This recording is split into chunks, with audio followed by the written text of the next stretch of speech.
Welcome everybody to the probably the final Tournament of Doom, and don't count the Challenge of Doom. It's a entirely different thing in this Aldea or Paradox Rift, whatever, too long format.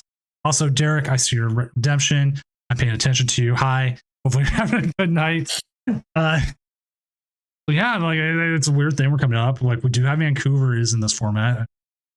Joining me tonight is the ever amazing Pokey Emmy, who will be in that format with me. So how are you doing, Emmy? I'm okay. Chat, if I'm a little sniffly, I am feeling a tiny bit under the weather, but hopefully it doesn't make me too distracted. What about you, Doom? I know you've had a interesting start to the tournament so far. Yeah, we had a very interesting start. Like we had, I try to make these public, is anytime we have a player meltdown who starts calling people various names and various other things, we will make it public and try to make so these players are known to be banned. And you can see it currently on my Discord, and I will probably be posting it to Twitter because this needs to be public in the online tournament space. It's not the over here. The response you should do to getting a tie, and then like we asked them to share their screen on a slow play, and they just removed the judge call. No idea what actually happened. The player could have been slow playing. They could not have been. I don't know, right, because their reaction was to remove the judge call with that and then to go off with this. I believe they actually had an incident last week too, so they were already on a short leash. So, Jeez Louise. Yeah. Hey, the first Jeez Louise of the night. I was going to write down every time I use Jeez Louise, and I was going to go. And with that, we're going to now go to the meta game. We have our things. This is coming again from Tuesday, which is already becoming it's already becoming known as the meme Doom tournament is the Tuesday one. I'm like, yeah. Oh yeah. But I mean, I'm not gonna lie about it. It is. It's where people are willing to try something different because there's a limited amount around, and just you go 6-0 with it. Great. If you don't, you don't. It's just what it is. Low stakes. Have fun. Yeah. So like we saw that with that, like tonight we are rolling with we got 10, 10, 10, and 10 or other. Give me one moment. Doesn't seem like others doing great though. It never does. Sorry. No, you're good.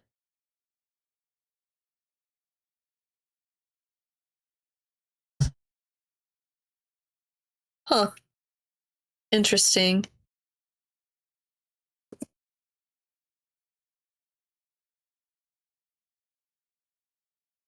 I let my dog in. Sorry. No, you're good. Good. So with that, so we got others not doing too well. Charizard was a 5-5, which I'm going to update the standings again. I also have to detect inactive players real quick so I can get rid of anybody who didn't show up for 2 rounds.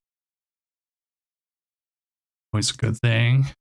And there was one person called evading bans like taxes. It made me look up to see like if they were banned previously or not. I have no idea. It almost makes me want to ban them just because. But they didn't show up for 2 rounds, so I have no idea. That's so strange. Yeah. Ban them for not showing up. All right, so anything crazy? Actually, let's check the other. Any 2-0s? No 2-0s. No. All right, I know it's not crazy. I challenged the Discord. If someone won with Reverum, I would show up to Vancouver in full Ghostbusters cosplay. And I would triple the prize count. But I mean, I literally just sold 2 Reverooms on my TCG player. I've got a full art and an alt art. They're pretty cards, but I don't think they're very good, Doom. No, that's why I said it, because I know it's not going to happen. Yeah. Okay, so this is like a psychic box. Yeah, with the Xatu, you got the Mewtwo, the Barrier, which is like a pure Charizard thing. Like, go ahead, Charizard, hit me. Right. And then the Mimikyu. This one's interesting. I could see this already being 2-0. What are they playing up against? Rory Moon. Wrangler doesn't do great in just single prizers. No, that's actually something I was talking about with some of my testing friends. Like, why aren't we playing Rory Moon? It seems busted. Well, if they tech single prizer at all, it can completely ruin your. Yeah. So looking, we got Snorlax Pidgeot, currently 3-0 with Rubik and Jam doing their thing, which Jam is currently playing out. They had a little bit of a sign-in issue, but the person did not ask for a extension, which is totally fine. They said if we get to time, I will just take the loss. Oh, interesting.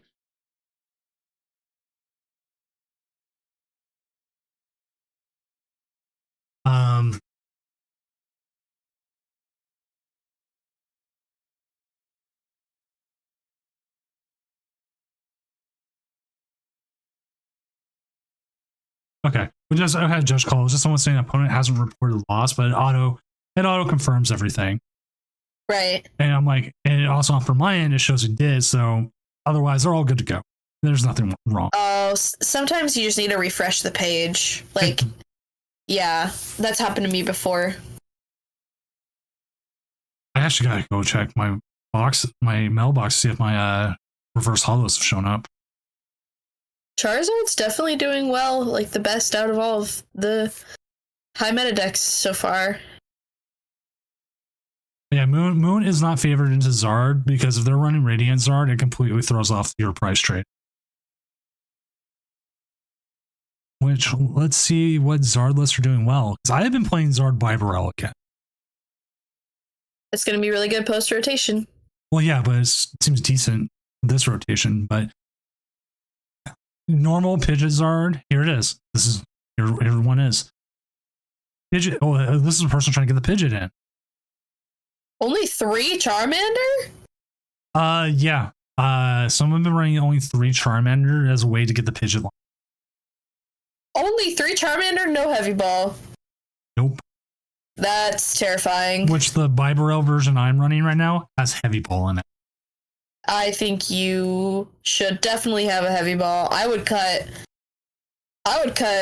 something for Heavy Ball. Nest Ball would be the easiest. I'm even thinking just get rid of Mew. Mew is really, really good when you're trying to find candies, especially considering this version runs 4 rare candies. Why is this list playing 11 energy? That is actually weird. Yeah, and Magma Basin? Hold on. I guess Magma Basin is to be able to attack with Radiant Charizard earlier? I guess. 11 energy seems obsessive. Like, if we even go back, we'll go back in time. We're going to go back in time real quick. How to do this. If we go back all the way to Regional of Doom, first one, when this format started, that was what? November? Yeah. Mm-hmm. James Sims had the Charizard deck that did well with Bibarel.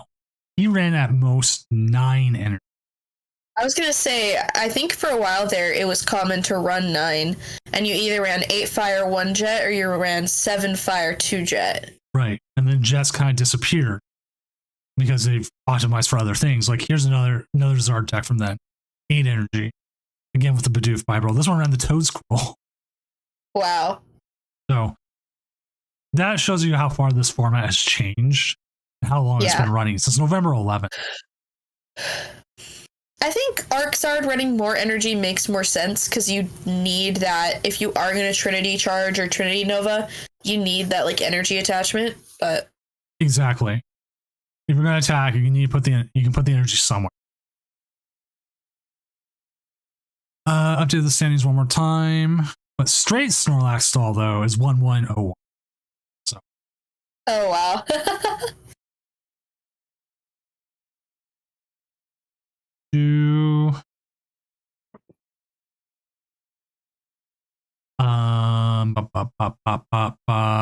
Always looking.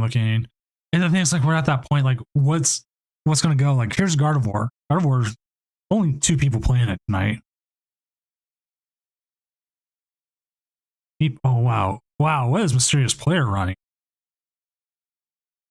He's brought back the Umbreon. That's awesome. That's pretty cool. Okay. That's player. You always play some of the best stuff. Well, let's look at how they're playing it. Only one Avery with the research instead. I'm surprised they're running the Jirachi. Jirachi's been a popular drop, considering most of the time, by the time they're trying to get Sableye out, it's like getting to the point where it doesn't matter when you play against Lost Zone decks, because you'll usually just keep attacking with your Gardevoir EX, and you're just like going through with it. Anything else interesting? Lost Vacuum's been popular over Moonlit Hill. I'm kind of like at that point.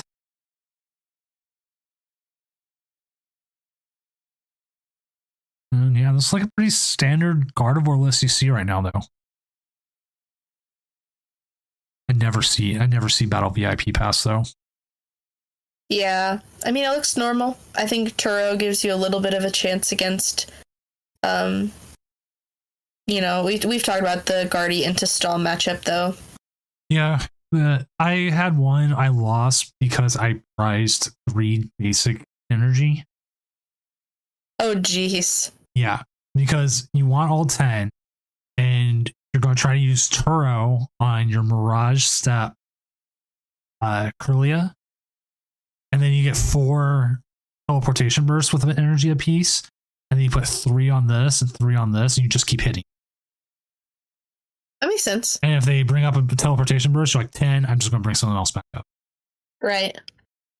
Totally easy. But it was like, how often do you play against control? And I'm sitting here going, like, every deck I play doesn't play well into control, and I'm going to play 5 of them. I know it. That's how it works. It was like there was like one tournament, there was one Null stall in the whole tournament, and I hit them like round 5. I was like every time. Every time. It's been written. The law. Gods hate me. Yeah, they're mad that in Fortnite right now I've been going through and going them all. That's actually the season is the Greek gods are there. Oh, really? That's really cool. So you can go kill Zeus, and for some reason Zeus has like a bandolier with shotgun shells and grenades. That sounds badass.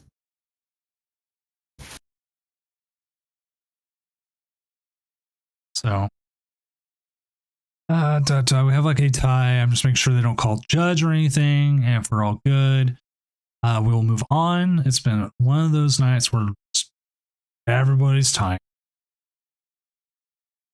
This seems right though. Lost Box Charizard. I just don't know if it's actually a good deck or not. It does not feel like it is. It doesn't feel fantastic, no. Unless you're Alex Szymanski, and then you're going to do really well. I think a couple top players were really preaching it, like Alex and also Cyrus, but I don't know. I don't know how good it is. Right this second. I mean, it was probably better in the previous format.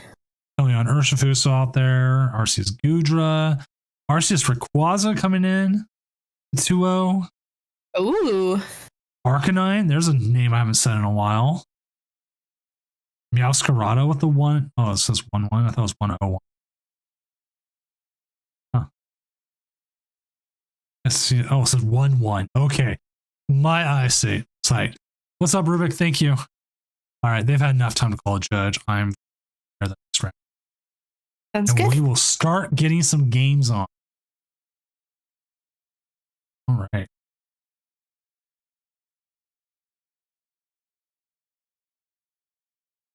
Who we got? We do have Player. We do have Jam. We do have Catherine's. I think we should probably watch Player because I haven't seen Umbreon in a hot second. Yeah, and like I assume if he loses this next round, he might drop or something because that's what he does. So he's like our opener every time. He's such a good opening match. He gets you like that interesting deck. If he doesn't break, like he even says here's dumb Arc Fox featuring breaking. He will give you a really good game. And even if he does, even for some reason he loses a lot of times, it's either A, due to breaking, or B, he just can't hit that final combo. Like we saw that in one game. So Amazingly good player. And then we'll also get other people. Like, if you're able to stream, always appreciate if you can just jump in. We will jump to games in between. See what he's even playing against right now. The 1-1. There's Cash. Oh, he's playing against Knight. So that's... Oh, wow, this is even better. This is against that Mewtwo deck we featured earlier. Oh, really? Oh, that's so funny. Okay, that's even better. So...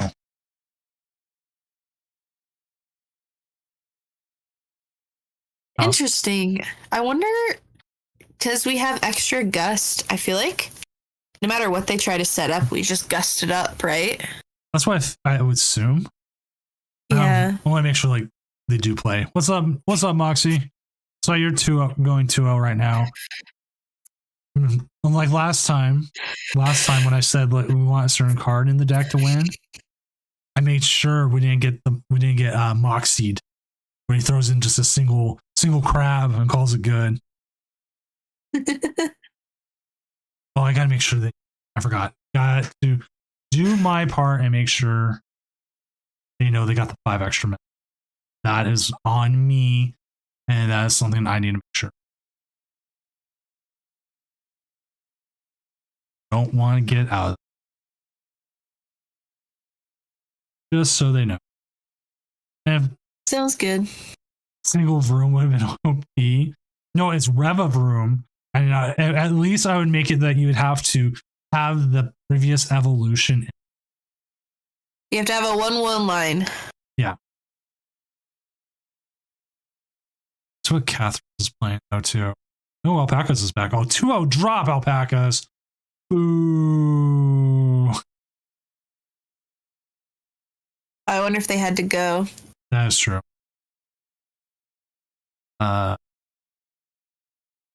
He coming in with the guard shop again. Oh boy. Jam McCoy's jump into obviously Moxie here.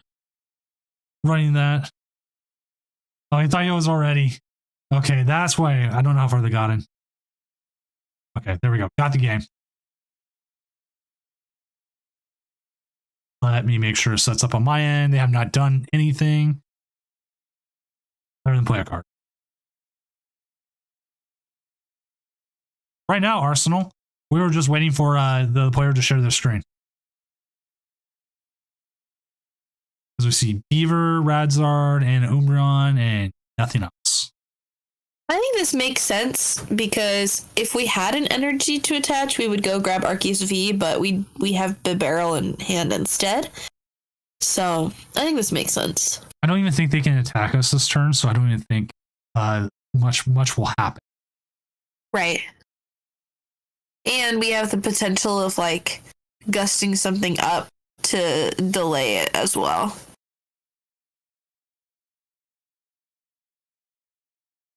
Oh, Roar the Sword would be able to help the Mewtwo. I haven't seen that yet, actually.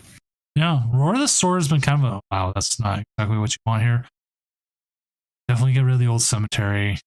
Judge, yeah, because you got the Bidoof setup, the Bibarel setup. It doesn't hurt. Oh, jeez, that doesn't help us either. I mean, you could technically evolve here and bring up like their Zacian, because the Zacian takes 2 energy to. Yeah. I know. I've been playing enough Gardevoir. Wow. Wow. I think we might have stream cursed him. Yeah, but mind you, it's just the first one. I want to post that interaction Twitter, but I got 6 screenshots, but I don't know if I want to post the whole thing or just from when the guy starts going off, you know. I'd probably just post the part where he starts going off. It's something that needs to be public. Yeah, and I don't know. I never know quite sure. Like, I'm never quite sure in situations like that. Well, there reason why I feel like it is because then it gives people at least publicly know who this player is and like just what they're doing. Oh my god. What do you even do? Probably boss something. Xatu? Boss Xatu? Because does it have 2 retreat costs or 1? What's up, Wolf Woman? It will be an interesting pocket, and I will be playing it when it comes out just to. Well, they can't because it's boss. Louise. This is painful. No energy, no Arceus, just pain.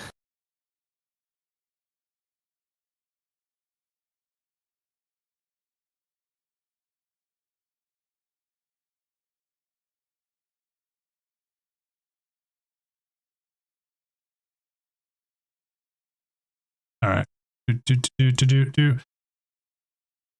Yeah, I'm hoping it's going to be good. It's going to be interesting. Oh, he doesn't even lose the Radiant Zard here. It's only 150. That's really funny. And you can Avery here.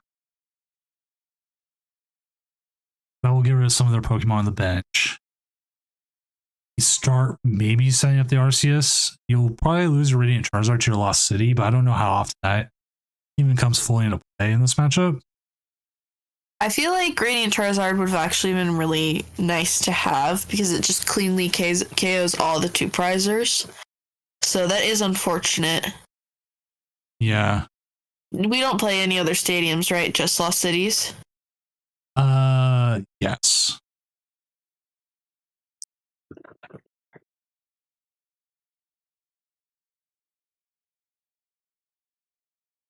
We kind of need it to get knocked out, though. We've already used a switch. I mean, yes, we can go Starbirth, but, like, still, you know?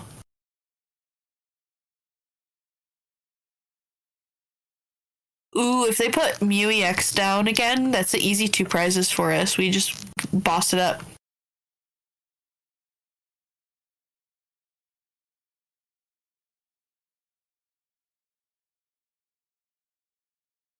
Man, they Avery'd them out of all that stuff and they still got there? Yeah, well, they use Tulip, so Tulip is super helpful, but actually them benching the Mew EX, we can boss it up and take 2 prizes.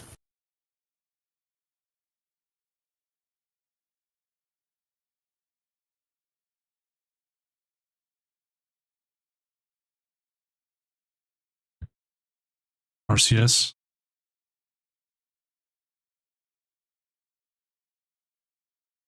Nice.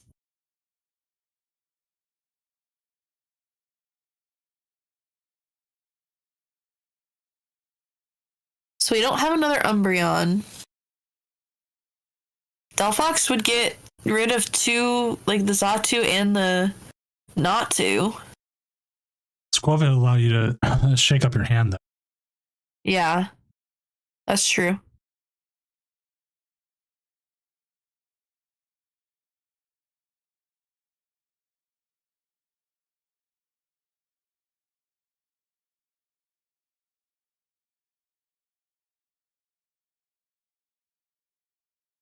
Okay, That is a lot of energy. Yeah, that's not what you probably wanted, considering you're trying to trendy Nova here.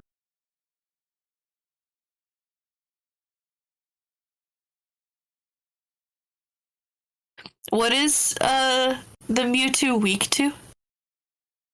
Give me 1 second.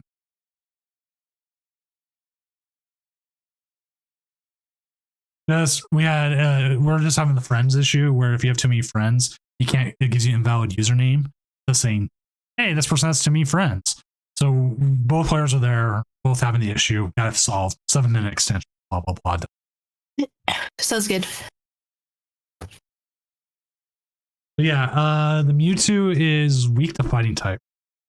Okay. At least what I'm seeing from the card there. I need to actually go look at the deck. That's what I'm assuming.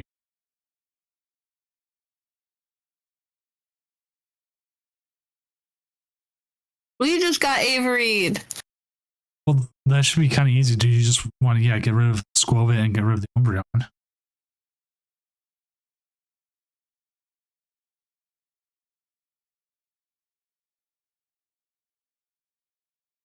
No big Pokemon to take there. Yeah, it's weird saying there's a Mewtwo weak fighting type. Right.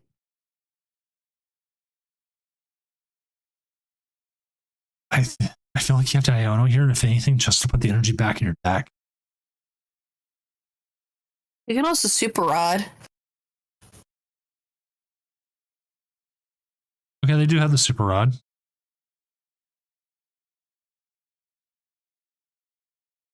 You don't want to attach energy right now because of the old cemetery.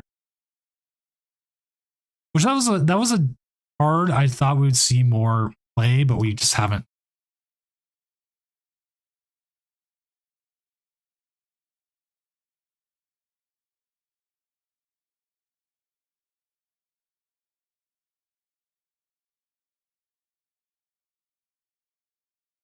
All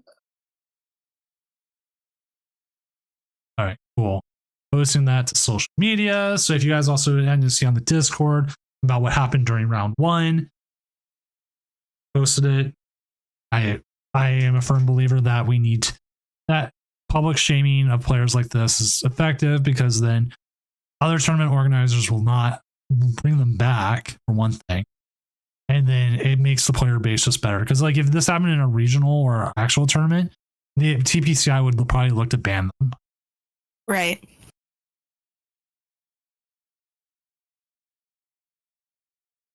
Also, what's up, Alex? Why did I just realize that your username and your real and your name is like the same? What happened was we had a player in the first round. Easily started calling the other player and the judges names. It was a great idea to do that because the other player was slow playing. We asked if they could share their screen, and then they just cleared the judge request. And then they started going off telling them to kill yourself and various other things. And classy.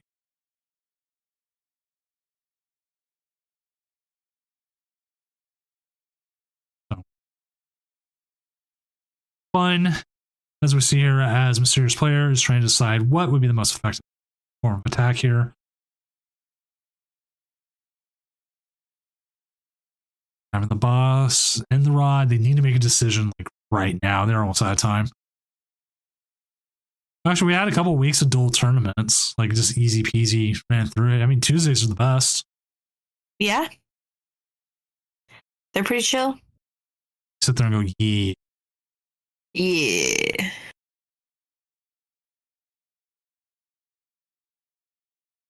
I wouldn't have minded seeing the retreat there, but you know, it's not super necessary. Yeah. It's so tough to decide. So you could KO active, KO Xatu, and then you just need to take one more prize, right? So that's probably the correct thing to do, is attach to Delphox, but we'll have to see. The evolution does nothing in this matchup. Considering you already got damage on the Arceus.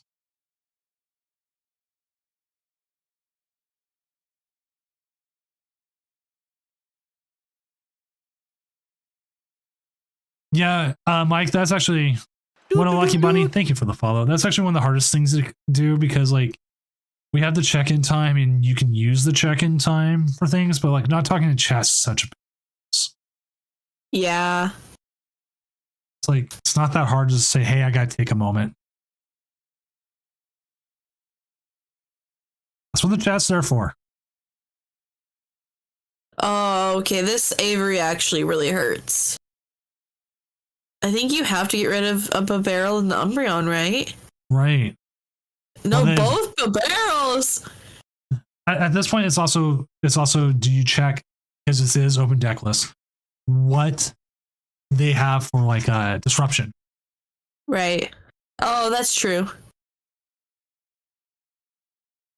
Now the way they're set up here, if they don't have much. With their setup here anyways, they could bring up the SPMV if it doesn't evolve. KO that with the Arceus V-Star. Or to close out the Espeon as well. You have two ways of going about that. And then it's just trying to get the Zacian. Or using the Umbreon to bring up the other Mewtwo. Right. You have a couple different outs here. So it's just depending on what we get. I don't know if they ever OHKO the Umbreon. So. That Shadow Rider in there? Yeah, I'd be like, don't put that down. But then again, of course, Shadow Horsey would lose to the Umbreon VMAX.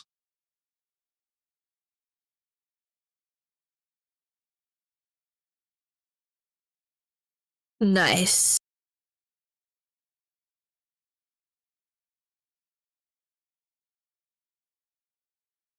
Nice. Nice.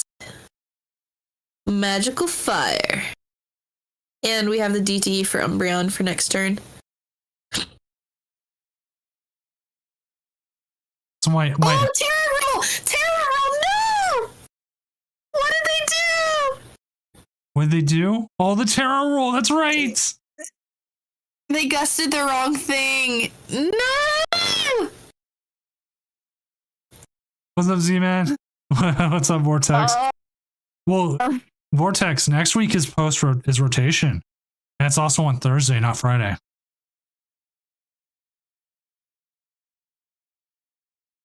Yeah, did I already tell you I can't do Thursday? Yeah, I figure I'm doing Thursday alone.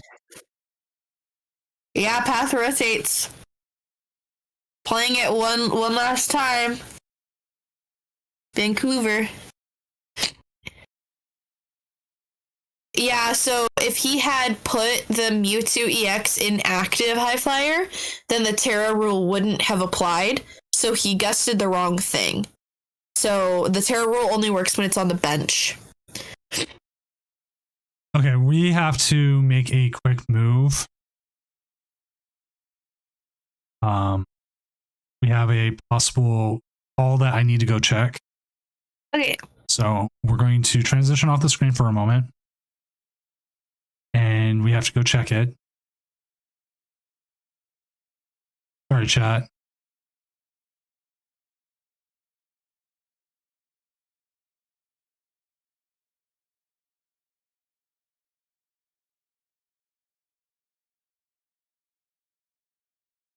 So what was going on with that match was pretty good. We're just checking something real quick, making sure everything is going fine. It's just a game, and like I don't like to put these up on the stream because then like things happen, people change, other things. But we will go back to the game real quick. Dune, do you want me to just keep watching this and then you can have the stream? Yeah, that's fine. And if you want, if you can see, you should be able to see the judge call, and then make it from there. Okay. Okay. So Emmy's going to watch the game when we need the judge call on, and then we will see how this game's ending. Currently, it's 3-1, and I think it comes down to if they're able to KO, well, that Umbreon VMAX. The Umbreon VMAX goes down, and that will be game, but we'll see how it goes.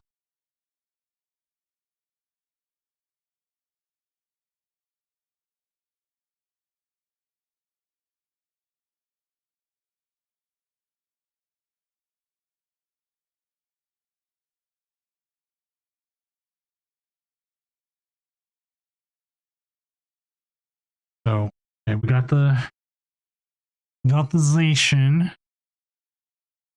The Spiritomb's out there, so I just down all of these. Still, like, what is his full win condition? Like, he needs to find another boss. He doesn't have any outs with Umbreon. We just got Iono'd. All Terra types are protected from bench damage.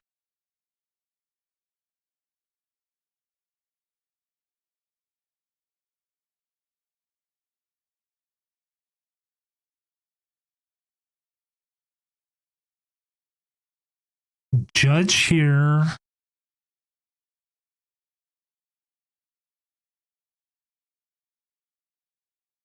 Maybe burn and confuse.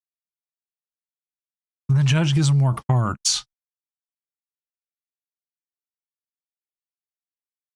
He gets one attachment though that Ormuran goes down. But he can get KO'd here and be fine. How many rounds tonight?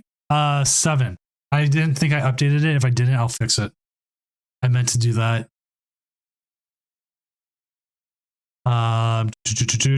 Thank you for calling that out.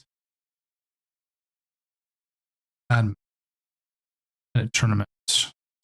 Jesus. I usually default to 8. Yeah, no, 8's too much. 7 is correct. We had 8 for so long. I've started making the default tournament 8, and then those last couple weeks have been lower because due to like rotation coming up. So I put it back to we've been running at 7. So I just fixed it. Make sure the schedule is all fixed. There we go.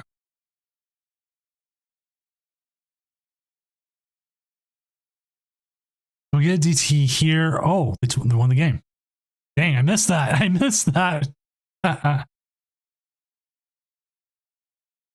And I still need to schedule you. Z-Man, I'm behind on my schedule. I'm behind on a lot of things. Like I'm still trying to get the regional set up. Dark Lord Vader go. Thank you for the follow. Give me one moment. I'm gonna get Emmy back. Or Emmy's yeah, he ended up winning.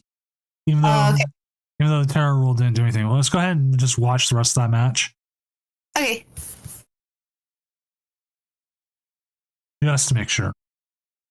Yeah, I was gonna say pretty much nothing has changed. They've just been passing the turns back and forth, except for a quick search for an Iono when we got down to 2 cards, since we're in crab range when we get down to 2 cards. So right, and they do. And we just see in their hand they have crab, which I don't. Yeah. I don't think you guys want to watch this. This is literally just a pass forth, back and forth. So while they do that, we'll update the standings. We'll see how decks are going. Moxie coming in at number 1. Camellia coming in at number 2 right now with the Lost Box, taking the top 2. Rory Moon coming in at number 3. Mew, Catherine, still coming in. I think we'll bring her on round 4 if she's going in 4. Going in 3-0. Ike Lawlett 3-0. Could be Gavin coming with the Arceus for Quaz 3-0. Iris Jad 12 with the he's playing the 7 energy Bidoof. See, okay. This Charizard is closer to the Bidoof version I play.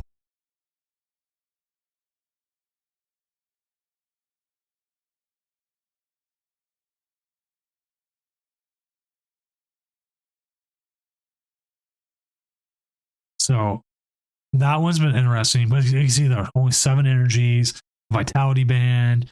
He's playing Defiance, only 3 Stadium out, which is actually in the Bidoof version. That's actually okay. Does literally any of these cards rotate?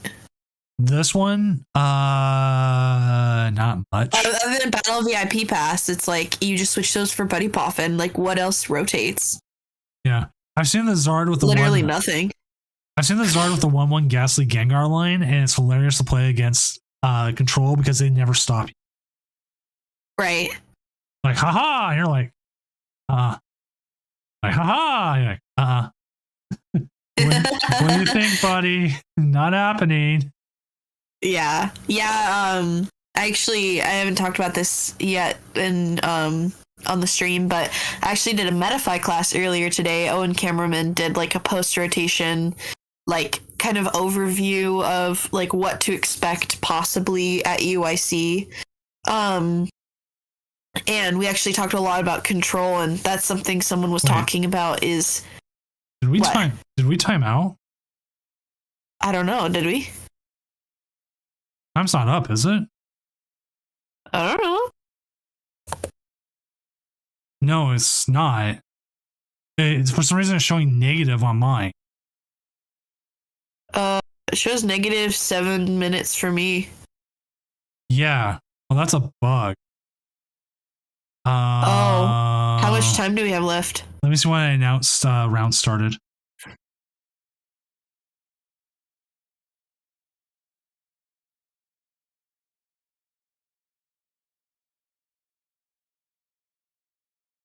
We might have to go into every one of them and say what's going on.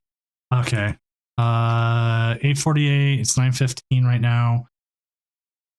12:27. They got 3 minutes. We're going to say 5 minutes. So I'm going to go into every game and say you have 5 minutes. Whoever's still going, they have 5 minutes. Okay. Which is like 2 games. Do you got that or do you need me to do it? I'm doing it right now. Okay, sounds good. I mean, this game we've got up on stream right now, they're just gonna tie. There's no way. Right? Like, there's no shot. So.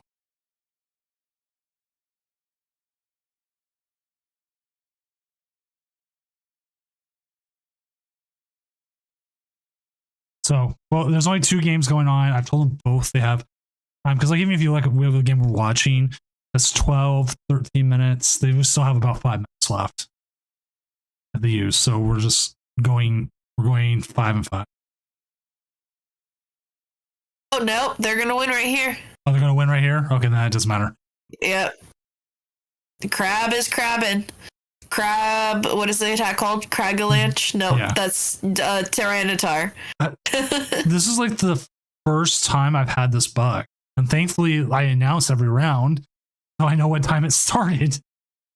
Yeah, I'm really glad because that's super weird. I've never seen that before. Okay. All right, you should clear the judge request too. It's all cleared. Okay, perfect. It's all clear. All right, let's just get round 4 going. Every game is done. There should be nothing else. End round. Okay. Air next round. Okay. Looks like everything's good. Let's go ahead and jump into Catherine so we can watch some Mew. It says 30 minutes for me at least, so hopefully it stays that way. It seems like 30 minutes.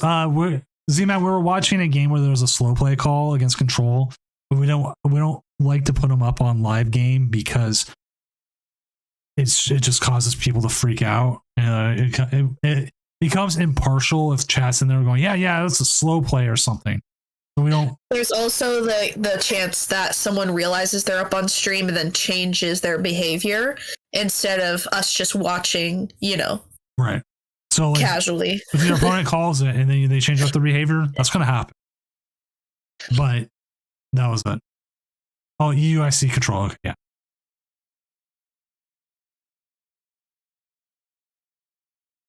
Oh, yeah. I was saying... Oh, no, Doom, what was I saying about EUIC control? No idea. Oh, people were talking about tucking in the Gengar, the 101 line of Gengar in Charizard, so you don't lose to control. But I think the takeaway, which I think that the class was like interesting, but like I think that a lot of the stuff that Owen was talking about, you could probably just learn just by testing the format, like yourself. Obviously, not all of us have testing partners to be able to do that. So a class like that is really beneficial for people. There was actually quite a few people in the actual class, too. I think there was like over 20 people. Yeah, control seems really, really strong. It does lose some important things, like Peonia is actually a really huge detriment to it. But there's a lot of the best decks lose control. Right. So, or the most, let me say the most popular decks, like the S tier decks, they're also most popular, just lose to control. So, I don't know. We'll see. You know what doesn't lose control? Derek Cravalanche. You know what doesn't lose control? Lugia. Huh. Lugia.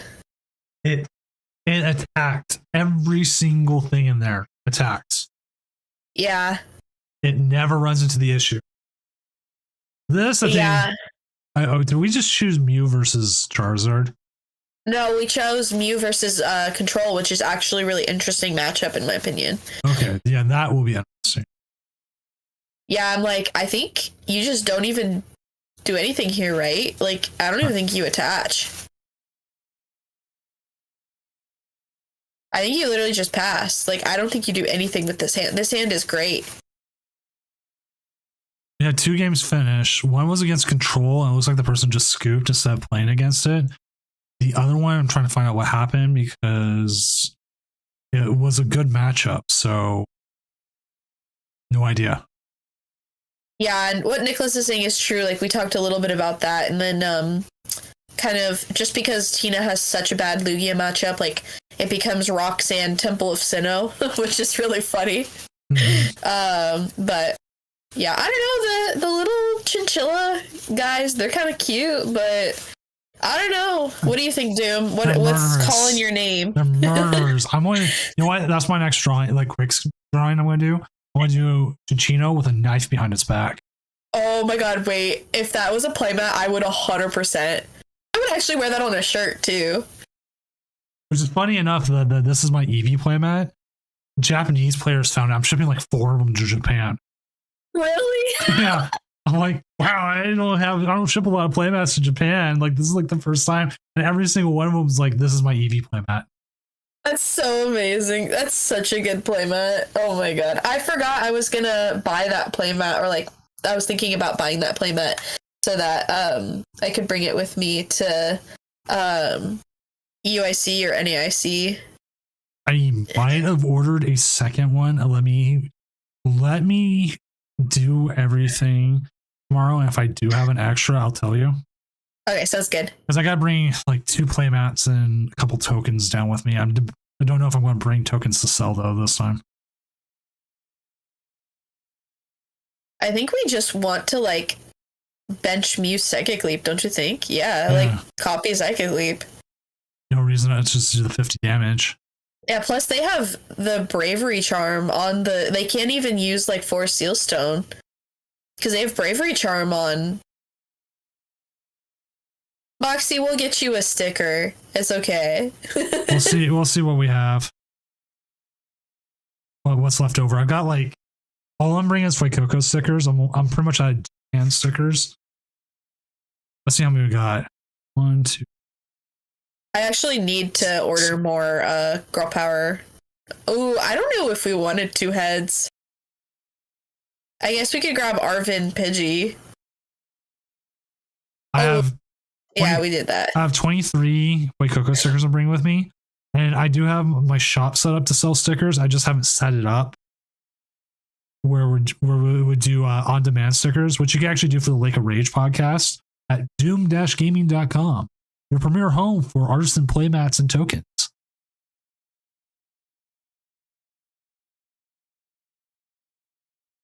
Hey, let's go, baby. I've got stickers on my deck box. Yeah, here, I'll just shoot the link to both chats anyways. If you want to see Doomed-Gaming, that's also where you can find it. I gotta rehost it here in the next few days. So when I do that, I will probably go through and what's where I'm looking for here? Update some of the catalog while I'm at it. Do you just retreat, maybe KO the block Snorlax? Or do they already use their I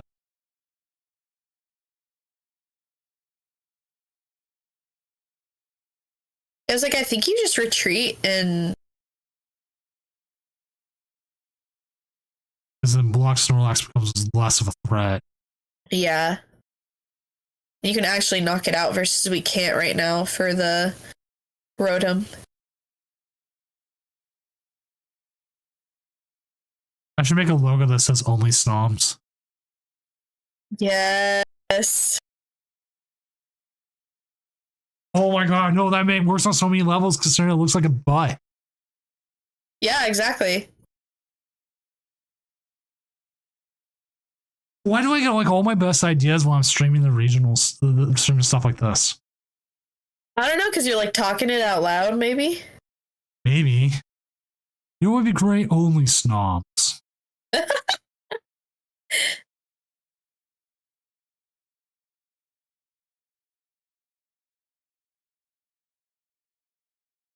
Almost like tempted to open up Illustrator right now. Do it, do it, do it.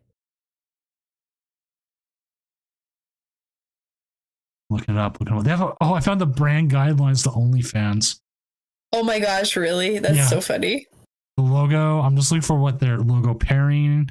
Our old logo, which had the lock and like the script, they don't use that anymore. They use like, well, that'd be so much easier.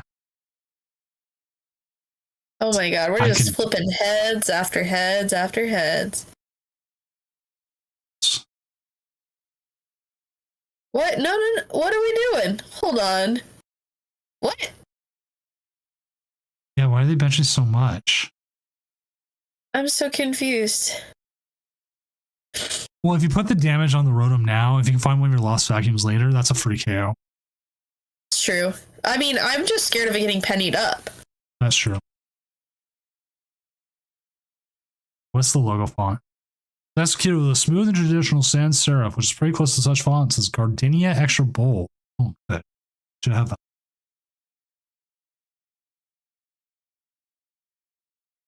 I also thought that they were grabbing, like, belt or lost vacuum. What? I'm so confused, Doom. I don't understand. Let them play it out. See what they do.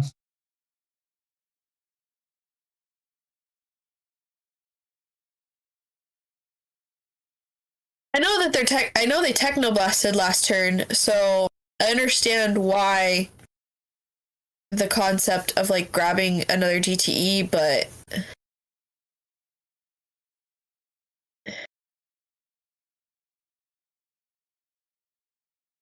oh wow, someone even got it like even better. But like if we grab Lost Vacuum to Lost Vacuum it away, we also could have Lost Vacuumed away another card, and we probably could have drawn into a DTE or a switch out, right? Is like what I'm thinking. Yeah.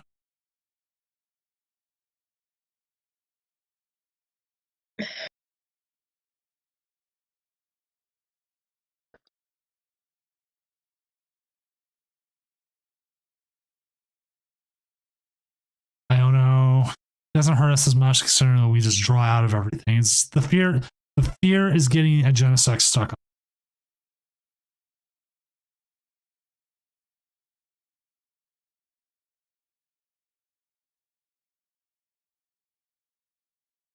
I mean, he is playing I am playing a Vancouver, and I'm definitely playing Mew. I haven't decided if I'm gonna play DTE or if I'm gonna play Fusion, but I might I don't know if Z-Man, I don't know if you know Julia. I'll play Mew at Cougar. Okay, I got you. Yeah, you know you're good. There we go. We did exactly what you were talking about, Doom. We vacuumed it away to get those 2 prizes. I don't know if people know Julia. She got married, so I think her last name is Kavanaugh now, but she and I might same 60 for Vancouver. Me and some friends are like, oh, we're all same 60. Now we're like on 5 separate decks now. Oops. It's like, oh, no. Yeah, I was like, me and Julia will drive and come get you, and I think it's just me, Julia, you, and Mello. Oh, that's easy. Yeah, it's super easy now. Yeah, Moxie might be leaking. That may or may not be what we're testing right now. Yeah. I'm thinking that might be the version that I go with officially, but we'll see. I want to play more of like oh, really, Moxie? I don't think Lee follows me back on Twitter. Hold on, let me check. I think I've only played against him once, and it was like during a late night. I think every other like local event I've managed to dodge him because he is a tiny bit of scary opponent. Yes, like he plays some of the weirdest stacks, and you're like, oh my god, how's this man keep winning? I think the only person I know who has his number is Heatmiser. The Heatmiser has like it weirdly like he beats certain people, and then other people he can never beat. Yeah. I think I've got it. The font. The one I got was the gold font. No, that's not it. Metal. Oh, that's metal. I'm like, why does that look like a metal logo? Metal logo. No. Wrong thing. Wrong. So you're trying to be freaking. Are you serious, Moxie? That's so funny.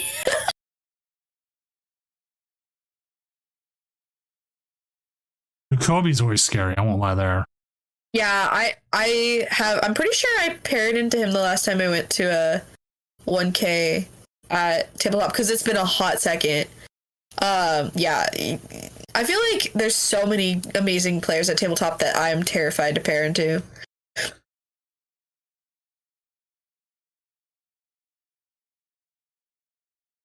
Yeah, Lee doesn't follow me back on Twitter. That's so funny.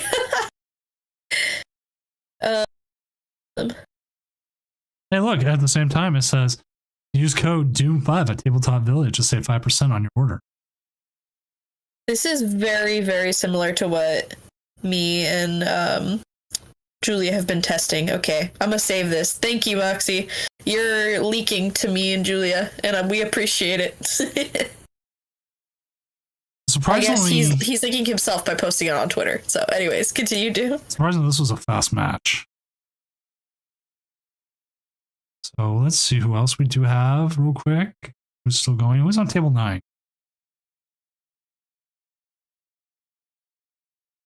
That is. I am not actually sure. They are playing, I guess. Oh, Matty Angle is 2-1. Okay, we're going to watch this. This is interesting. Let me pop this out.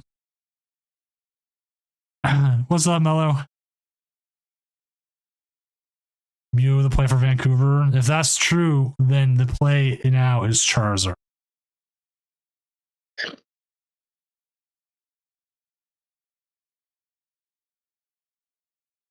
So this is Hisuian Zoroark going up against Goldingo, but this Hisuian Zoroark is really obviously heavy on those clef keys. See, 2 of them go away. The Greninja.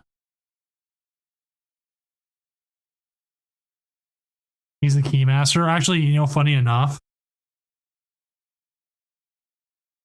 Ghostbusters comes out next week, the new one, Frozen Empire, and I'll be running a tournament the night before. Then I'll be waking up early enough to get my kids on the bus, and then I'm going to the theater and watching it for $5. I'd be like, Doom, how is it $5? Well, my work, T-Mobile, is doing $5 tickets for it. So if you're a T-Mobile subscriber, you can see it for $5.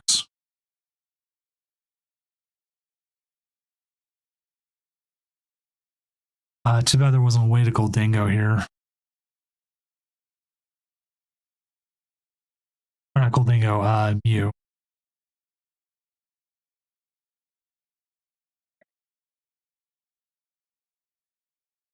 I didn't lose you on me, did I? No, sorry. Right. I'm like just a little sniffly, and so I was like trying to quietly handle that. Random fact. All right, Doom, it's your turn first. Immunosaur.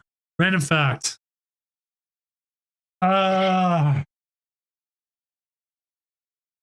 Always think about this too. You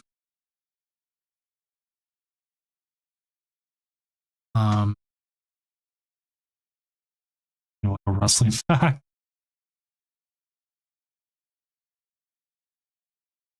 Also, Christine, thank you for subbing on YouTube.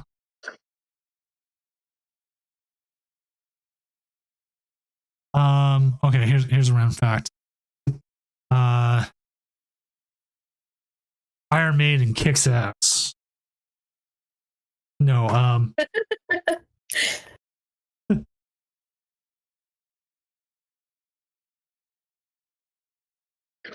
oh, I I remember one now. Nike sucks. They should not. They should not be making the uniforms.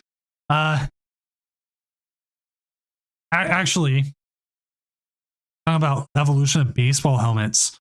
The earliest baseball helmet they had was actually just a foam insert that went into the hat, and they hoped and prayed if they got hit there in the head that they wouldn't die.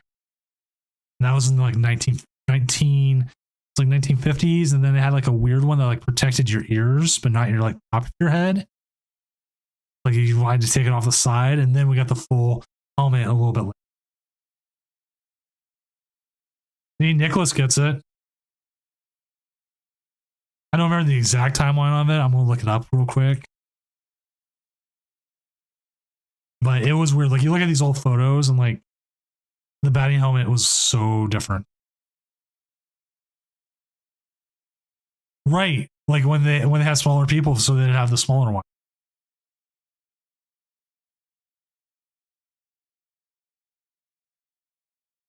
And they have it for a while where they didn't even have like the ears protected. Oh man.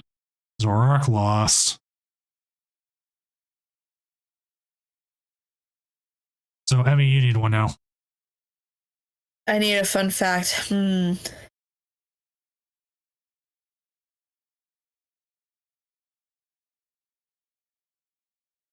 yeah, real quick. 1960, Jim Lemon became the first player to wear the new Little League helmet, which had both ear flaps. It was capable of withstanding a ball traveling up to 120 miles per hour.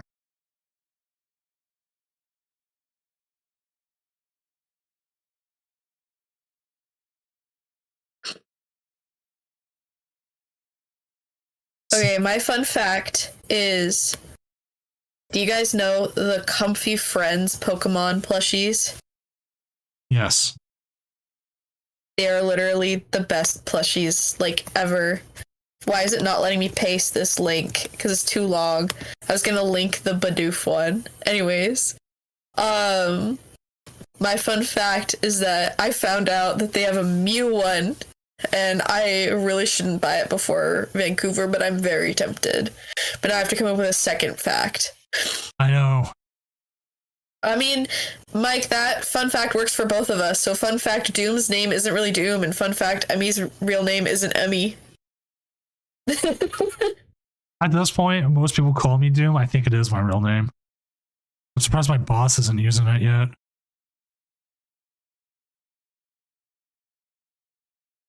Amantha? Okay, that's so good. I'm gonna say that next time, Mike. My name's Emmy, short for Mantha. Mantha? No, fun fact, no, my real legal name is actually Emily, but if you call me Emily, I'm going to think that you are my mother and that I am in trouble. No one else in my life calls me Emily ever. It's just that everyone else and their mom growing up had the name Emily, so Emmy, Mimi, that works too. Yeah, I was named after my grandma's sister, and me and my sister both have like family names. So I was named after my grandma's sister, who also went by Emmy. So the nickname was also passed down to me. But we spelled mine with an I because she spelled hers with a Y, so that they would be like different. All right, Doom, your turn. The fastest professional baseball game only lasted for 31 minutes. I'm trying to find out. The fastest recorded major league game only lasted for 51. It happened on September 28, 1919, and the Giants beat the Phillies 6-1.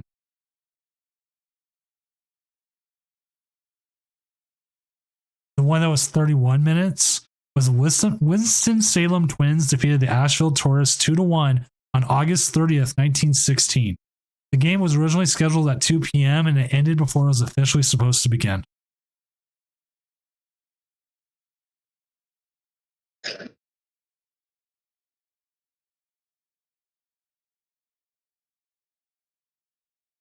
Tina has no matchups, just draw better. That's so funny.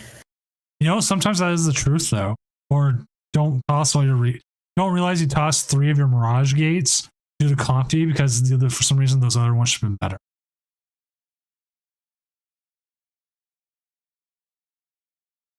Slander.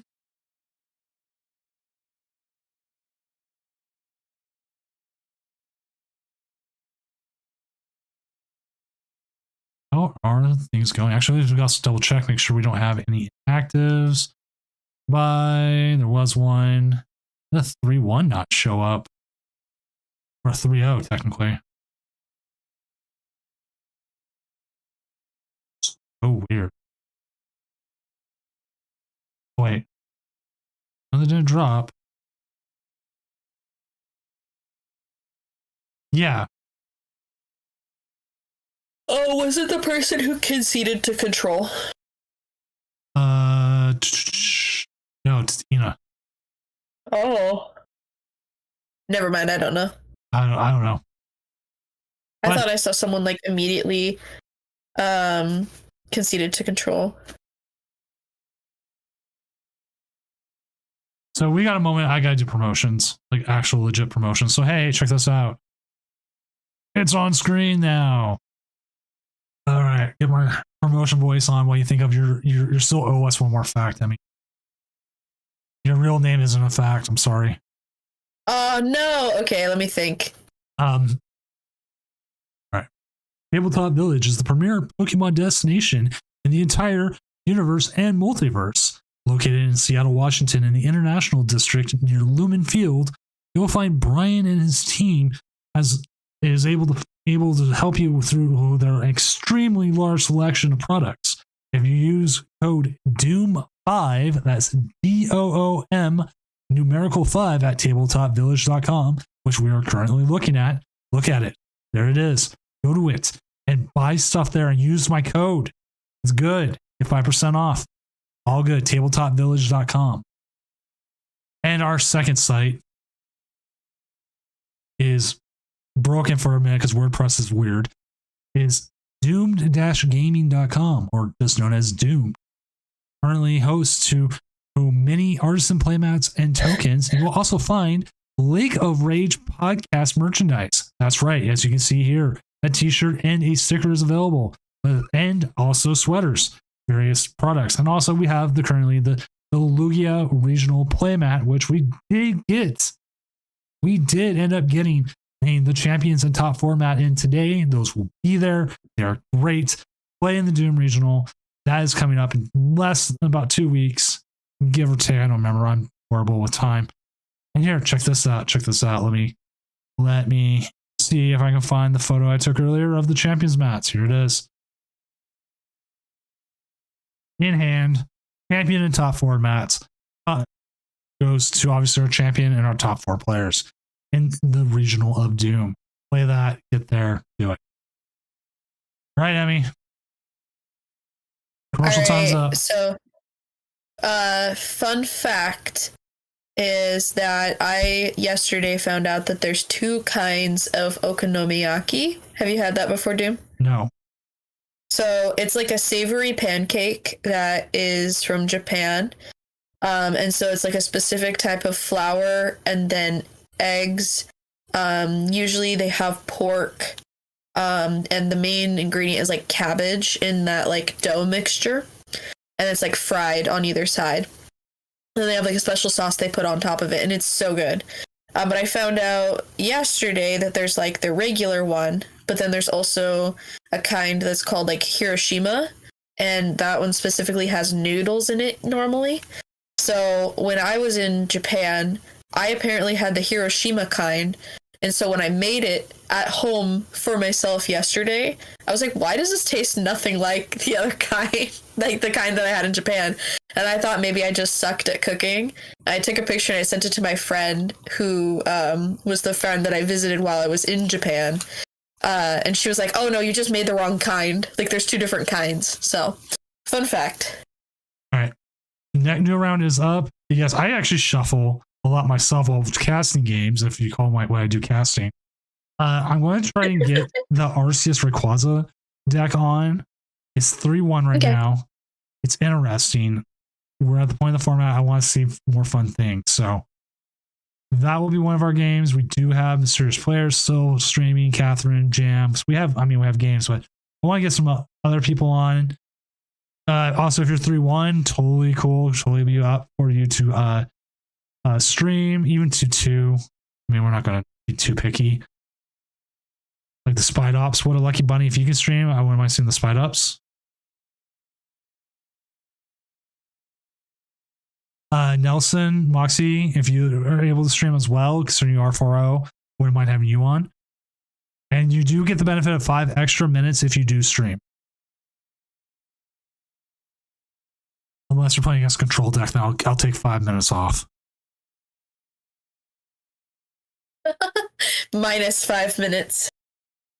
There's a wrestling meme where someone call the match and they go minus 5 stars. That's why that is why I call every Control match. Like if you have to rank it a thing of like 0 to 5 stars, it's negative 5 stars.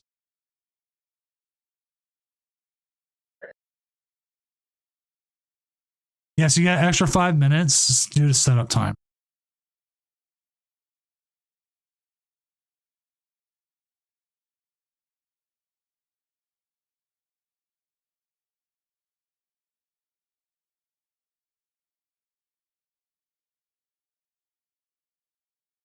The corniest thing, I don't think you've been watching for the last 2.5 years.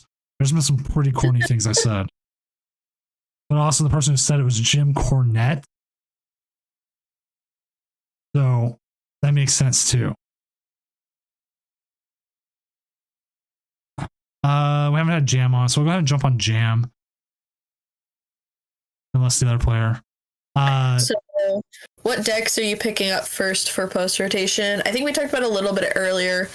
I feel like I've tested like a decent amount of the new decks. I haven't even touched them. Feels good. Charizard, especially Charizard Babarrel feels good. There's some lists that are playing like a 2/2 line of Babarrel and then a 1/0/1 line of Pidgeot.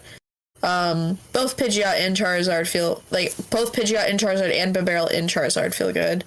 But personally, what I'm kind of gravitating towards is Arctina. And I think that it feels really, really good, especially into a place that's heavy on Chien-Pao and heavy on Charizard. So, but we'll see. What about you, Doom? I know you're just saying like you haven't done very much testing, but like Charizard, have you seen anything? Charizard Bibarel. That's what it happened.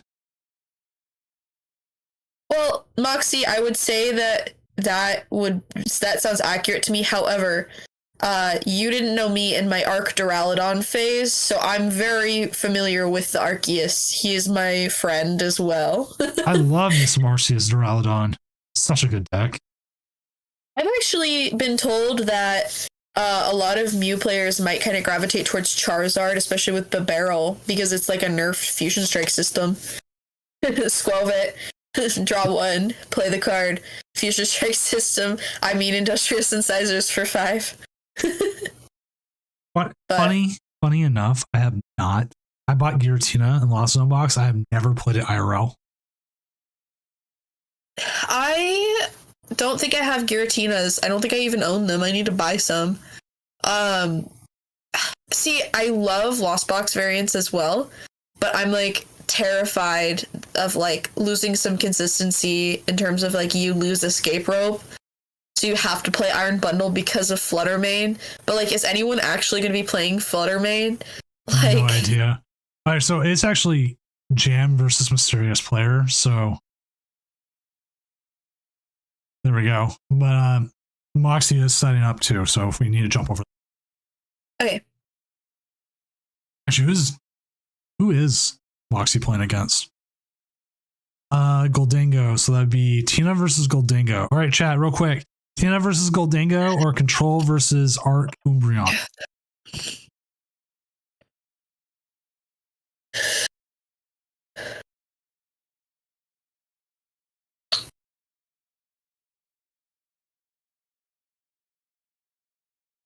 Tina, Dango. Okay, I think we're going to the Tina. That was two people quickly said it. That's all I needed.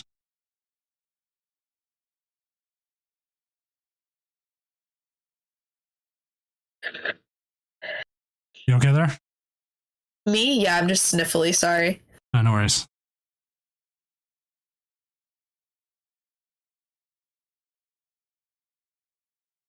Looks like we had a couple no shows. Just checking them. I don't know if people didn't know if the round started or not. So like I'm willing to give the benefit of the doubt. So if your opponent no show, just be ready for the possibility that we might have to restart the match.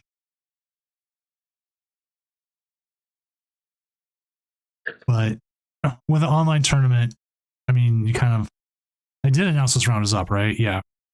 I think you did. Yeah, I did. You have to be ready. Like, don't go walking away and taking a shower thinking you have so much time. You know, to be honest, like early online tournaments, you did. Yeah.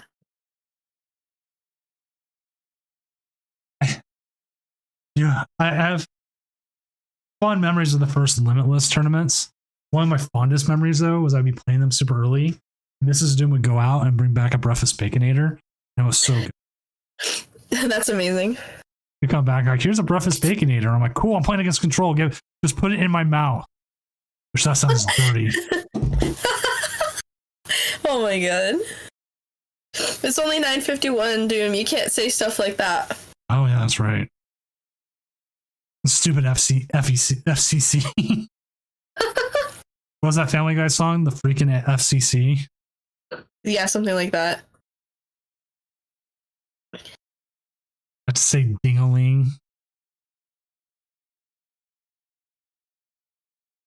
Okay, so they got a Dingo. They got a Tina.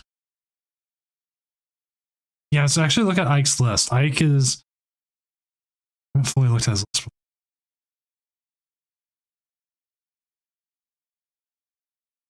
How many people didn't show up this round? 1, 2, 5 people didn't show up this round.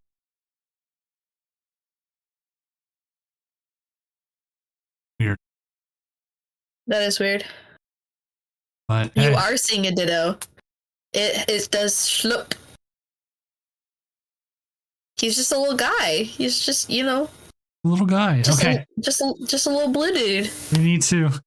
We're going to have one night. We're going to write down every time we say something. We say multiple times. So for you, that's Jeez Louise, and it's just a little guy. And for me, is and with that and then I gotta figure out what else I say. Probably just say anytime I say something stupid. But No, we'll find another chat. What's another phrase that Doom says often? Tabletop Villages, then. No. Oh, that's paid advertisement. Come on. Okay, that nest ball is actually pretty clutch. I would have liked to seen the nest ball before the Polaris. I mean, we kind of want more basics, though, right? Right. That's why I mean, like, you nest ball first, get the comfy. You can even jet energy it up, then Colress. But I mean, we want to get into, like, if we had gotten into a Comfey there, that would have been super helpful versus, like, I guess there is always, like, I think probably the statistical benefit to possibly drawing into another basic Pokemon probably does not outweigh the positive of knowing your prize cards before you use something like a Colress's Experiment. So See, that is actually, like, you could have known what you had in your deck, and it doesn't have to necessarily be a comfy you grab with it. The Greninjas, that's fine. yeah, exactly. But yeah, I think you Colress first, technically, according to statistics. I usually Colress after I've done certain things last. Like, you Colress before you comfy, but you Greninja and, like, Nest and Ball Search before you do Colress. Yeah, it just depends on the goals of your turn, right? Like, the goal of the turn right now was to get more basic Pokemon. So if we take a basic Pokemon out of the deck, we have less chance of getting into another basic Pokemon. So, there's 2 nest balls. I guess we're chilling. Oh, they're just like one switch card short from possibly attacking with a Cram this turn, but they might not. They're setting up the double Tina here. You could either Jet Energy up the Comfy, or you could Abyss Seek here. I was gonna say, I think actually Abyss Seeking here might be kind of nice. Our hand's not great otherwise. It's not much better. Path to the Peak though is going to be crucial. Yeah.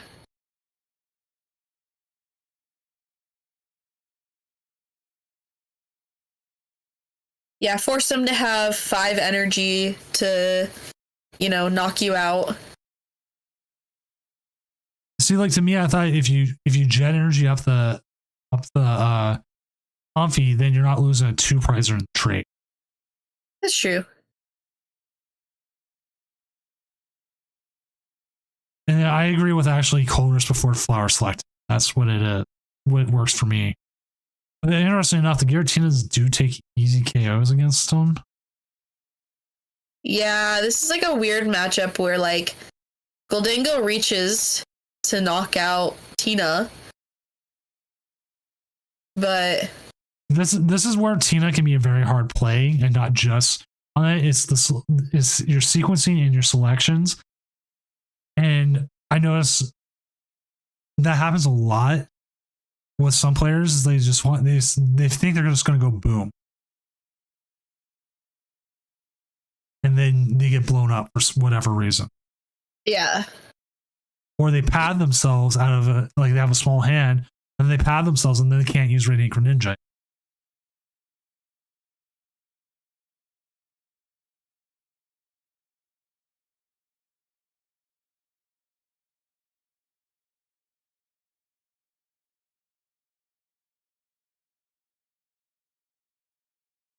Gholdengo is such a weird deck.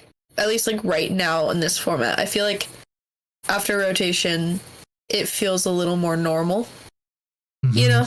Like I feel like there's so many decks post rotation that are like low A and B tier that are just really weird in the current meta.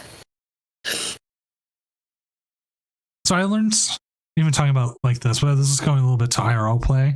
I recently learned something from poker players. Never put your elbows on the table. Why? It allows your opponent to see your hand. If you keep them close to your chest and stuff, and you can see your cards, they have a harder time seeing your cards. Oh, interesting. I always put my hand down on the table and then I put my like elbows, which obviously you can't see my hand if I can't see my own hand. Right. It's interesting to think about angles like that, and that was just something a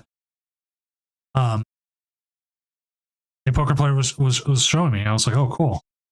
Never thought of that. So, what made me realize that like people can see my cards probably from my hand is one time I was playing in a cup where all of the chairs were like fancy gaming chairs, and my chair for some reason was set up very, very tall versus my opponent's was set up very, very short, and I could see his hand when we were playing. And I realized because I'm a short person and everyone else is tall, at regionals probably people can see my hand. Yeah, so that's where you like bring it in. Yeah, so I've started putting my hand like face down on the table way more often.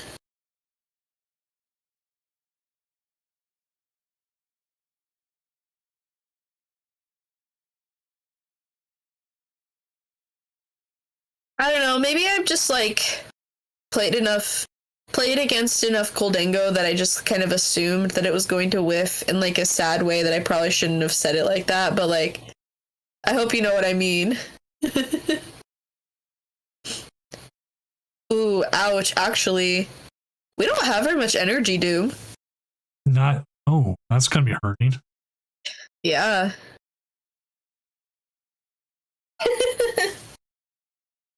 Nicholas, I'm not saying it was the wrong play. I'm just saying Gholdengo do be whiffing.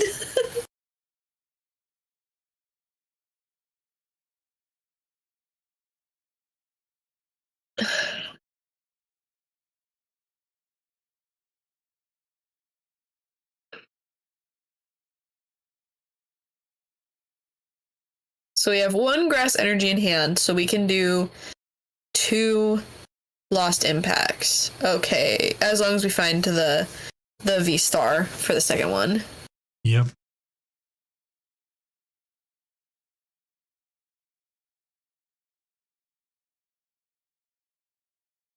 I love playing solitaire games against theoretical decks sometimes. Yeah. Practice my like turn 1s. I need to start practicing turn 2s.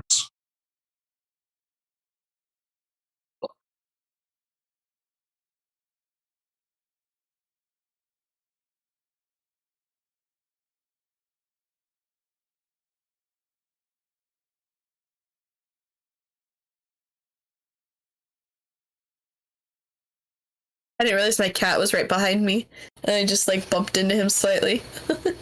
Meow. He didn't even react at all. He was just like, "Oh, hello." Mother, why?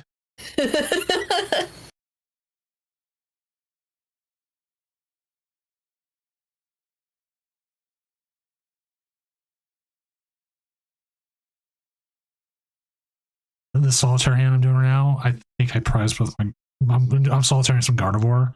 This is just what was on my desk. I thought I prized both Gardevoirs. I did. Oh, geez. I didn't. Luckily, only prized one of them. I played a game against Gardevoir not that long ago where they did prize both Gardevoir EXs, and they were the top 2 prizes. I played a game online today earlier where I got set up for a turn 2 Gardevoir. I had everything going. I just hadn't checked my deck yet. I finally got a chance to check my deck, and they were both prized. I scooped. Oh, jeez. Like, nope, I'm not winning this one. Let's move on. So I went to Charizard Bibarel, and I won like 5 games in a row. There you go. Like, ooh, Mr. Beaver, you're doing well.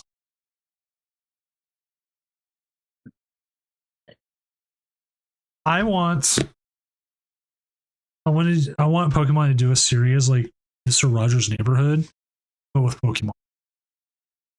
I mean, have you watched Pokemon Concierge? It's close to that. It's such a good vibe. It's a good vibe. But I want like a Mr. Rogers type. Valid. Where they're like, hello, children. Today we're going to cook grilled cheese sandwiches with like cocoa. And then like they do that, and they do other cool stuff like Mr. Rogers. And like he's super friendly with his like Pokemon and everything. It'll be so good. Yeah, I really, really liked Pokemon Concierge. It was such a feel good, like. Oh, it was. It was amazing. I'm glad we got another season coming of it. Me too. So he's got to find his other V-Star. I mean, we kind of decently set there. If you can get KO Roxanne here. Yeah, so we need to find V-Star. I think Roxanne gives us the best chance of that, right? Not Colress. But we want to take Colress, not Mirage Gate, because we have no energy left in the deck. You got the energy, you got the attachment, you got the switch cart. Yeah, I think do you just like attach switch cart? You don't, he has to find the rod though.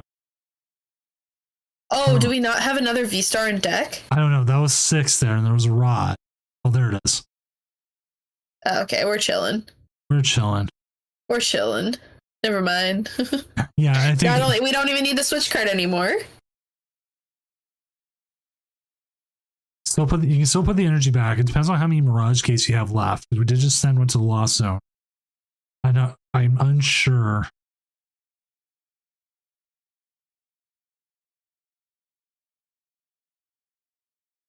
Well, we Colressed, so we can't Roxanne anymore. So we just gotta Jet Punch. I guess we can switch cart Punch. I would definitely throw down that path, though. Yeah, Goldango's on odd prizes. The biggest issue is you don't want him drawing more cards. So I think that's where path comes into play. And then you don't want to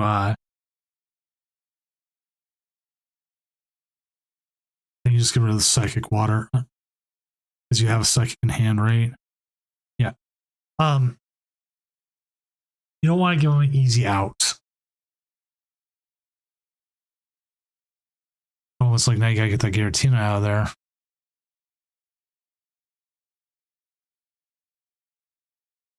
Surprisingly, tonight's calmed down. No more like judge calls.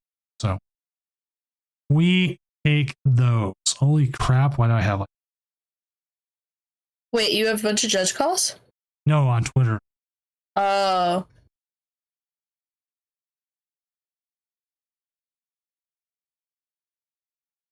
Oh, people saying, "Hey, can we please ban this person?"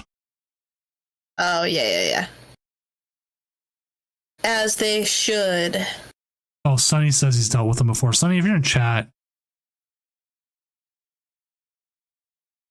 like I'll message you about it. But he says he's dealt with them before. But yeah, they're banned from tournaments. As they should be.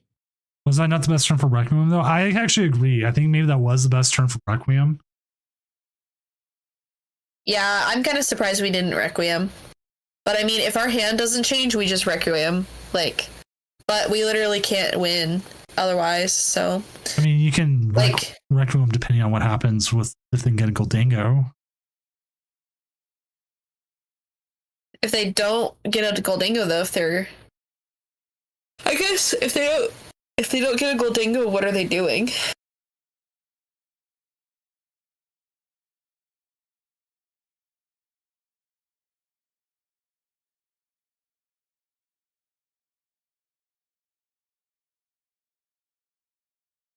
There's a Goldango.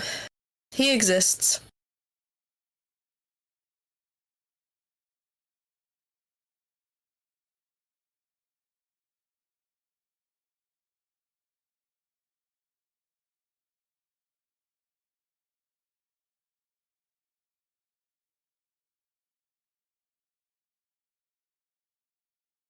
And I'll also stress this because it actually just came up on the Discord too. Someone else said they had some problem. People, if your opponent, and to be blunt, is being a dick, don't hesitate to call a judge.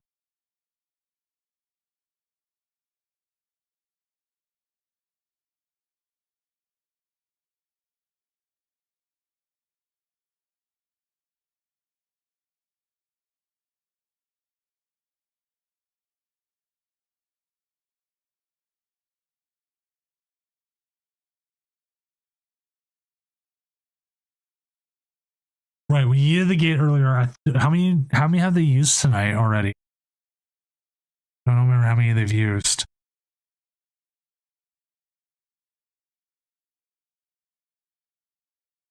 You can get the energy back in. That's not the issue.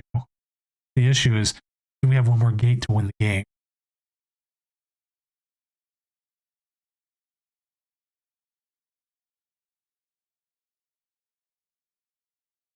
Do they even have enough energy to KO? Okay. Well, Dango always has it.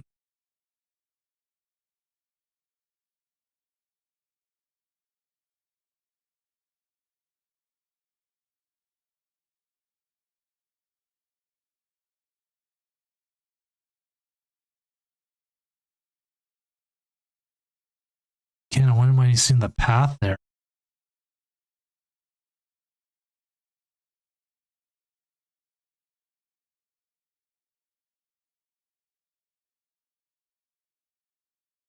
If there's a gate in deck, okay, I mean you can Pokestop. Oh my god, that Pokestop!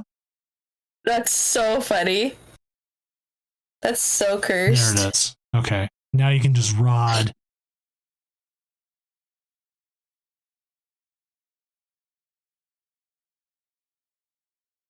Yeah, we're It has to chilling. be water. It has to be one of every type. You put the grass on the V star, or like, oh, okay. I went, oh, wait, no, wait. He doesn't matter how he does it. He doesn't matter. And then the jet energy. You got it there. There we go. What's up, I mean, RVD? that was a pretty good one, yeah.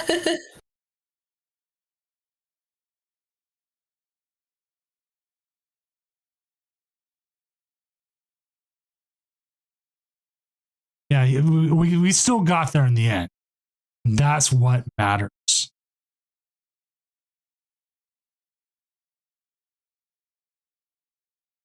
Currently, we do have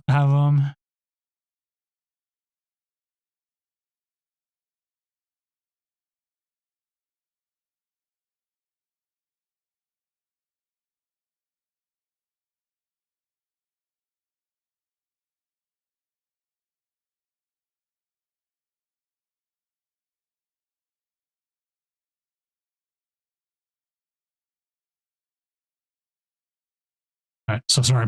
This is the only. Someone was asking if everything was okay. People were seeing the tweet from earlier. Yes, everything is okay.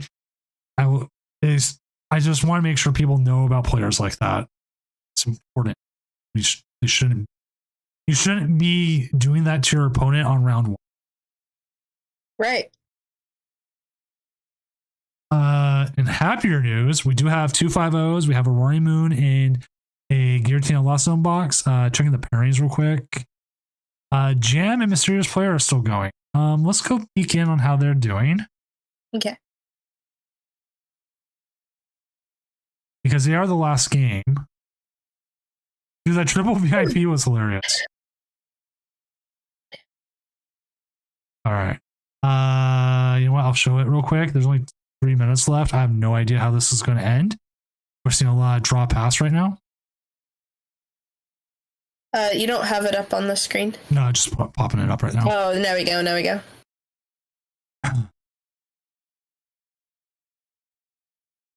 Jam, yeah, I think you guys are probably just going to end up tying. I'm assuming he still has outs.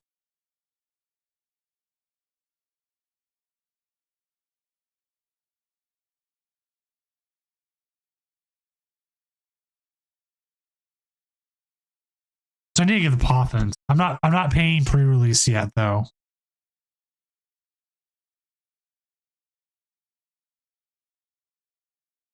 I mean, I wanted to plan a pre-release. I don't even know if there's any this weekend. Should be. There should be. How much are they pre-release? No idea. Like for around here, it's like $25. No, the Poffins. Oh, the Poffins? People them up for so much. Here, I'll look at it. I was like ready to look at pre-release prices not that long ago, and then some cards weren't even on there yet. Is I know the A specs are insane, and they should probably go down as time goes on. Like, I mean, think prices haven't been that insane for anything, at least staple wise. It's usually the arts that are the ones that are there. Okay, so they're like $3 a piece. That's pretty much how it was when Battle VIP Pass came out. Yeah, but it should drop even more. It's uncommon. It's in a lot of things. The reverse hollow Battle VIP passes are the ones that are a lot right now. The King, 7 rounds. It's like Iona was. Some cards were more, some cards were less. Yeah, Backstone Belt dropped a ton. It's only $28 right now. I feel like last time I checked, it was like way more than that.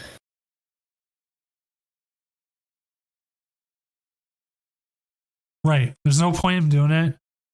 I will probably just buy packs on the when I go to Vancouver. And there's no reason not to just buy packs, right?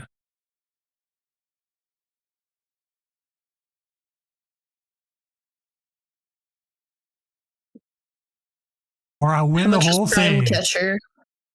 Yeah, just win the whole thing. Yeah, we'll get a whole bunch. Maybe I should sell my Neo Upper Energy that I pulled. It's $14 right now. It's definitely gonna tank. Yeah, they're just tying here. They're just gonna tie. Good on Mysterious Player for setting up a tie. Good on Jam for playing as best as he could. Want to see the flip? That doesn't matter. We know it's a tie. I'm not changing that. Nobody was won. Time's up. We're good. Thank you both players for being able to stream. Yeah, prime catchers are $39. I think that's about right for like what they're going to be for a hot second. I have no idea what they're going to be afterwards. Like the ace packs are going to be. I don't know what the full rarity is. Out of my whole pre-release that I went to, and I'm trying to remember how many people there were. I pulled the Neo upper energy, and then someone else pulled the prime catcher, but that was it. So that's like, let's just say like 12 kits. So that's like 12 times 4 packs, 36 packs. So like in a booster box, you might get 1 or 2 would be my guess. If that. All right, so next round is up. Let's see who Goldango's up against. Does Goldango ever beat Chin Pao?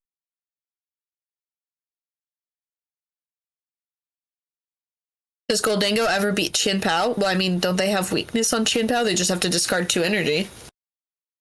It's whoever trades 2 prizes first, right? Yeah. Okay, we won't watch that one. Gavin's not able to. I'm looking at like 4 ones. I think players up against Goldango. I don't know if he ever wins that one. Jam has to play. Let's just stick with Jam. We'll see how this control deck goes. Because we should be having IDs now. Yeah, there's unless Jam's IDing.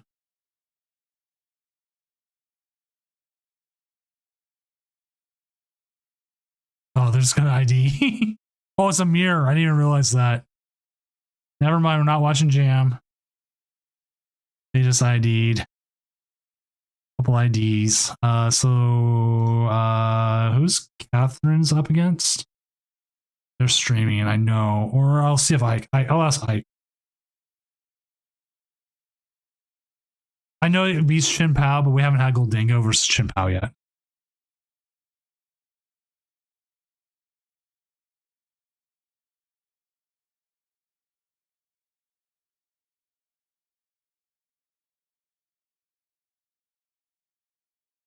Master Ball's Jeez $25. Louise. I think I have an old Master Ball. I might. I have a whole bunch of old base specs, and I know they reprinted Master Ball. I don't remember if that was one. We'll jump to Catherine's and have it. If Ike's able to stream, that'd be great. If not, we'll watch the Mew, because the Mew I think the Mew's gonna win it. Okay. Yeah, they're up against Arceus. Oh, you know what? They're up against Arceus Rayquaza. Oh, perfect. Perfect. That's actually the deck we've been trying to get on all night anyways. Arceus provides. No shot, Jam. Did they really? No shot. Dude, you're gonna. What do we even do about that? Oh, I want to verify real quick.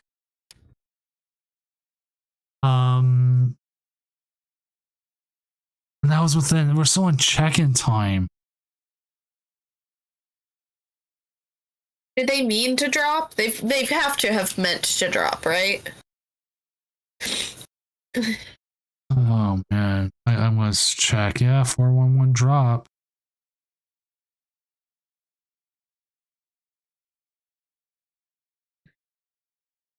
Oh yeah, you're not coming to Vancouver, right? RVD.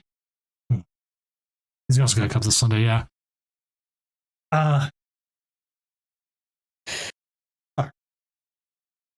Oh, pardon my French.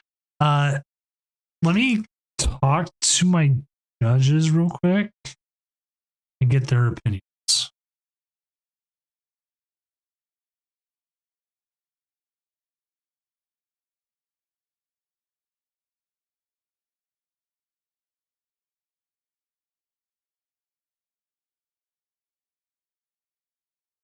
I'm gonna ask them. Essentially, if someone takes a tie ID and then drops, would you change the result? I don't think so. Like personally, that's my gut, but like listen to what the judges say. To me, where it becomes an issue is that they did it like right after. And at 4-1-1, they are still in cut contention.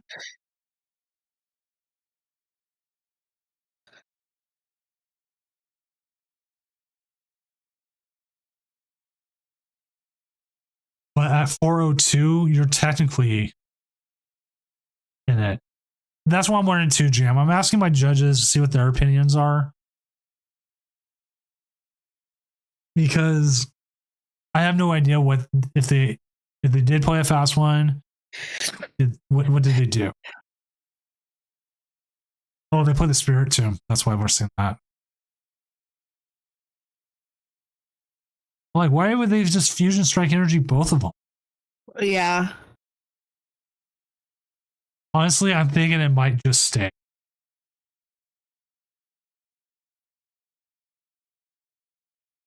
I'm actually not against Path to the Peak here, if only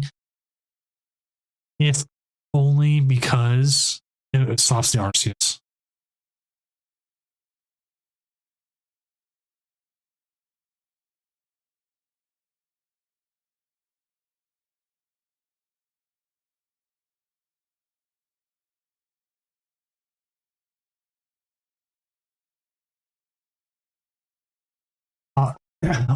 I was hoping to see you there, RVD, but totally understand not. They put the. So, Genesect can't get KO'd unless they have Choice Belt. So. And then they have Rope in Hand and the Vacuum as well. Right. Oh, that was a lot of energy. Oh, ouch. There's the Charcadet. Just a little babby. Oh, you changed it up. You changed it up.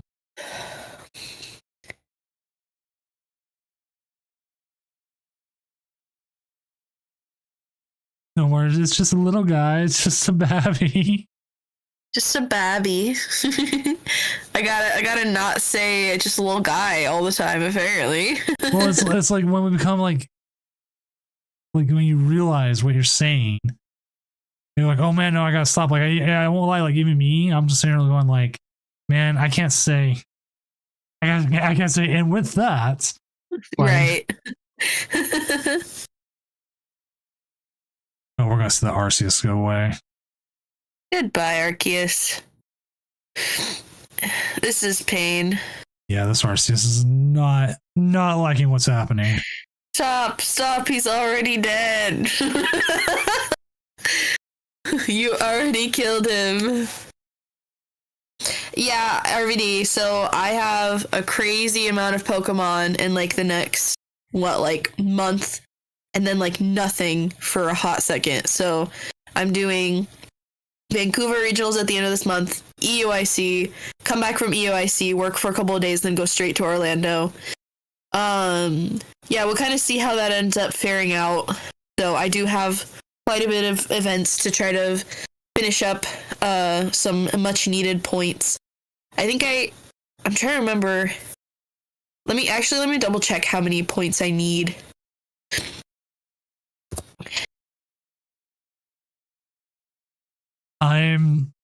Vancouver's going to be my last major. Oh yeah, opponent concedes there. There's like there's nothing. Nothing. My judges are saying no. Yeah, I would just leave it. I need 130 points across 3 events. So sorry, I cut you off for there a second. No, you're fine. It'll be quite a long shot, but it's possible. So we'll just have to see. Definitely with EUIC giving out way more points than regionals, I'm hopeful. He's actually ahead on the Goldingo trade right now. Ooh. Oh, I forgot he does play the Charizard. Yeah. Charizard just goes bonk. But yeah, this will be my last event, major event. Not my last event. I'll probably just do some cups and stuff. Do that. And then whenever Portland or Vancouver, I'm assuming both again. And then depending on if we ever get like a Seattle, that'd be nice. Didn't they change the gambling laws back? Can't we have events in Seattle again? Yeah. But that happened already into this season, right? Yeah. So we'll see. You're looking at Arceus Umbreon, silly goose. What else did you think you were looking at?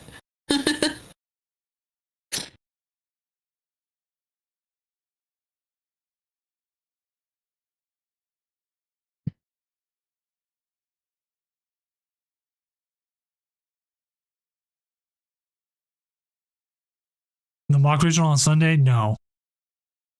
I debated about it, but I have a busy weekend as it is. It doesn't have access to Starbirth. He has no guarantee of getting the fire energy this turn. You can hit 200 here. You thin your hand a bit. Actually, you can Squove it here. All right, your options are Squove it, Witch into the Charizard and pray.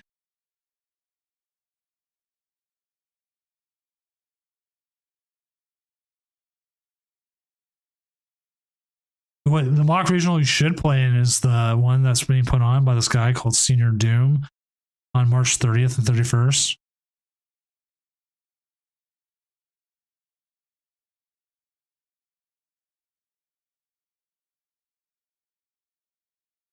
I heard that Doom guy's really cool too. That's real. Honestly, and you got the. That's the real deal. You're so right, Moxie. Do you use the switch here and pray again that if you get the fire energy? How would you get the fire energy off the Iona? Or the research? Well, we didn't do it, so I'm glad we didn't do that. Well, do the damage, Prage, I guess. It's in the deck.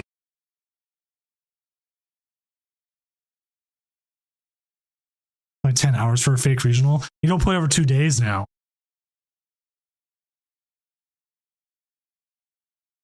I talked a little bit with Emmy about this. I think I talked about it a little bit last week or on Tuesday. I'm working on a video essay giving a reason why we should have an online circuit and using the Tournament of Doom series as showing that there's interest, that there's consistent players, including other online tournaments as well. I mean, we have plenty, and that people want to do. We'll go on to the Umbreon. Okay. I want to do this kind of stuff. There's interest. There's so much we could do. And then the question is, how do you give championship points for an online series, or do you run it separately? So like you could have the series be stuttered. Like, all after NAIC, you could run the online worlds and then have IRL rules afterwards. Do they honestly just whiff?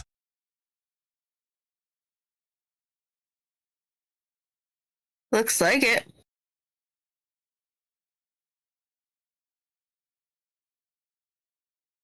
There's Rod. I mean, you can put some energy back, I guess.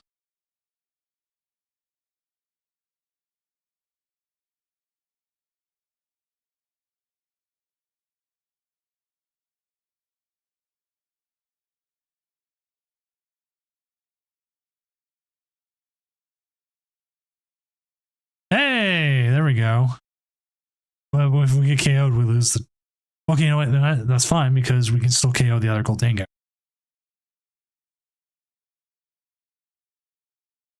So no, he's actually in a really good spot. This is why we never count out Mysterious Player. Yeah.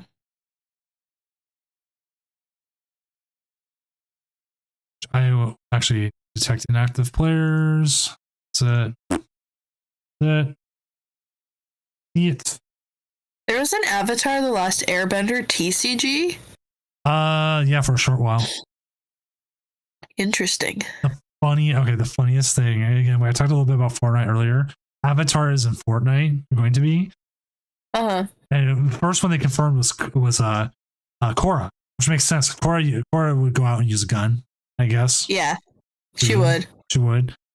She would. But there's leaks saying they've also confirmed Aang, which I don't see Aang using like an AR-15.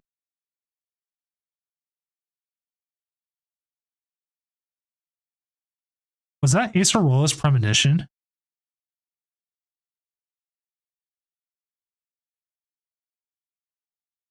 I just ominous text messages. I'm sorry, everything's fine now, but I literally paused like, what?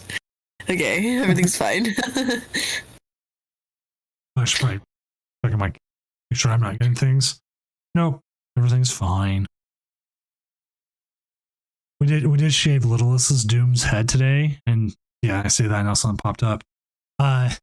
We shaved his head today, and we went really short because he only gets his head haircut like once every 6 months. So go short, gives him some extra time, right? Makes sense. He looks like Matt Damon from Elysium now. I don't know that exact look. I'm gonna have to look it up.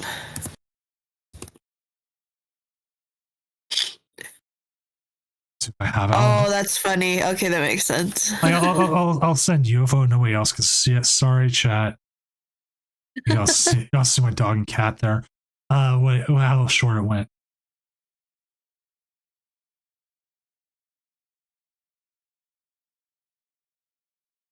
Aww.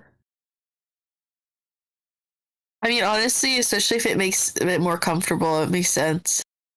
Yeah, it means he's not going to get matted hair or dreadlocks, I guess. Yeah. There's a concession. I thought this game wasn't going to end well for Mysterious Player, but I guess he won.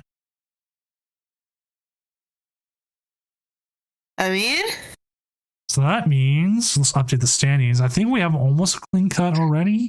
We're waiting on 5 matches. 501, 501, 5151. Jam makes it interesting at 402. Molten dropped at 411. He should fall off as things go. Rubik is at 4-1 with Pidgeot control. We got a lot of control decks coming through. Little Nicky with the Chin Pow. Yeah, if you're 4-1-1 and drop, you should not be making cut. So should be good. That's good. None of that where we're like, oh god, I gotta add an extra round. I gotta do this. Everyone, it's just an extra round. You're all gonna tie. Fine. Not what you want. Let's see who we got left playing. Couple people. Okay. So there was an interesting post to the thing from earlier tonight. Someone did say, I feel like we haven't seen a good play Limitless Meltdown in a while. In my opinion, these people are kind of necessary to the online tournament ecosystem. They keep things interesting and help unite the community. Yeah. So I could see that. Yeah, that makes sense. All right. What sleeves do I use? I was originally a magenta dragon sleeve user. After having seen all the things and I'm just having them. I keep having them crack. Like I pile shuffle and then one will crack open. I can almost like audibly hear it crack. I've moved to purple katanas, which are a little bit slicker and easier to shuffle. They seem pretty good. I used them last regional. I've used them a couple cups. So that's the ones I'm using right now.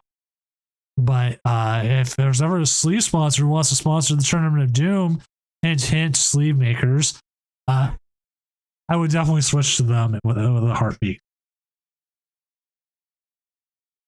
Because I am a consumer. There's plenty of different words I could use there. We're not past midnight yet. I'm sorry.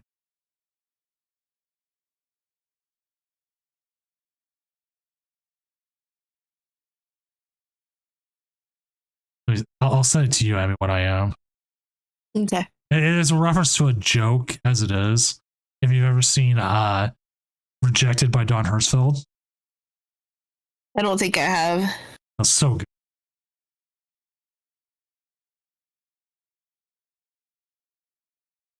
Oh, jeez. Yeah, katanas have been working out pretty well for me. Like, so I like how I would say they're kind of slippery, and that works really well for not pile shuffling, mass shuffling over riffling. I think katanas riffle pretty well as well. You see, if you can get oversleeves for ETBs, they're a lot more fun. Yeah, I mean, that's what I did up on stream at Sacramento. That was because I had a bet with a friend. So, I have recently switched to sometimes using katanas, but my go-to are pink diamond dragon shields. And I have yet to get a bad batch of specifically pink diamond. I have gotten bad batches of a bunch of other colors. I got right before Portland, I was going to use orchids. And we got 2 bad boxes in a row of orchids from 2 different like batches. And that was just such a huge, like, I was so frustrated. Dual mats in particular, I feel like I've gotten quite a few bad batches. I just recently also had a bad one of what's the blue color? Is it Lagoon? I think so. Yeah, I had a really bad batch of Lagoon not that long ago. And it's such a pretty shade of blue. I was so disappointed. Well, it's like I love the Dragon Shield magenta color because it's like a really good magenta color. Yeah. And like the purple is okay, the ones from like the other ones, but I really just like the magenta. I don't like the purple Dragon Shield. I like purple colors in other brands, but I don't like, it's a very dark purple, but it doesn't have like a pretty sheen to it or anything. Like I'm looking up like just a whole bunch. Like the Ultra Pro sleeves are the ones I've had the worst experience with, like the Eclipse. Not so much from quality. Well, okay, it's a quality thing, but not like a bad, like quality itself was bad. Their colors do not match. So you have to get like the same production run to get the same color. So you can buy it, get like the, let's say, I'll pop it up on screen. This blue here, sky blue. The sky blue from one batch is not going to match another batch. So like you need to buy. That's so annoying. So you have to buy like 200 sleeves together if you're going to like re-sleeve at any point. We're waiting just on one match as well. I learned that because of their not the royal purple. Here it is. It was their hot pink. I was using their hot pink ones, and I got a set that looked like magenta. And you could really? You could obviously tell my hot pink was different from my magenta ones. And so I was like, together, I was like, wait, what? And it just ruined me. And I was like, I found out a pre-release, thankfully, where I had intermixed them. But if I was in like a League Cup and I got to like cut, they would call me out on it, and rightfully so. Or regional. I also used to use this deck box all the time, the Satin Tower box. The problem is it's just the separation of it is just a little too tight. And there'd be plenty of times I've opened up the bottom and just yeeted my dice everywhere. Oh yeah, I used to use Satin Towers a lot. There's especially like the sparkly line that they had that I really liked. But yes. I've switched to only using regular deck boxes. I use a magnetic flip box and actually I did use actually an Altoids 10 for a while, and it made all my tokens smell like really nice. It was actually really, really cool. I was like, yay! Yeah. So the final game is finished. We're going to go ahead and look at the standings real quick before we announce the last round is going. So currently we got Moxie here at number 1 with Giratina Lost Zone Box, Roaring Moon with JLK coming in number 2, Catherine with number 3 with Mew, Ike Lalit with Goldingo at 5-1, Juan here with Charizard at 5-1, Rubik coming in at 5-1, Jam at 402. They will need to play. Mysterious Player will need to play. Molten has dropped. So this could get interesting with the 4-2s as well. Like, I'm not going to say 4-2s are out, but you never know. So we might just stick with Player because it's been interesting, and we'll see who he pairs up against. Sounds good. I'm actually gonna take a little bit of a break. I feel a little coffee and go get some water and chill out. That's always fine. I understand. I'll be right back. I've done the stream like how Emmy is right now, where you're just like congested and everything, and it can be brutal. Excuse me. And then I cough. Yeah, it will be interesting because like you have to win, you have to not like the 5-1s should be ID, which I'm starting to get ID requests as it is. Well,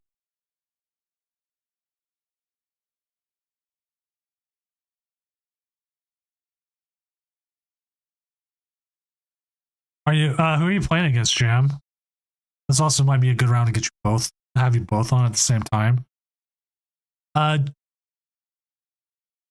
Jam, actually want to join us on table 2. That way, I actually just grabbed you there. Jethro Troll, thank you for the follow. Just reshare your screen and we can jump between yours and Mysterious Player's game easier.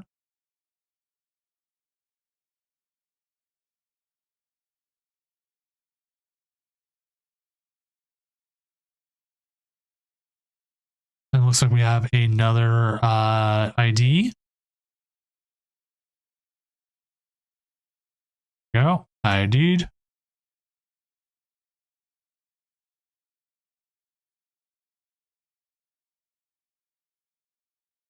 Okay, it looks like Rubik and Ike are going to play, so that is going to be interesting.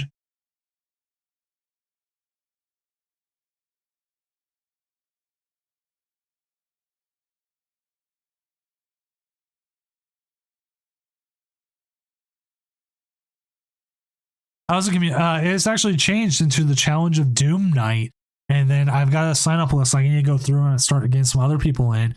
So I bring someone in. We watch the 5 to 6 rounds of the Tournament of Doom, a Challenge of Doom, which is just straight that, and we just have some fun, and just do things. It's a lot easier if you do it that way because then we get other people playing. I'm not like, hey, can someone do this? Oh, hey, just watch Doom play. It's actual like competitive stuff. So it's evolved from Community Caster Night into Challenge of Doom. And it was Z-Man Cuddle's idea to do that. I'm like, you know what? That is actually a really good idea. And so I did it.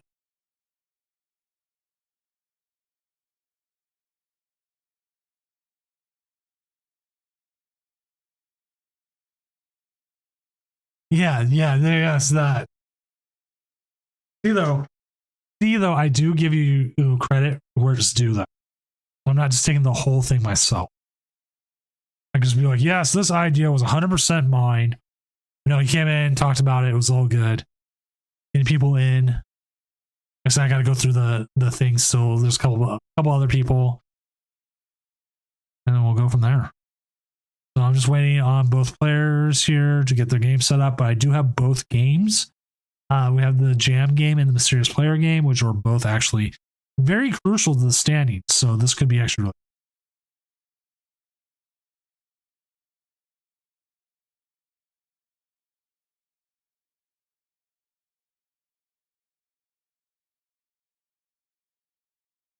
Well, the interesting thing about Tuesdays is I don't start until 8:35. So even if there's a server downage like there is this week, it doesn't matter. Dude, it has been 10 years since I last had a baby, but I remember like the anxiety before a kid came. I've had 2, and the second one was way, way, way more stressful than the first. But Mrs. Doom had emergency surgery at 26 weeks, and that was pretty cool.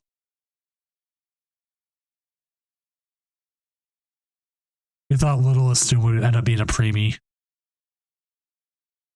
Had a lot of contingency plans. Yeah, it was like at a point like we had to find a doctor who would do the surgery because a lot of them wouldn't touch it.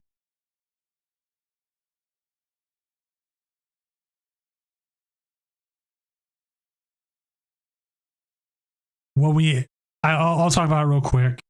What happened was she had an ovarian cyst that was the size of the baby, and because of that, it needed to be removed, or if it ruptured, it kill her, and certain doctors wouldn't touch it. So that's what happened.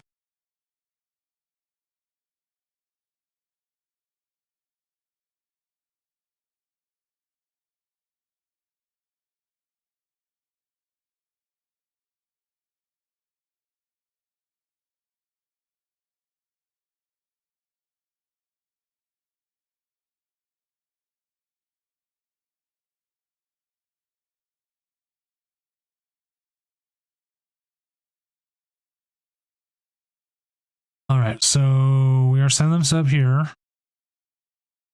No, they found it at the 26 mark.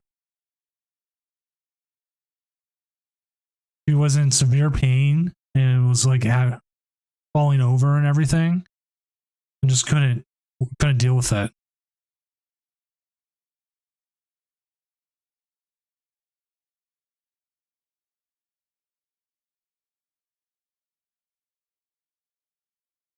So it happened over 10 years ago.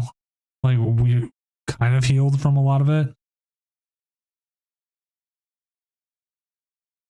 This is a hard call. Do you instant charge here, or do you tempting trap? Let's look like we're going to do the instant charge. Let's see how Mysterious Players game's going.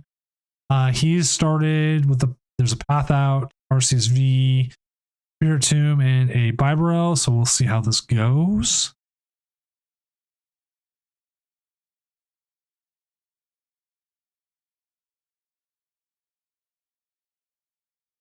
Well, I love when we're able to do rotating games like this.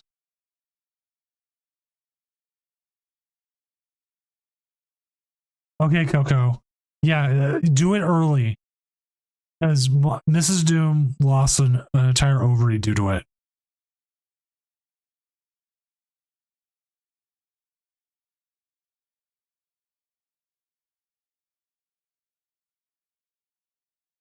And this is actually kind of a Latest turn. You can get a KO here. A little surprised it didn't Bibarel first, but I mean, you know what? That's fine. But yeah, it is nice when we get like multiple people on a table and we're able to just switch games. So clean, so easy.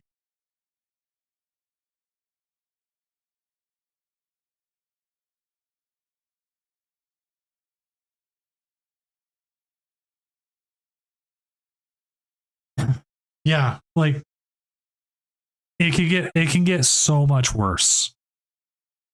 We'll get the Arceus and the Umbreon. Do you want to set up both, or do you set up one?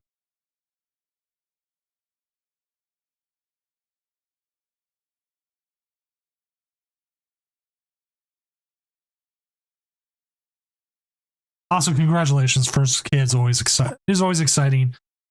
I remember when Mrs. Doom actually went through multiple days of labor with the first, and when it finally actually was coming, I drove her to we did a birthing center. It was like 2 a.m. There was no one on the road, so I drove like 70 miles per hour down like city streets and hit like every green light. And she's like, "You don't have to drive so fast." I'm like, I need to. She's like, okay. Like she's already like a speed demon anyway. She did.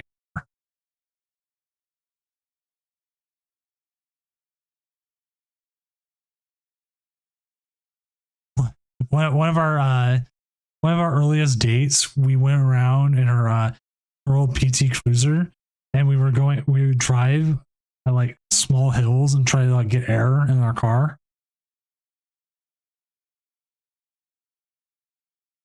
All right, we'll go check on Jam's game real quick. Ooh, he's got the Luxray set up. He's preventing. Oh man, prevent some Excaliburs there. On the other game, I don't know why you'd want to play the Sableye, especially not this early. They only had about four in the Lost Zone. Yeah, because like they'll have the Delphox here, and then that's going to set some stuff up.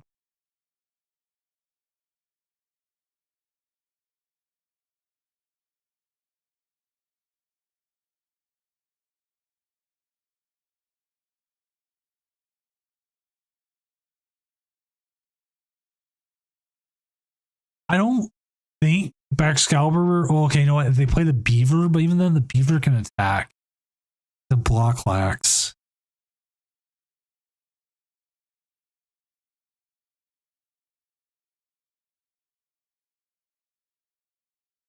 As there's a fire truck going down the road not too far from my house. Weird. Yeah, I agree. Having bird control, well, which we're going to see bird get KO'd here, which is probably actually the right move.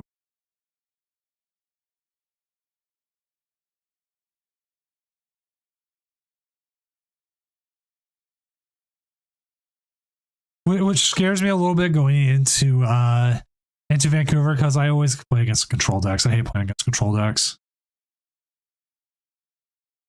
Regular stall, I don't think is viable right now. People who's done well against us, like trying to play against Charizard half the time. All right, well they do that. Let's see how this game is going. Ooh, they brought up the regular Arceus in the past, and they got the stadium, so they can just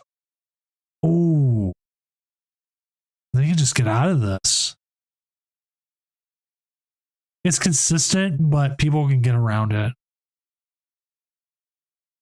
Bird control is like you gotta get rid of the bird, but sometimes you have to like overcompensate to get rid of the bird. It's a lot. I'm gonna turn some music on until Emmy comes back, just because it's just a little bit easier to have that behind me.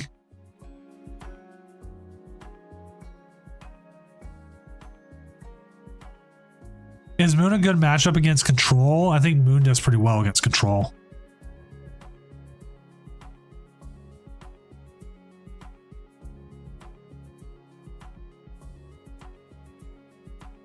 Oh, you're going to be in Vancouver? Awesome, Coco. Actually, hopefully I'll be able to see you there.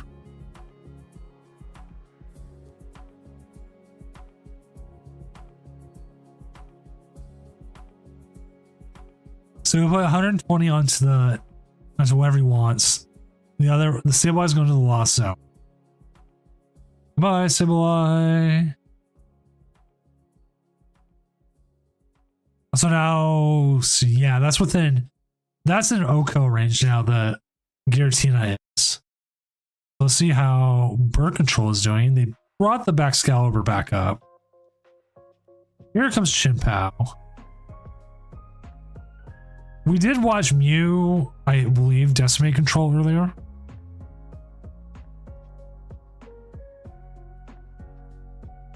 Moxie, you're correct. Some people ask me why, like, we're testing like Mew, and they're like, Doom, why don't you play Mew? I mean, why don't you play Moon? I'm like, I overextend myself too often than not with Moon. I'm trying to get like that major first turn KO.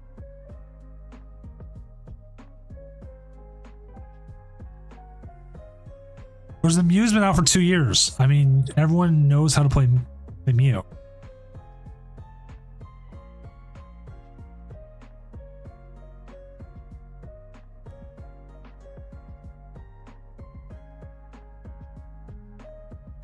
Ooh, bringing up the Iron Hands is actually kind of interesting because they have to have a lot of energy in the discard, but they also have to be able to get it out, which sounds hilarious.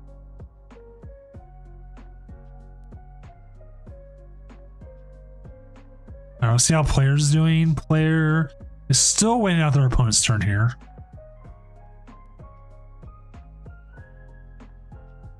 But remember, they put 120 onto a Giratina earlier. They've taken 2 prizes already, and there's a possibility they'll take another, at least 1 prize, maybe 2, depending on what happens on this turn. They don't knock out that Delphox, they could easily take whoever's in front of them, and then on top of that, take that Giratina on the bench and be 1 boss's orders away from winning the. On the Jam side, we do have the block Iron Hands. I don't know how many switch cards they've already used. They're also decking themselves out pretty well.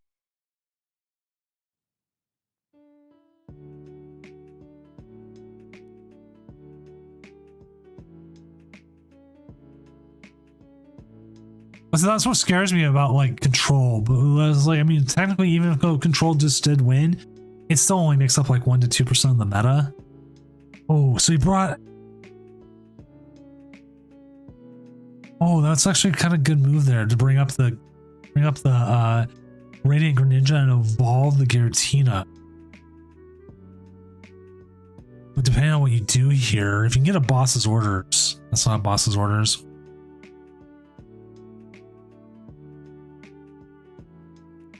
That's everything but a boss's orders. This is the hard part because like the Radiant Greninja just eats the hit. This side, they're still waiting as the Iron Hands is still stuck in the active. You know, surprisingly, I've been playing Gardevoir against Chin Pao. I've actually done pretty well. It's been harder with the Charizard, but the Charizard, if I'm able to go like 2-1, 2-2 against them with my pricing against me, I can, or 2-2, 1-2, I can usually do better. So look at the Iron Hands, they'll take 2 with Iron Hands. I can take 2 with that with a Charizard. They take 2 more with a Chin Pao. And if I'm set up right, depending on which version I'm playing, then Charizard, regular Charizard should take the KO. And then I should have another one set up to win the game. Like, it should be no 1-2 prizers out there.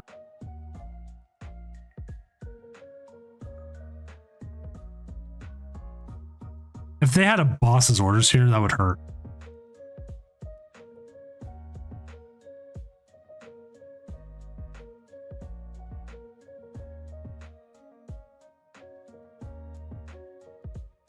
On this side, player just got, bossed into the...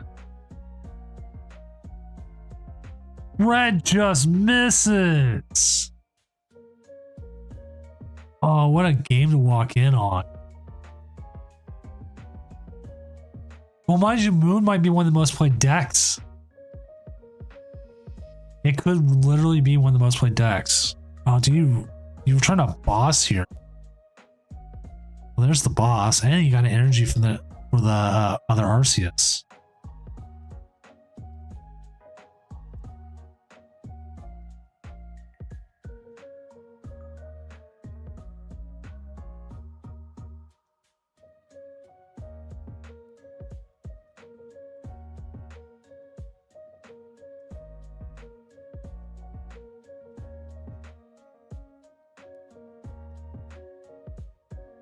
Alright, he has a lot of win conditions set up here, so this will be interesting to see how Mysterious Player finishes out. As he hasn't even given up a prize to the Giratina yet. And he's down to his last one. On this side, they're down to the last... They're still on 2 prizes, but the thing is, control is just control and it will do its thing.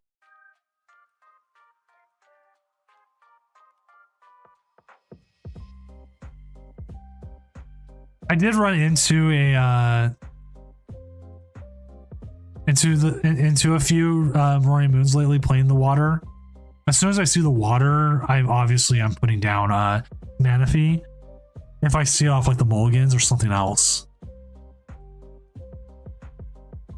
Also, I'm continuously updating the standings as games finish.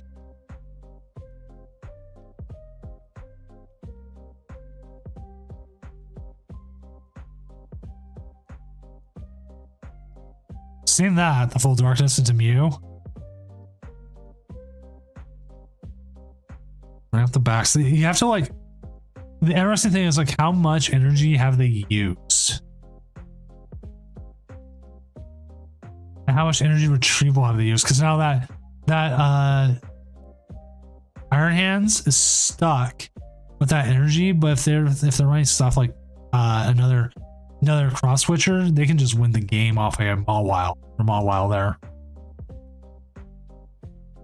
On this side, so we got Churros, Nestash. Like, I think they're just looking for their last boss's orders. That is not boss's orders. That is not boss's orders either.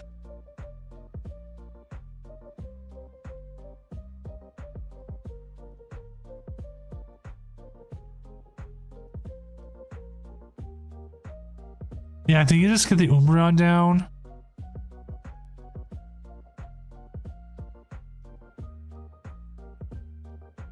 And then it's just trying to figure out what more you do here.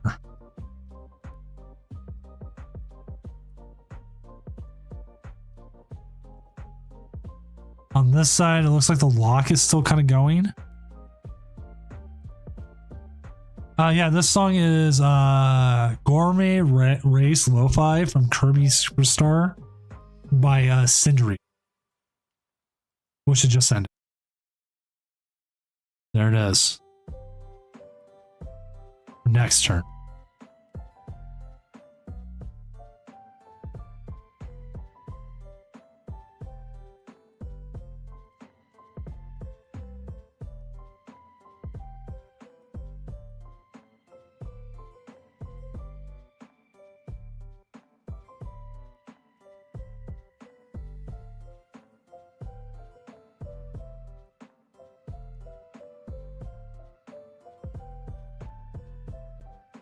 Alright, so this one, I mean, they can attack here with the Giratina, but I mean, then they just lose anyways.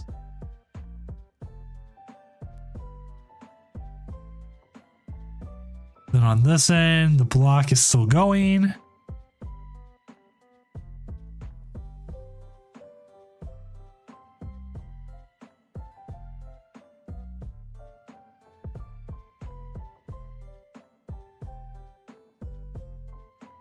What's up, Okidoki? Which I think you saw. They finally revealed the first Okidoki, which was actually a little surprised it was fighting type, but I guess it makes sense because they're using the darkness part of it. I thought they would be as their what's the word I'm looking for here?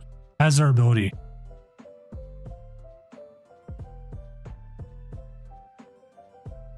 Uh-oh. Oh, they just ran out of cards. Okay, that makes sense.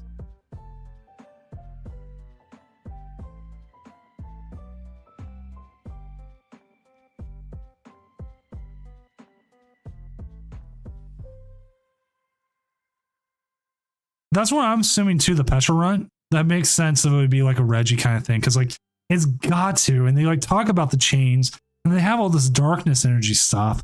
It's like there's got to be more to it. This is the only game still going.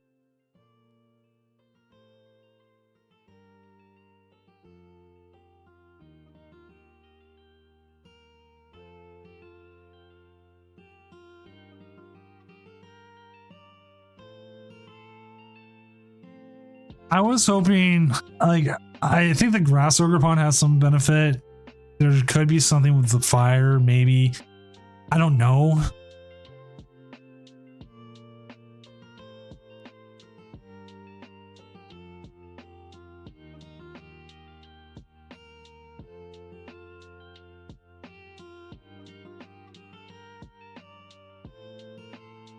I'm excited for it too. Like, I almost think this might end up a tie.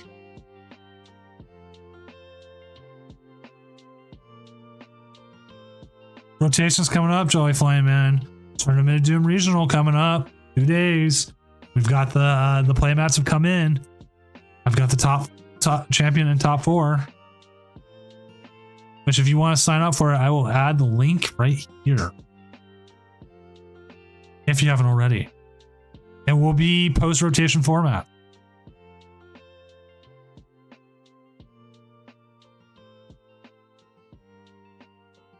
Yeah, this top 8 ball is going to be interesting. This was actually the last match right here, and so as soon as they finish up, we'll update the standings, and then we will know what our top 8 is. Go. And here's our top 8. Rubik, you actually made it. Dynamite is our person who missed cut. So we have Ike Lollet coming in at 6-1 with Goldango.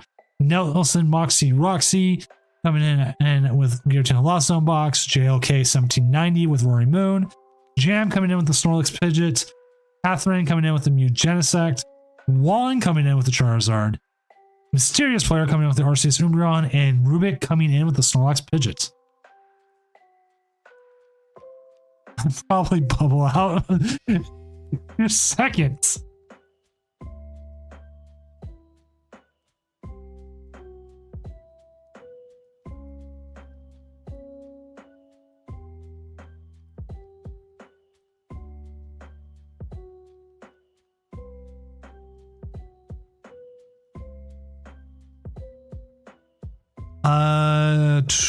Did the player who drop do it? I don't know. We'll find out.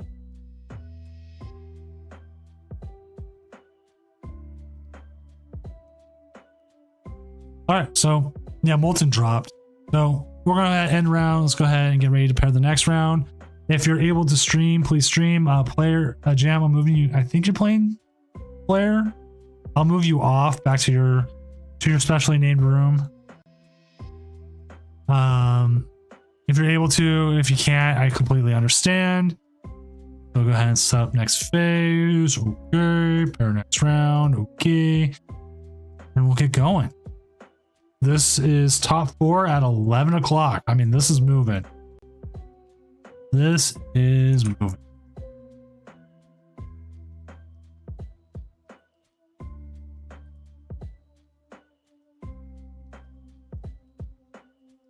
I know some players are already streaming, like Jam. Top 8. Rubik, I know you've been able to stream. If you want to just jump into a table. Actually, who are you playing against?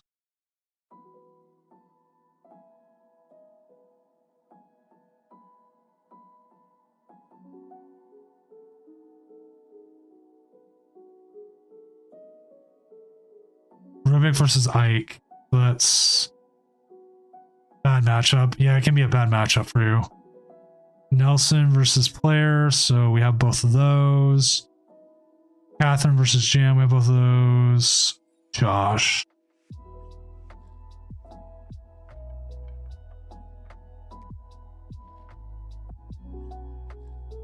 Oh, Josh is the Rory Moon. And he is up against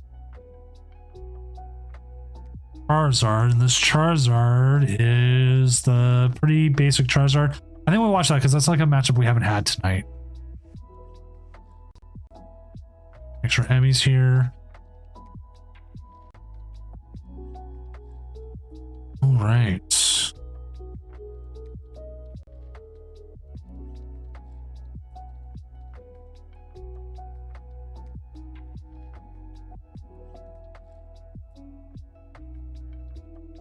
All right, there we go. So once that game gets going, we'll get going.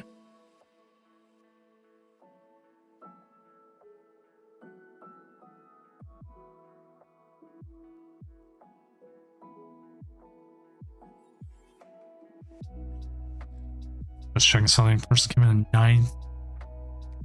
Charizard, some fire energy. Digit. Okay. So we will watch the Rory Moon matchup. So that will be. Looks like he's in the standings here. A lot better. Moon versus Charizard, which is more of a classic. So we'll watch that, and we have other games we can jump to. So if you are in Taka, just keep your channel going. We'll jump in. We'll watch. Okay, Rubik's, just keep it streaming anyways. I'll jump. It depends on how fast this one goes or not. We'll jump in. I can also, if anything comes up, I can check. It never hurts to have your game streamed. Catherine is already up 1-0 over Jam. That was an extremely fast game from what it looks like. I'm assuming they possibly drew pass and then Mew did Mew things.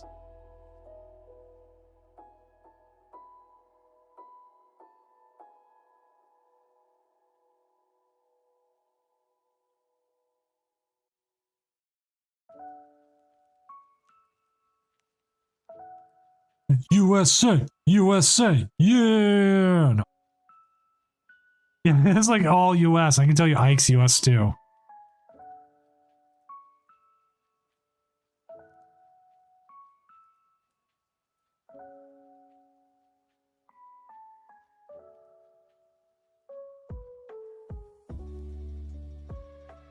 Yo, I've asked Limitless for this and they won't let me. Won't put the flag on there, but I want Petopia from Family Guy. The flag from Petertopia. Or Petopia, I think. That's how they say it.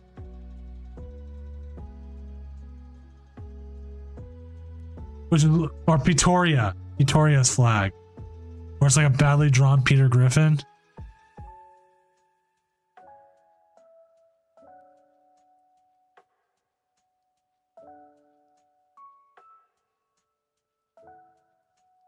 I can actually buy a flag of it. Can I buy a flag with the Doom hand on it? Getting off topic there.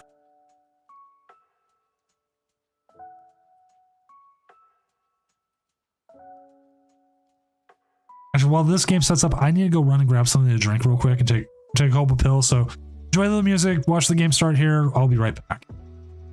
If Emmy comes back, just start talking. It'll be fine.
All right, chat, I'm back.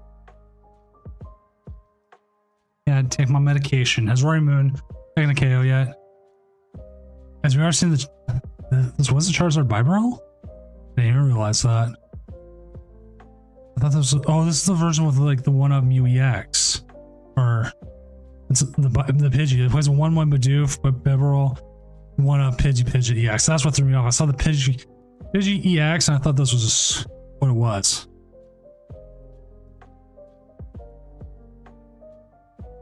I went to go like grab some like chips or something and none of it sounded good. I wanted some like I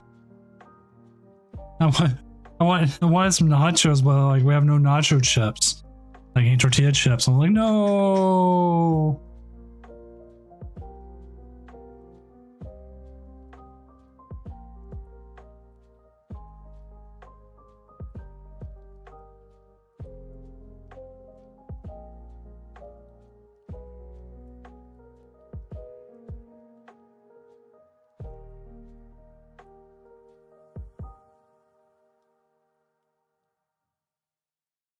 We'll see.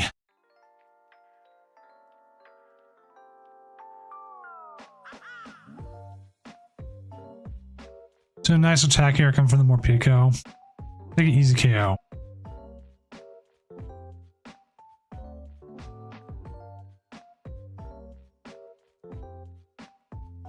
As we'll see everything go to one single Rory Moon. So this is where things get interesting for the Charizard deck.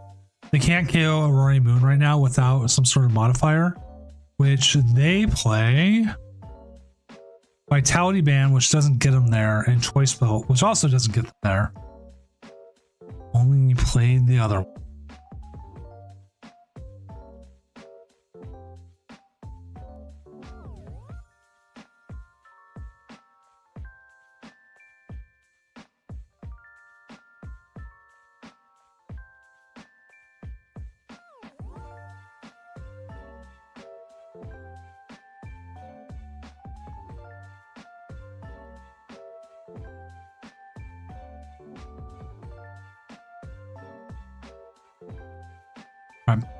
See the Bidoof. They don't run the evolution. They're playing the full rare candy version. So they have candy here. I mean, you can set yourself up kind of well.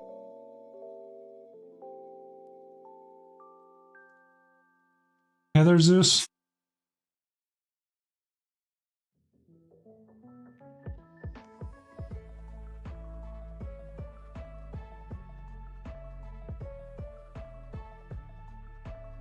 I mean, I guess you could technically KO the Moltres. You can put Vitality Band on. Like, Vitality Band Catcher, you get the Moltres.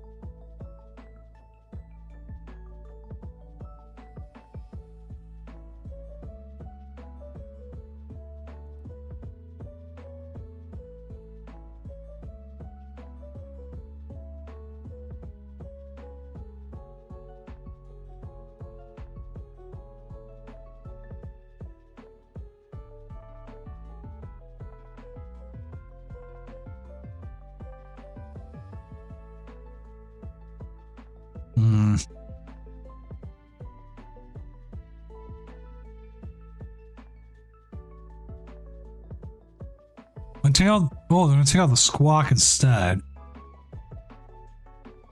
It feels like you need another Charmander down though.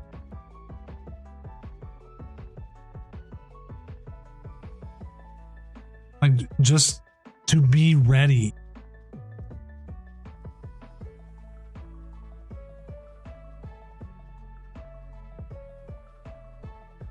Because they can KO your Charizard here, and you can KO it back. The Roaring Moon back. That's not an issue. Because I got a Frenzy Gouge, and they use the baby Charmander to do what you need.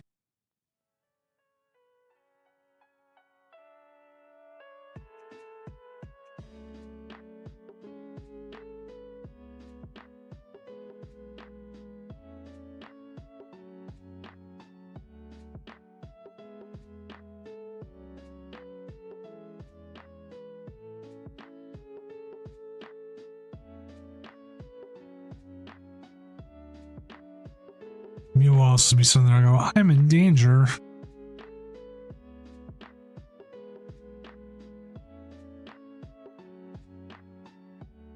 Well, Catherine beat Jam 2-0. That match is already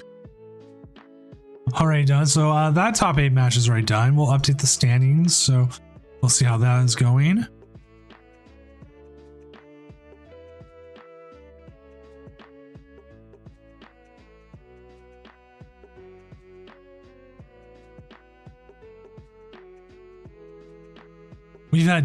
The control went through both games, and the time it's taking out all the other games to even finish one.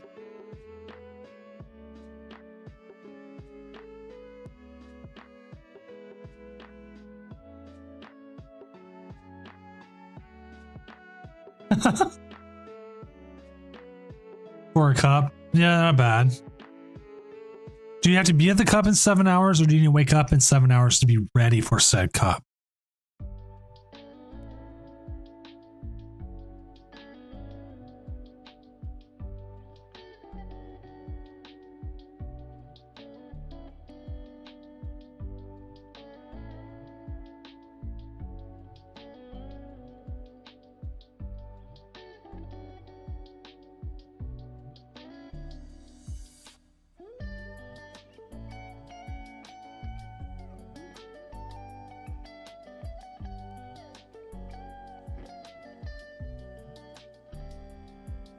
Here's the issue the Charmander's kind of running into here. You needs another attacker set up. If he, I believe he plays Radiant Charizard, which should set itself up pretty easily.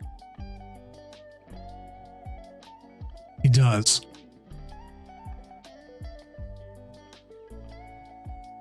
With another, just get it out there. Even then, technically, you could just get another Charmander out there and sign up a Charizard is easy enough. So it's how does he finalize that last two, which is always the issue.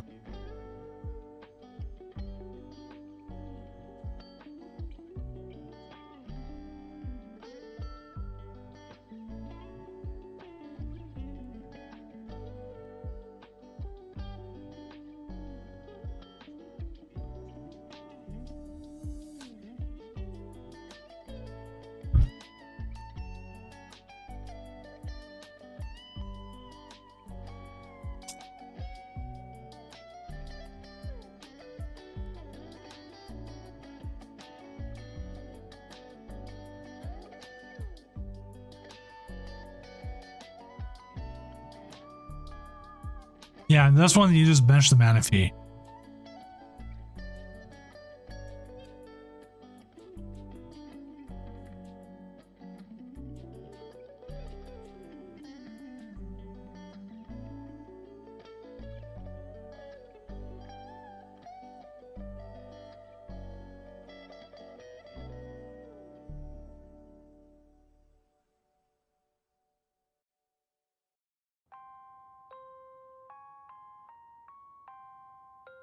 One of the things, like, as I personally have done, if I see water energy coming out from a Rory Moon deck, I do just go and put down Manaphy.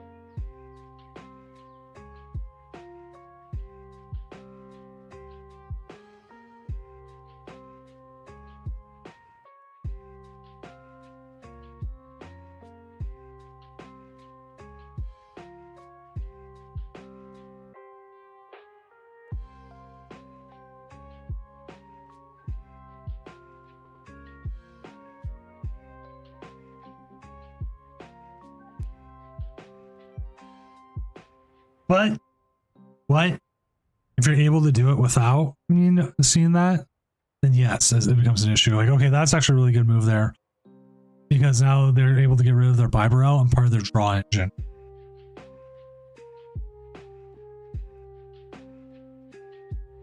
So we'll see what happens here, because even with the booster energy, no, Charizard actually misses. Well, they could force a game.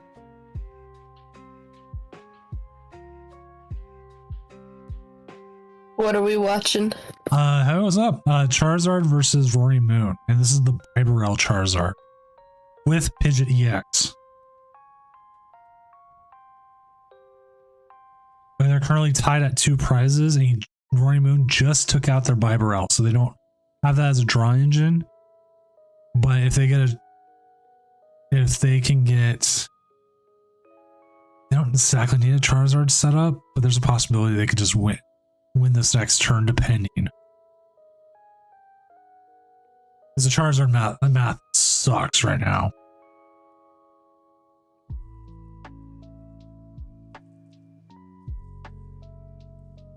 Ancient booster caps, or what is it called? Ancient booster capsule? Yeah. Yeah, that thing is chunky.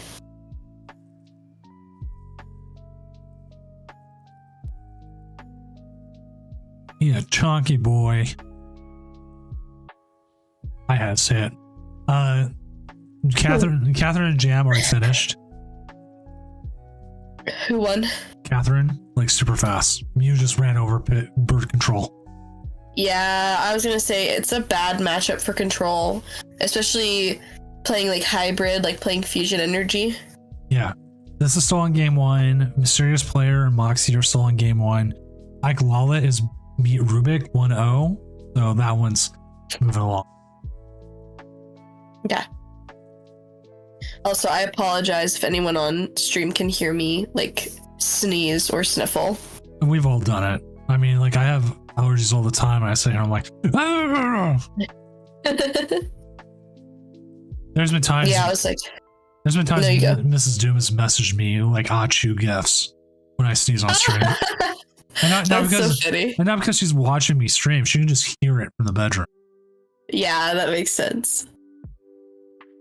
Yeah, I sneeze. Usually when I sneeze, it's like either it's a normal sneeze or it's a super squeaky sneeze. I don't know how to describe it other than squeaky. Like it's like super high pitched, you know? Mm-hmm.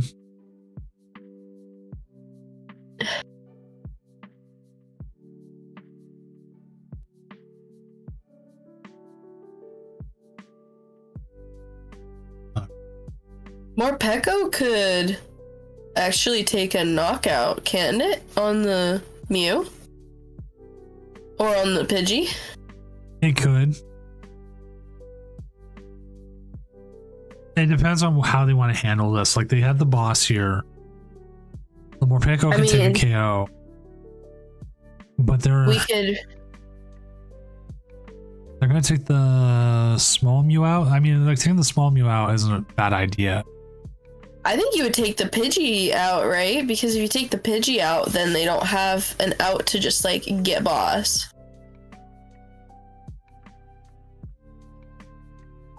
I think I would retreat, attack with Morpeko here, and like Dire Flame Wings. Dire Flame Wings. I guess we're gonna move things around, but I was like, Dire Flame Wings. The card is shining at you. That's what we need IRL is cards that shine at you instead of just being shiny. Yeah. I know people were talking about how like Morpeko was like not a good card or something, but like I think it's so good. Watch right that, now. that boss Charizard right here.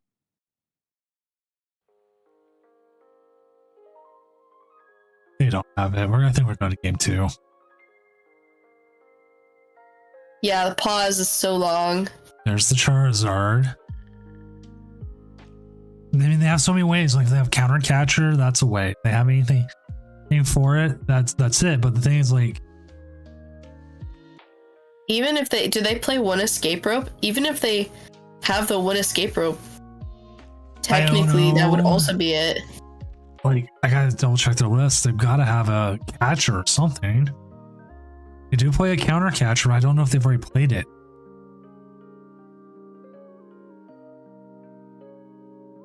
Nope. The problem is, well, Frenzy Gouging doesn't KO it. So unless they found a vacuum, which I don't believe they played 2 vacuums and they didn't find it. Like a vacuum would have forced them to either have something else or into a sudden death, at least. So we'll be moving on to game 2 in this one. Nelson, Moxie Roxy has won 1-0 over Mysterious Player right now. And that's the only game still going. All the games are still going. So we're going to game 2 with all the others.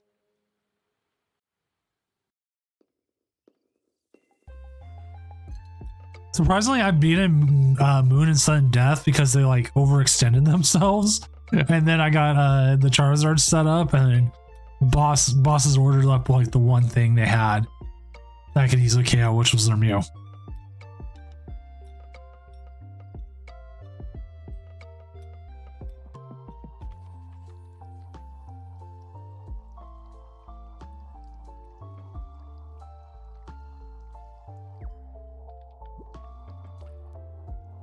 We'll see how this goes. Okay.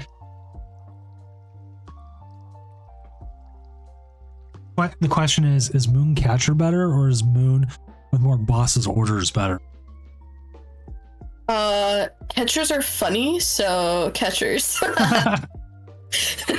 No, just going off pure vibes here. No theory, just vibes. It's funny to flip coin. Because I played against a guy who played actually 3 catchers, 3 bosses. Against my Gardevoir deck. That's just mean. Yeah, I still beat him. Oh, good. I think 3 boss is excessive. I got the baby Gardevoir set up, and then he went after my big one, and so then I KO'd it, and I already had like a bunch of energy on another one. And then so like I already jumped ahead. I KO'd like a Squawks to start off. Then you got my Gardevoir, and then I'd already set up like a baby Gardevoir with a whole bunch of energy. So then I attached Reversal. I think it was Reversal, or I had someone else like some way, and I took another one, and then like he just never got back from it. Makes sense.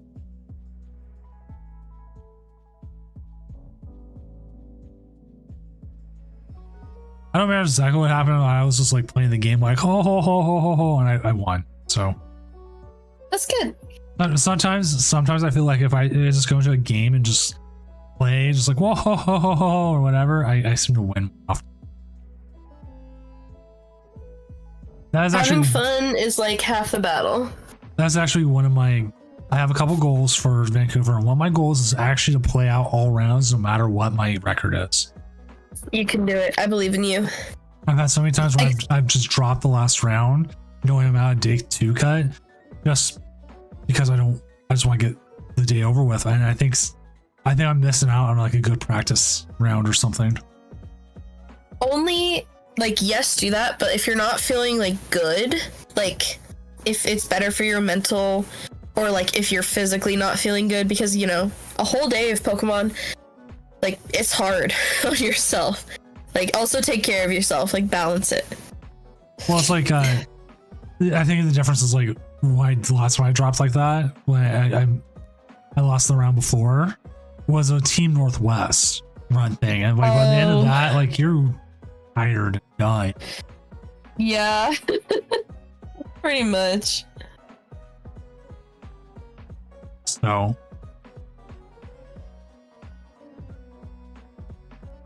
we'll see how the Vancouver one goes.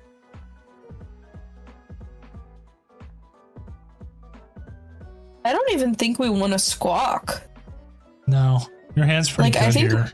Yeah, I'm like, I think we just want to Dire Flame Wings and pass it over. Well, I guess we can get more energy and like attach for turn. Because we haven't done that yet.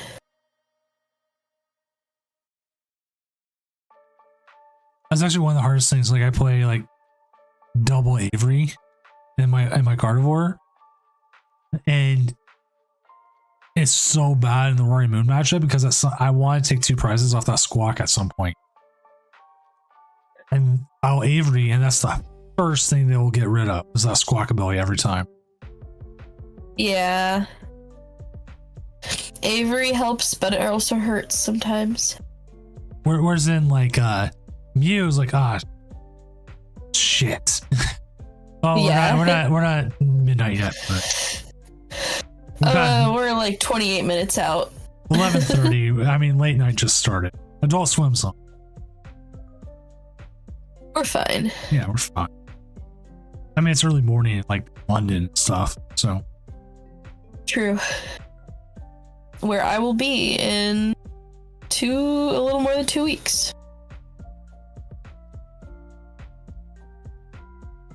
all right. It's funny enough. The group I'm sending Mrs. Doom with to Ireland.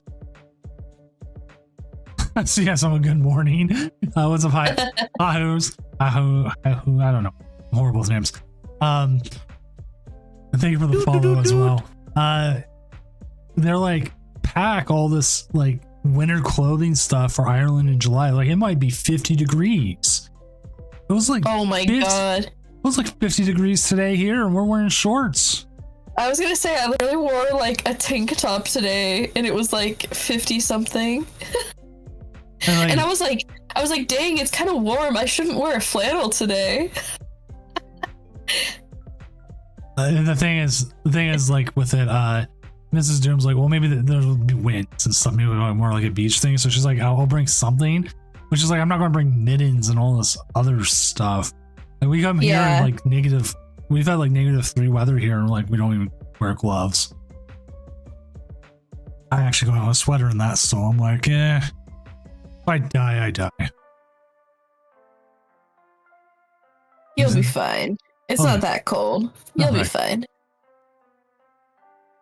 When I went to Ireland, which is like one of the only cool places I've been, like outside of Pokemon, I feel like every other cool place I've been has been specifically for Pokemon, but when my sister was studying abroad in Ireland. It was like rainy enough that you wanted a rain jacket, but you didn't want like a heavy coat, if that makes sense. Yeah. And I'm pretty sure we went in, it was either like late April or early May. The best place I went to, as a non-Pokemon, it's still India, actually. But That's so cool. I forgot you went there. but easily still, like, I was like in the rich part of India. So, It's still super cool though. well, it looks like they got a better setup this time. Dude, I need to get Bidoofs. Oh, did you see Build-A-Bear's doing a Bidoof? Yes, I have to get him. He's so cute. Miser messaged me like right away. He's adorable. He's like, Bidoof's coming. He's like bought every single Pokemon one from Build-A-Bear as well. He doesn't like get the really? Pokemon Center plushes. He gets the Build-A-Bears. He goes and like builds them himself. I love that. That's amazing. I have one Pokemon Build-A-Bear, and I actually really like it. It's the Eevee, but I want to get the Flareon. Frog has the Eevee one. And it's like a giant Eevee all over, that towers over the Evolutions. They have, Oh, that's amazing. so they get like the Pokemon Center Evolutions. Oh, that's so good. Didn't See, realize, I have. So you go. I didn't realize the Bidoof came with a flannel. Yeah, he has a little flannel. He has a little outfit. God, now I gotta get that. You literally have to get him. Like literally, it's the rules. How do Also, I- don't let me forget to bring you your Fuecoco. I still have your world's Fuecoco. It's just sitting on my dresser. I press play on there and it's playing sounds that you can get with it, and it sounds pretty good. Oh yeah, I was like, I think my Eevee has the Eevee sound box in it, which I didn't love, but also the Bidoof one might be cute. Well, it has like a tickled Bidoof sound as part of it. That's so funny.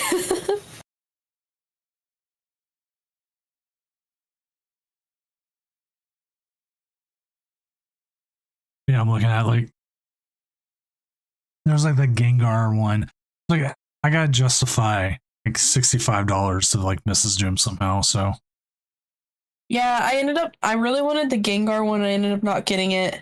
And I haven't gotten any other ones since, but I do have my like comfy friends Flareon, which that is like, they are so soft. Actually, do we want to attack with Moltres here? Doesn't that damage ourselves so they can just swing right back? kind of, but I wonder if they're trying to protect the Roaring Moon. Huh. Interesting.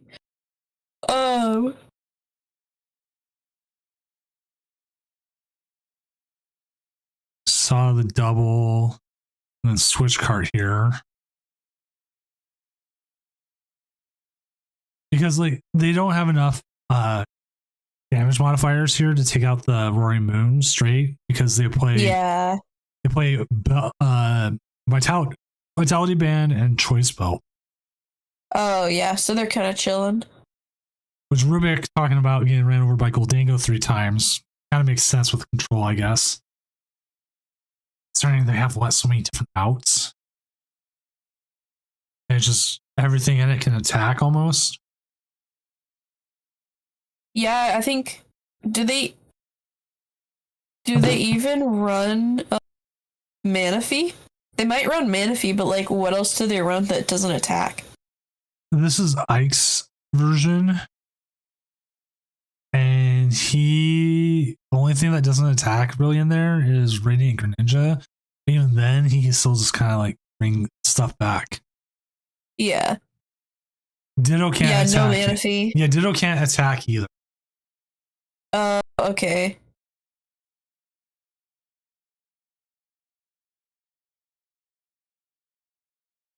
I mean, technically, it can attack for 10 with Splop. With Schlup. That sounds That's such- horrible. It's such a good attack name. Okay, we gotta ask how the casters would actually say that up on stream. You know what? I'd call it S-Plop.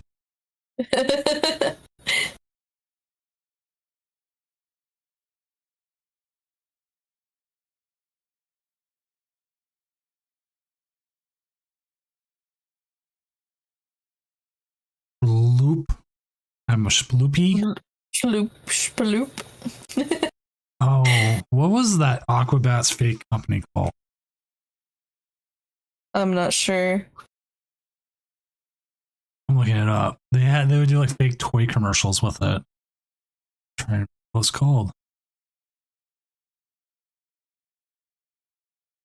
If anybody's watched the Aquabats Super Show and can remember, It just instant charged. Ouch.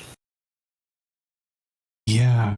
And the worst thing is like they could boss up, take out that Rotom, Yeah, and then it becomes a lot harder to come back. I think that's probably a really good idea, actually.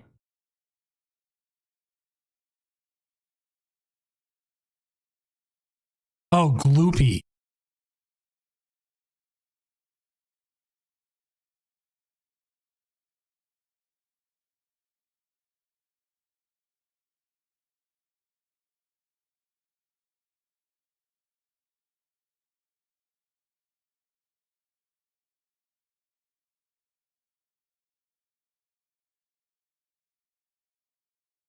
Which is even funny enough, like I'm looking at it at their store.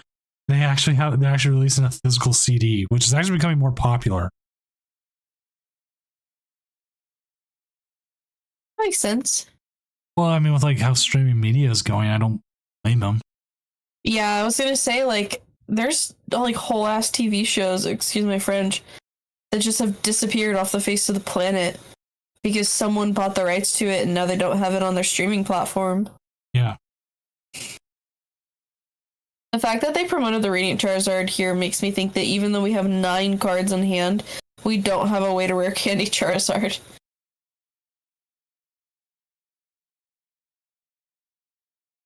Oh, never mind. I spoke too soon.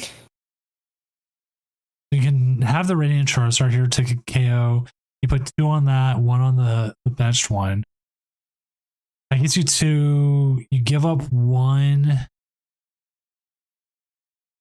The next issue is if you could stream another Radiant Charizard.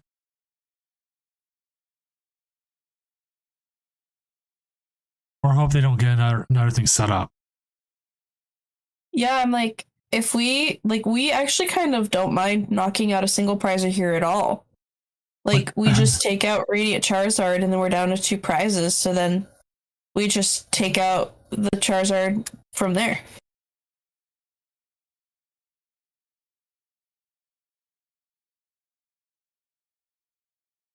So I'm looking at the new Aquabat CD because I love the Aquabats. I love old school ska. And they're dumb superhero, fun, cartoony kind of shit. I'm looking at their track list for the new one, and it's called. They have song titles like "Unicorn Babies," "Doctor Space Mummy," "After School Job Infomercial," "Let's Go Live in a Cave," "Don't Make Me Run," which sounds like my song right now. "The Ballad of the Shape-Shifting Pilgrim Boy."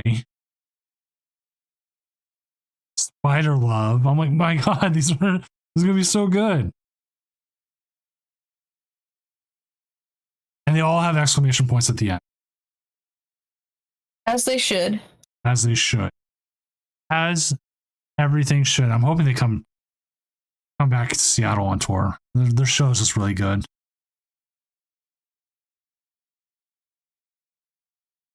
Which, funny enough, they toured with my son's favorite band.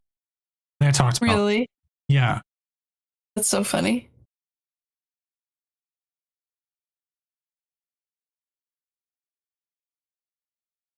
But he has this band called Cuckoo. It was called Cuckoo Kangaroo.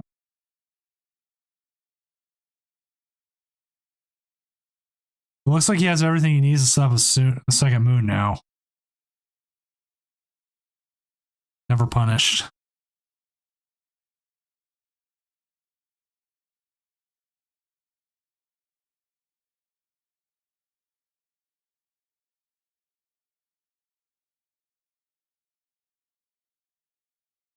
The big issue here is if the Charizard can reset back up the Radiant Charizard.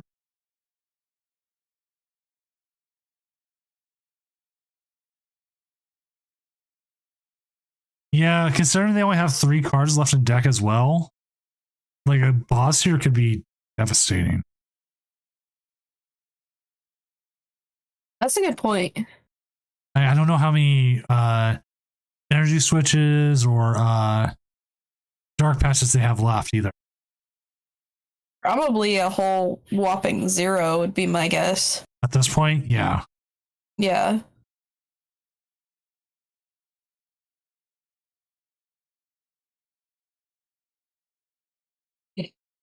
But also, the Charizard doesn't have KO right now. They need a they need boss lost vacuum. I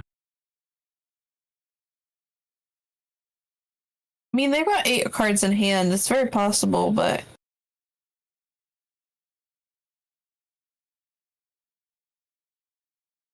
There's the vacuum. Okay.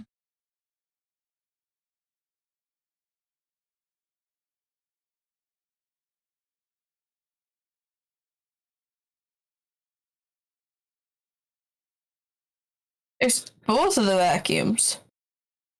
Yeah, they're just make sure that they have options on both of them, I guess. Yeah. It's the boss. Do they have the energy? They're acting like they have the energy, or they're going to try to draw into.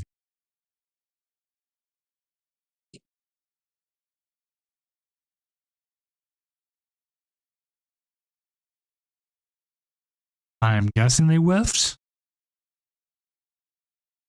I mean, it's a long enough pause. Which this is also the last game going. Moxie beat Mysterious Player 2 up.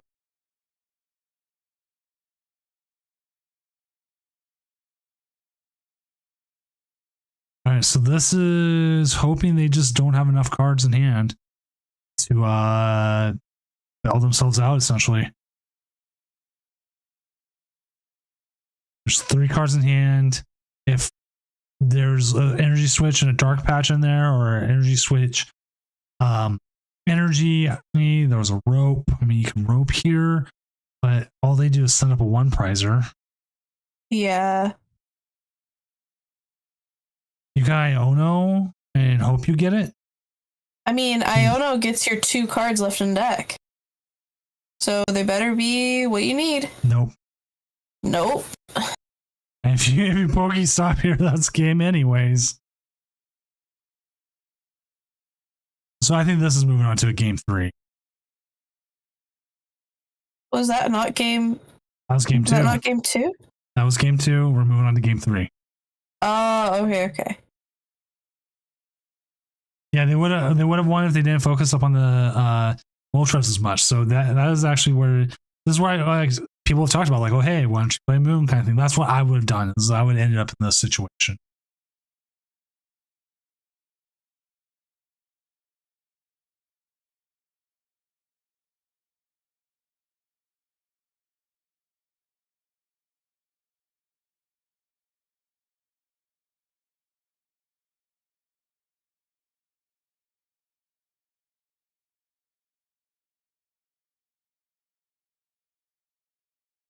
I hate late night shopping. What's up? What's up, Moxie? I saw you won 2-0 against Mysterious Player.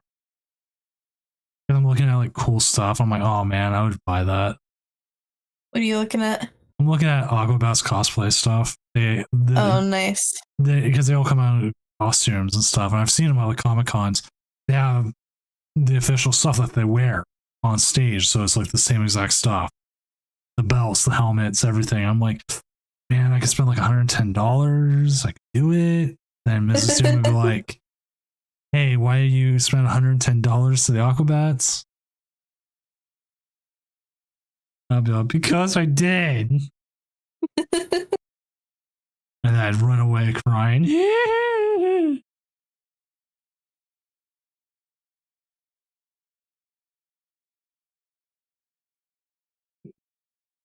I forgot to play Coachella.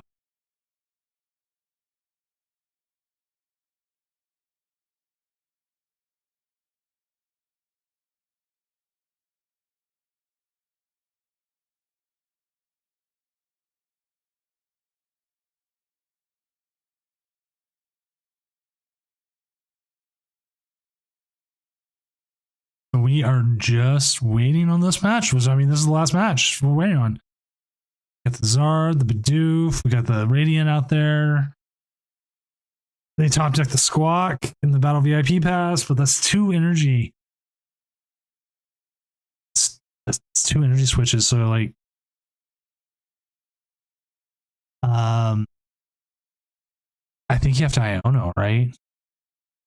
Energy switch is just too much of a useful card in this to throw it away.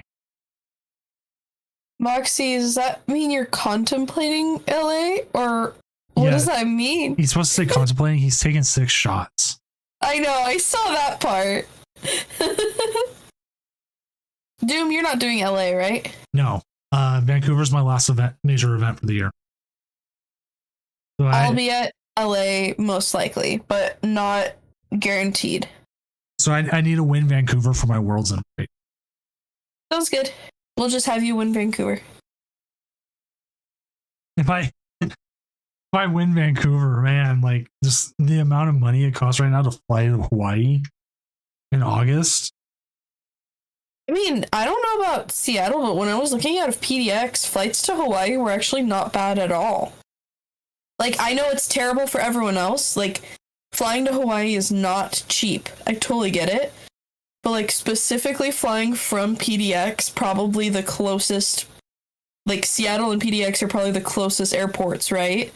So, it was like 400, 500-ish to fly there. Let's say August 8th, and then we leave the 12th. I'm just seeing how much flights would be.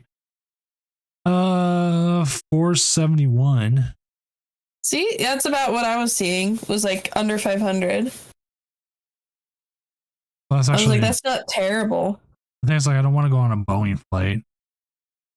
Oh God, good luck with that. You just want to avoid the new ones, like the new Boeings. Yeah, Mrs. Doom set up her flights for Ireland. Like 2 of them are on Boeing. She's like, yeah. From what I understand, it's just the new ones, so should be okay. So yeah, looks like it's 492 round trip, which isn't that bad. I think we paid for Europe like $1,000 round trip. I was gonna say, I think my flight to London was a little less than $1,000. So, in comparison, like half of that to go to Hawaii is not terrible. Do I ever do travel rewards? I do actually. Like my credit card has that. We usually do cash back on my credit card. And I use my credit card for like all the Doomed gaming stuff, doom-gaming.com. I think we made like $2,000 in cash back on our credit card last year. Oh wow, that's really good actually. Yeah. But yeah, like I'll get like an order in, then I have to go spend like $2,000 in playmats alone. And like that's actually like half of what I've made in playmat money for that. And it's like, oh cool.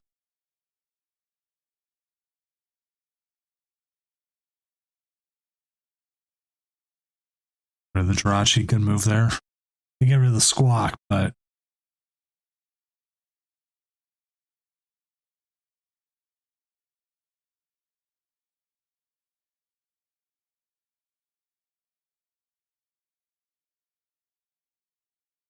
yeah, they drop you a cash form and it sucks. Like we actually owe on taxes this year because the way the tax bracket's changed. I think we're gonna owe like $600. That's so annoying. Yeah. We made the same amount of money as we did last year, and last year we got like $5,000 in taxes. Jeez Louise. Yeah. That's how bad taxes changed because all the Trump era tax cuts only for people like making under like $400,000 a year change. And now it's just like all there. That's so annoying. 200 sounds about right because usually it's about 22 to 25% is what they take off taxes.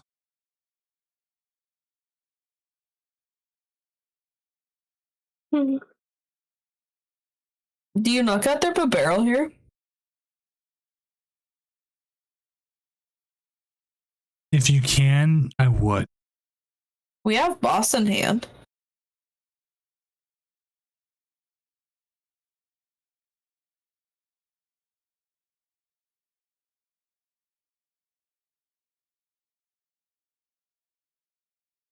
Super 68, thank you for the follow.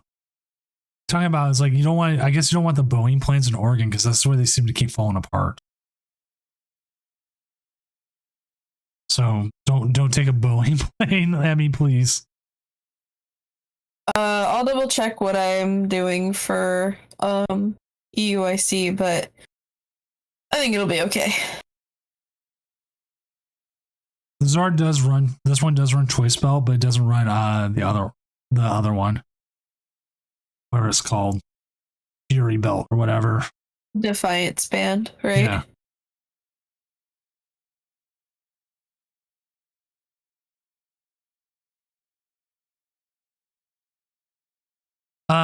Yes. Temple Force actually becomes legal at 10 a.m. March 21st. And the Tournament of Doom next week is at 7:35 p.m. March 21st. So hopefully there's not any crazy game breaking glitches. The worst part is I'm going to run it. I'm going to get only a few hours sleep.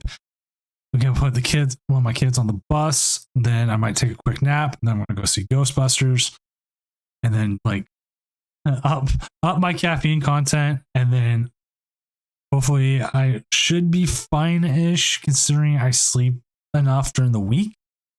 But usually I can take one day like night and take a small amount of sleep. Fine. I don't need to up my caffeine content and everything to be. So that's why I'm a little worried about Vancouver and stuff being so close to that, but we'll see. That'll be okay. You can also nap in the car ride. That is true. Why is Vancouver still on Rift Fates? Because it takes 2 weeks from release for it to become legal IRL. And that's the suckiest part. That Vancouver's right then that same weekend. And it's not the first time Pacific Northwest regional gets screwed like that because we had Cosmic Eclipse do the same thing to a Portland regional. Didn't they do it last year too, where EUIC was the start of the new format? Yeah, it seems like anything. Like they make an IC start with the new format. Well, it seems like it will be the format starter. Is EUIC. So.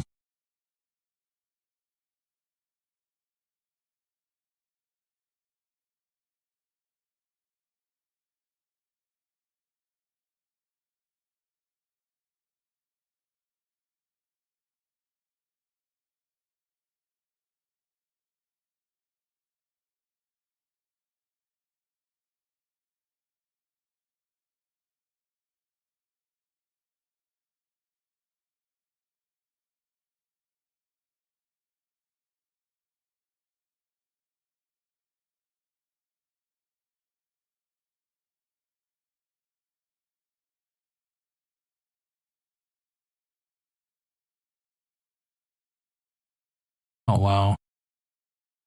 Huh. Just reading. I was reading a little bit about Sword Beaver is actually clutch. Beaver's huge in it. How there's a baseball player is really good who's without a team right now because his agent's a dickhead. Oh really? Yeah, he leaks things and tries to get everything. It's just bad. Jeez.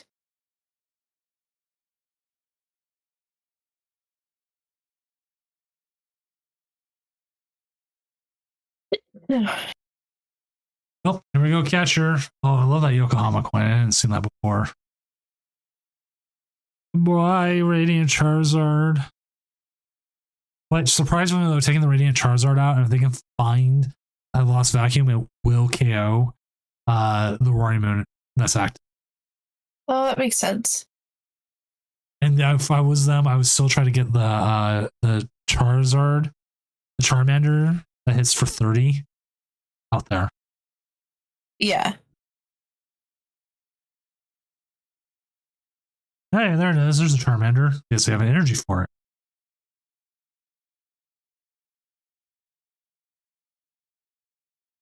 It's the energy for it. Now the question is, does he have the back?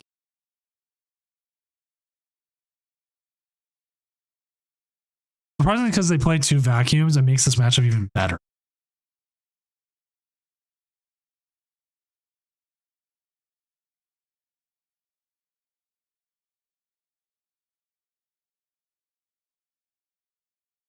That's what gets me like, oh yeah, maybe Zard Beaver is worth it. Worth a play in Vancouver. No idea. I've got a couple days to figure this out. Because I won't be able to really test online once Thursday hits.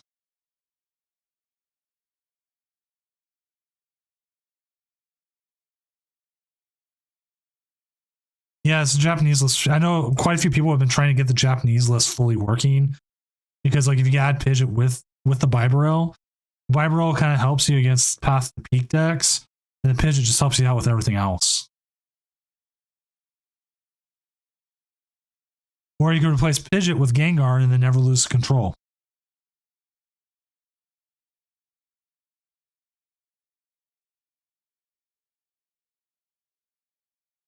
It's honestly pretty tempting.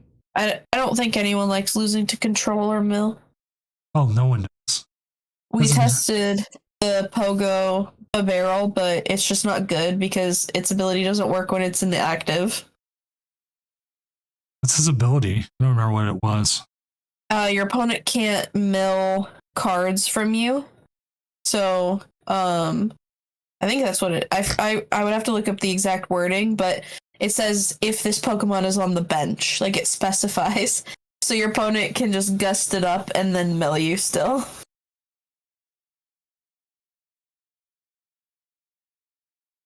I like how the Jirachi is only against basic ones, so if they have like an evolution that's putting damage counters, it just ignores it. Exactly. Not that there's many evolutions that do it, but I mean, they're still out there. Oh, Daycamp just hit us with a random fact. What's up, Daycamp? Third time we've been Hi, hit Daycamp. Third time we've been hit up with the random fact tonight.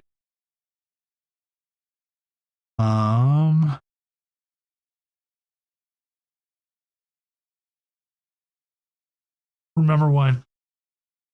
Oh yeah, Braviary.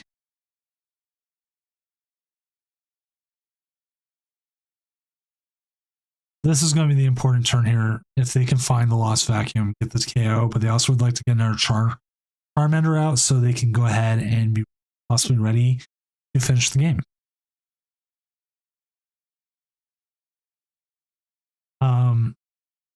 And in fact, I'm trying to. I had one from Dragon Ball Z recently. I did one last week.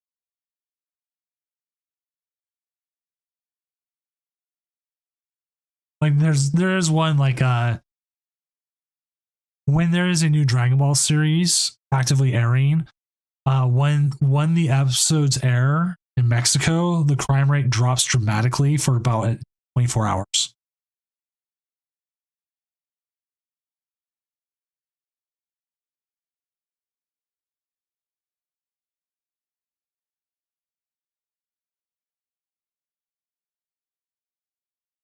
Tournament's been pretty good. The salty player thing was, oh wow, that's huge there. We'll see if he's able to get more. Oh, he's going to retreat it and take the KO. You know what? I can live with this.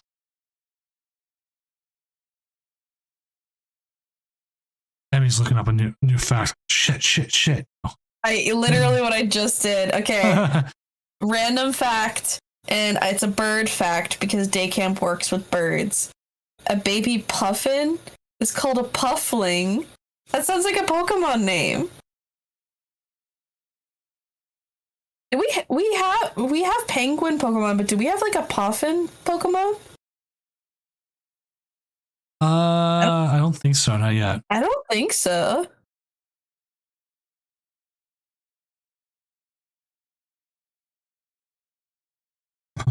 Here's a more random fact that probably is true. Like the one in Mexico, I don't know, no idea. It's one of those things. Goku has only killed 2 characters in Dragon Ball and Dragon Ball Z.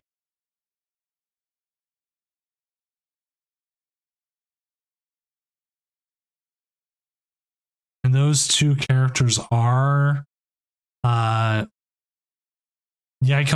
during the opening of the Buu saga.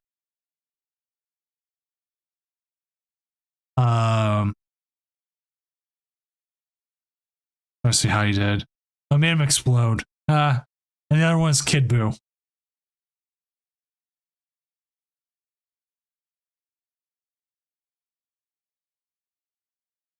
Actually, I've watched a lot of One Piece, so I'm caught up with everything they have on Netflix, which is right before the time skip.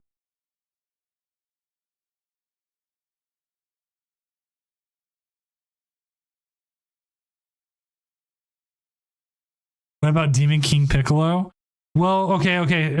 Here's how. Do you count it, or do you count Piccolo that he spews out of him as an extension of him? Like, is he still the same?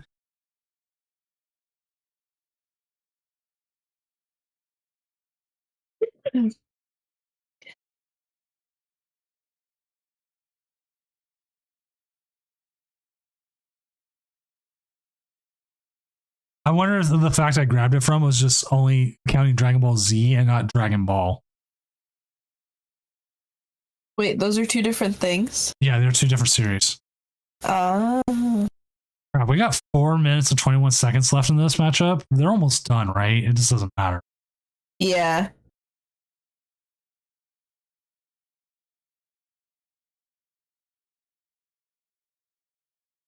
So we're just waiting here.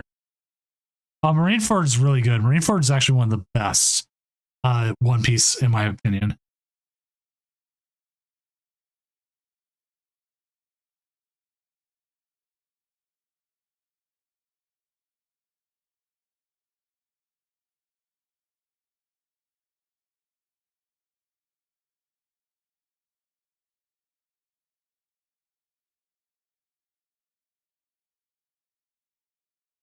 Like, if they just evolve into Charizard here.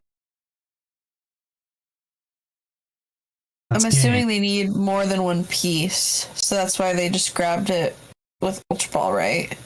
Yeah.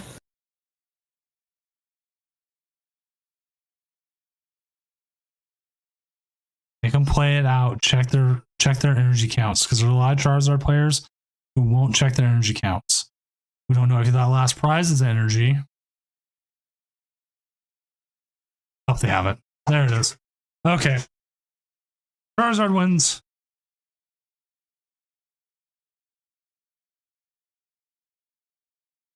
Brutality. Charizard wins. So I think we'll watch Catherine this next round. Okay. That'll be Mew versus Goldingo. But Moxie, if you want to stream your game as well, so we have an option to go watch it, it would be good. But hopefully these games move a lot faster. This is like one of the longest top cut, at least first round we've had in a while. But hey, at least we had the game that the stream on the game on stream was the one taking so long. We will always take that.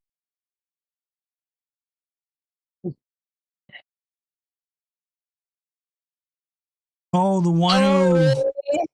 Oh, he's so nice. the one who like hit the complete absolute nuts on you. That's totally fine. He was so nice. You should cheer against him now. No, Like, not allowed. like, I'll root for Moxie just because I will root for Moxie anyways. But no, he and I have also had like really good like interactions on social media since.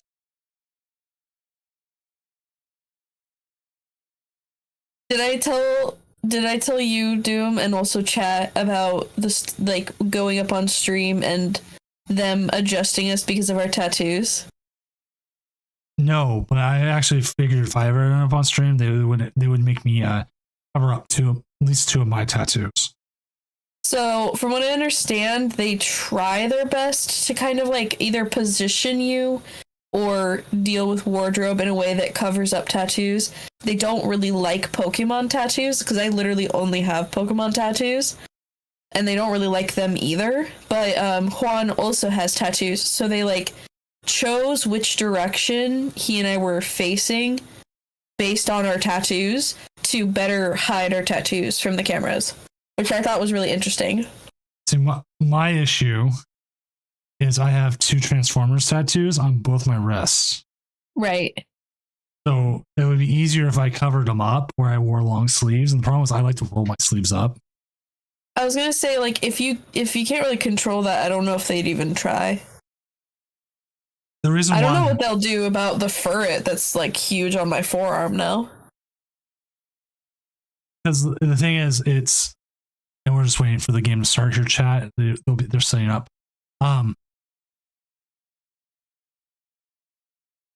It's another company's intellectual property, the Autobot and Decepticon logo. So I'm assuming they wouldn't want that on stream. And I can understand why they wouldn't want Pokemon tattoos either.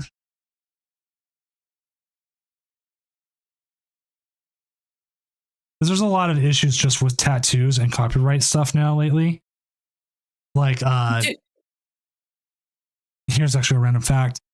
The wrestler Randy Orton has tattoos, like huge arm tattoos, designed by a guy, a certain tattoo artist. And he shows up in toys and video games and stuff like that. And the guy's like, I want royalties for that. Because it's his design.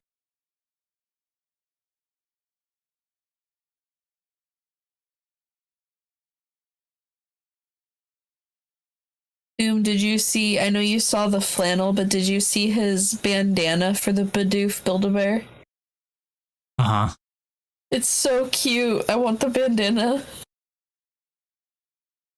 Alright, I'm gonna say it. He's just a little guy. You have to. It's not a horrible thing to say. No, I know. It's just like something that I'm self-aware of now. Oh, we've all been there. And so, like, I'm like, and with that, it's like, I gotta stop saying that.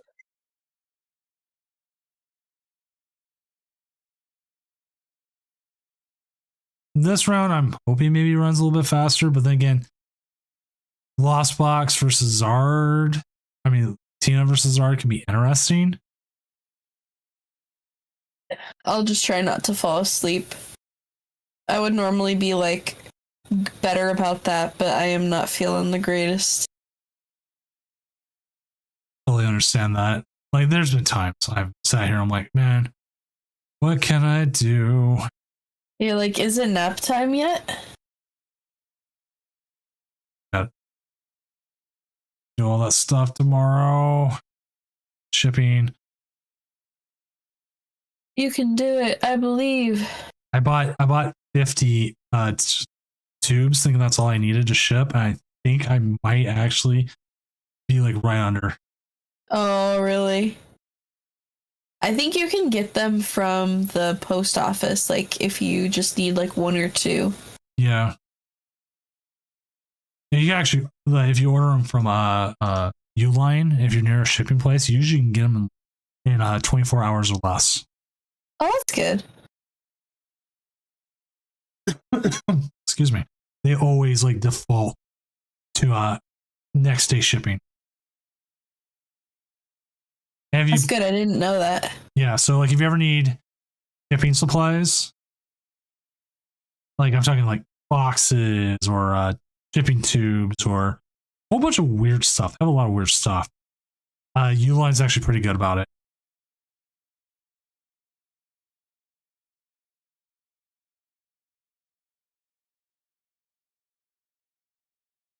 Their tubes like hold super tight, so I don't have to tape them up every time.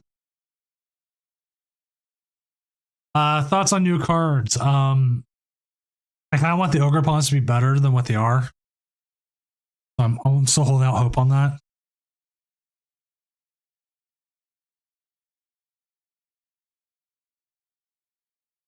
Like at Twilight Masquerade, what we already know. Like, I don't think Hearthflame is that good. Because like you do 140 plus 140 if it's evolution, so it's 280. We have to discard all energy, and there's like no welders or anything. That becomes an issue. Torrential Pump, I think we'll see play in POW.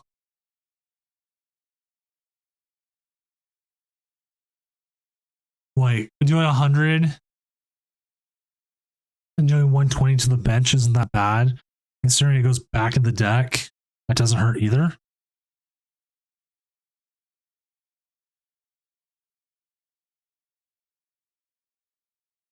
The new Greninja looks really good though. Yeah, it does.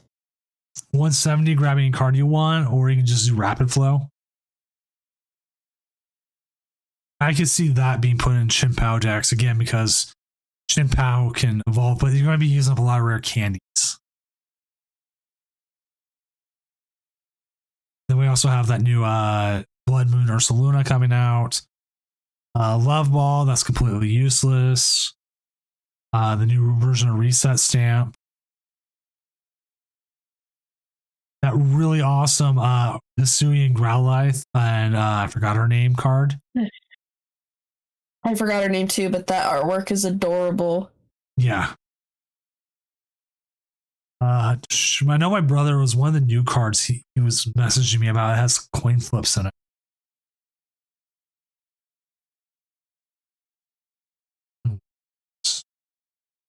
Miser.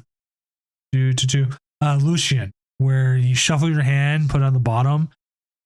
And if either player put any cards on the bottom of their deck in this way, each player then flips a coin. If heads, draw 6. If tails, they draw 3. That one's just funny. Like, why? Yeah, that's exactly why. He's like, I just want to play that. Cool.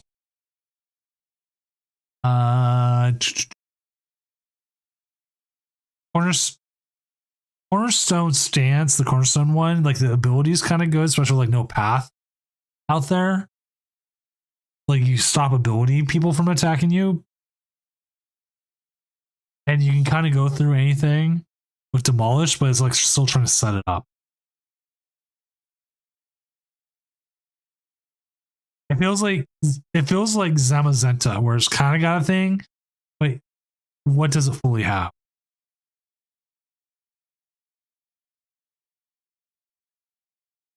The new Pheasantipede is interesting though. That could see play in Gardevoir based decks.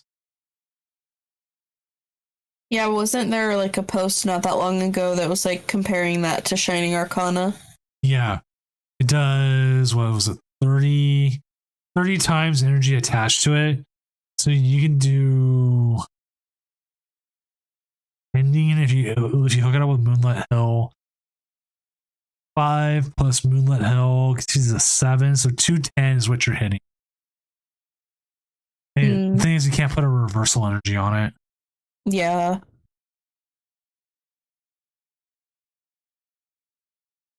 So like it's not Shiny Arcana good, but still fairly decent. Maybe, do you think they just don't want Gardevoir to be that strong? Because I feel like Gardevoir just has such mediocre attackers post-rotation. I do wonder that too. Like if they're trying to hold back on it. Like, I'm surprised Lugia is doing as well as it is, but I mean, give it time. Maybe Lugia falls back off, or Lugia stays good for the next year. We'll just have to see. Lugia's biggest weakness is probably just itself. Like not being able to set up. Yeah. We'll look at some of the city results real quick. I'm trying to remember where they're at on here. Tournament platform, One Piece database.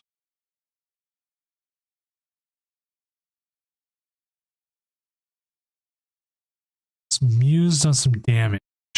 actually taking 2 prizes and they've taken 0. Wow.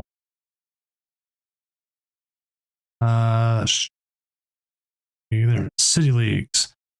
Last ones we had was March 14th. Is the last ones we've had.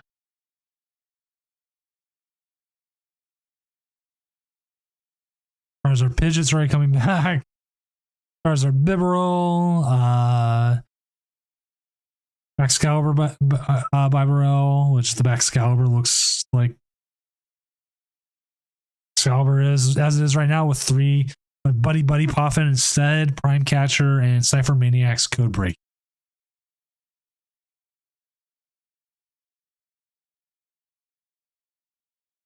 There's still Lugia on there. Esferada Zatu is out there.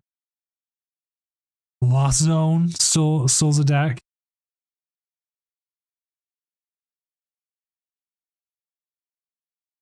I'm still not playing Postro until after Vancouver, so I might play a few games before Vancouver, but it's just been brutal.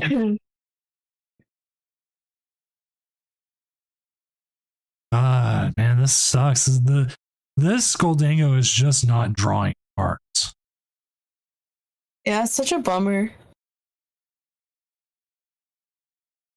There's Future Box. Where it's got 1, 2, 3, 4, 5 cards on unreleased. It has the Iron Boulder EX, the Iron Crown EX, 4 of them, which is 20 more to your opponent's active. So like Iron Hands becomes even better. Which is just bonkers. It was already good. And then on top of it, it's got Heavy Baton, where if you have it all on your Iron Hands, it goes to something else. Right. What does Iron Boulder do? 200 during your opponent's next turn. This Pokemon damage. Put 8 damage counters. Okay, that's not bad either.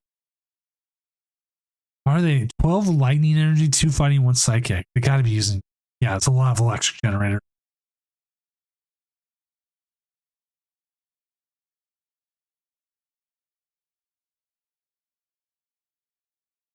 I only have 1 myself, so I'm in the same boat as you, Daycamp.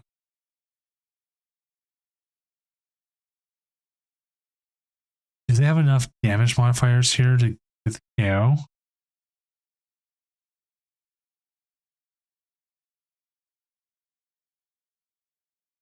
I will say secondly for 100.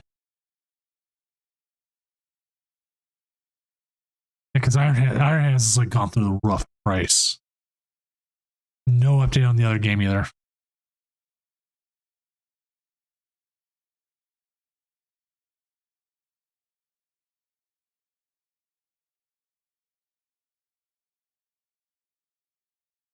Yeah, up to $15 right now. But you can buy a Registeel for a penny from Crimson Invasion.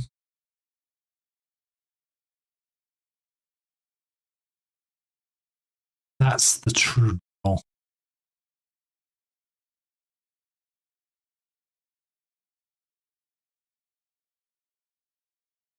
Dang, this poor Mew running over Goldango up 1-0. It's so sad. Makes me want to cry. Well, we'll see how it goes game 2. Yeah, but looking at like the Temporal Forces like prices right now, like Mist Energy is like $3. It's uncommon energy. It's not gonna be worth $3. It'll go down. Hopefully Iron Crown goes down.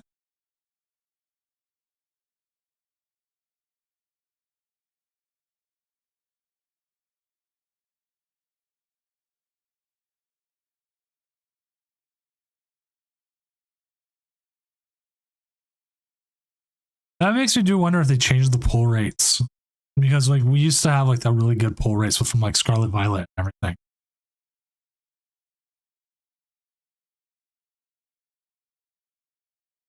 Or if some people are just having issues.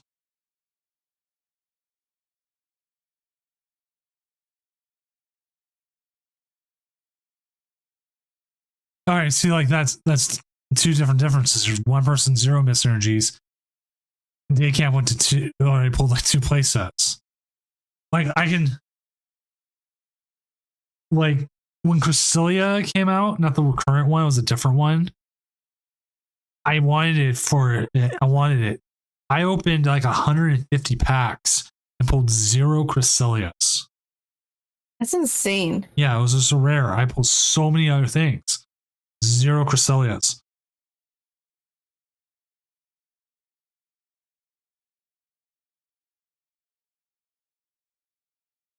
This Cresselia, though, the one everyone uses in Gardevoir right now, that one I found in my bedroom closet. And I have no idea what it was doing in. I was so happy I ended up. I was like looking around at all my cards, all my bulk. I'm like, where is it? Where is it? Where is it? And then one day I was getting a t-shirt and I saw it right there. I was like, what are you doing here? What's up, Phantom?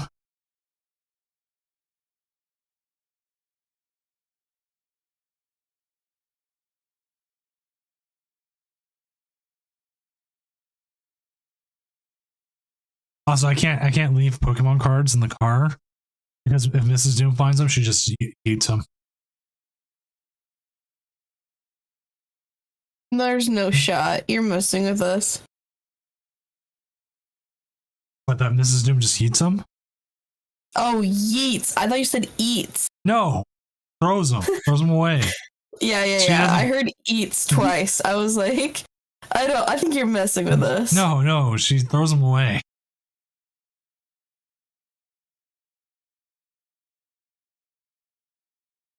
She throws them away because she goes, if they were so important to you, you would have brought them. Oh, jeez. And she doesn't want the car full of Pokemon cards like Keymiser's car is. He literally has like his glove compartment is full of probably like three booster boxes worth of cards. Jeez Louise, that's a lot. Yeah.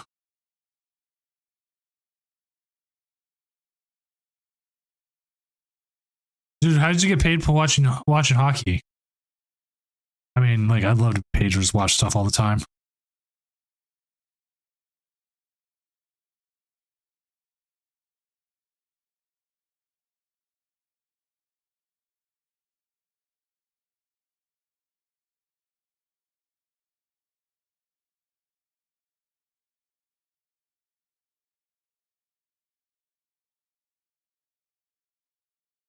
So the Mew is kind of set up here a little bit. We'll see how if the Goldingo is able to come back.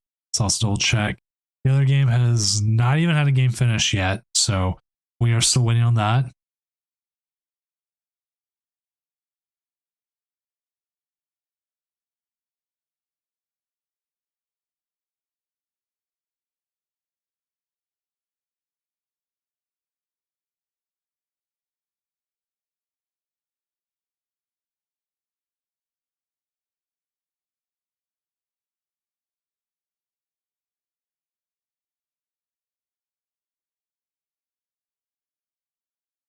Capture Aroma, yeah, it's a basic. I'm like, he wanted heads there, didn't he?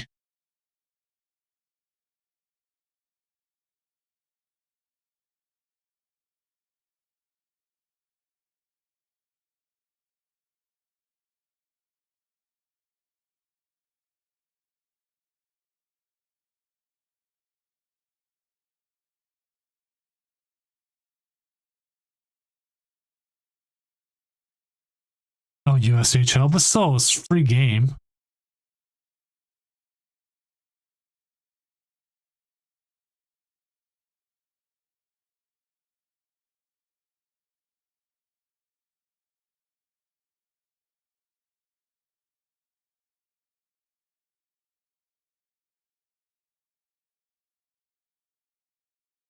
So they got the Goldingo. They got a Goldingo now way, way earlier than they did last game. That's good. He's just a cheese boy. Cheese stick man.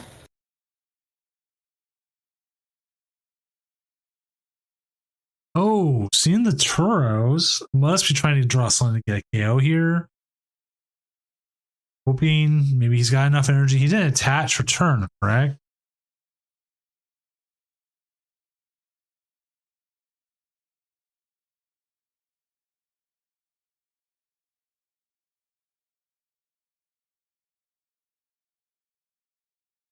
It's gonna kind of hurt though because they got the box on. Feels like as Goldango, you want to let him evolve and try to KO the view two Mew VMAXs over trying to go 3 here, right? Well, he didn't even KO it. He just put the damage on. That's smart. Oh, turn off box. Yeah, force him to something else. Yeah, that makes sense.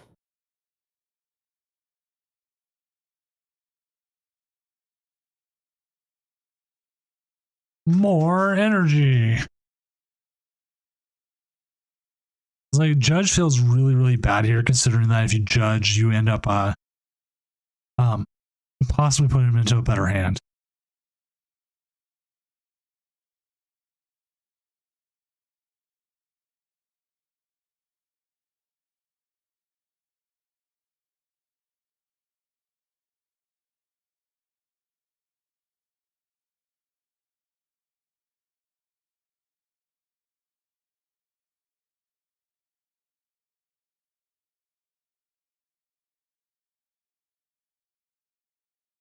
Yeah, here's the question. Do you put down it? You want to put down the path. You don't really have an out to the path. You've already used your V-Star, so there's no free out to that. Hurts. And remember, chat, if you're at a regional and someone plays Pokestop and they try to take a tool card like their Forest Seal Stone, you say no.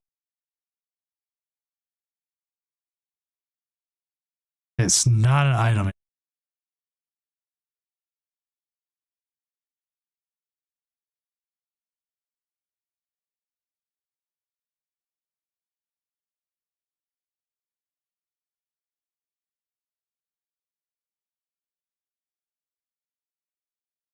We see the Psychic Leap.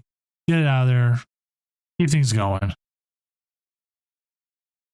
Ooh. Psychic Leap is nice to just get rid of the damage too. Get rid of the damage, and then on top of it, you know, don't have to reach as far to KO the Goldango.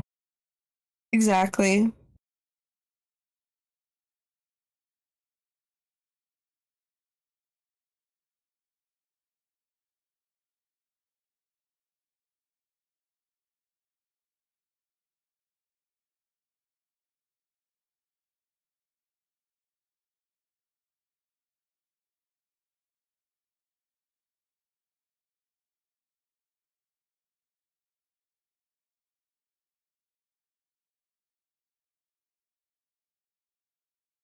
So my city, we have one of the like more minor league hockey teams.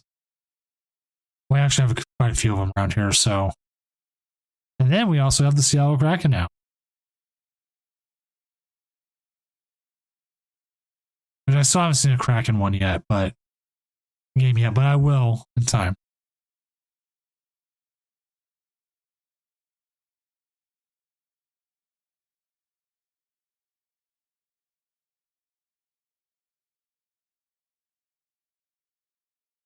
I know we're trying to get an NBA team again. Hopefully soon. We have a stadium for it. So we do see Mew get KO'd here. They only have one Mew out. We'll have to see what they what the next move is.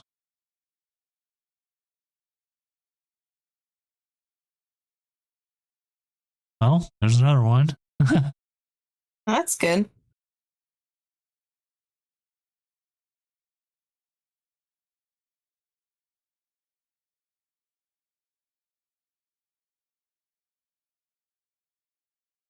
Judge into you could cram here. You also have the ability to just keep drawing a little bit more cards because you have all 3 Genesects. We'll see the cram because you don't need much more than an energy. You know you need the energy, you just need the Mew VMAX. Box of Disaster. You have access to the Mew VMAX now.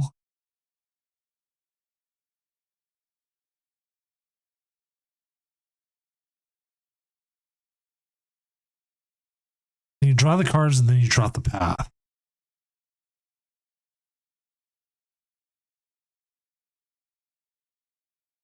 Like path is just feels too good against Gholdengo.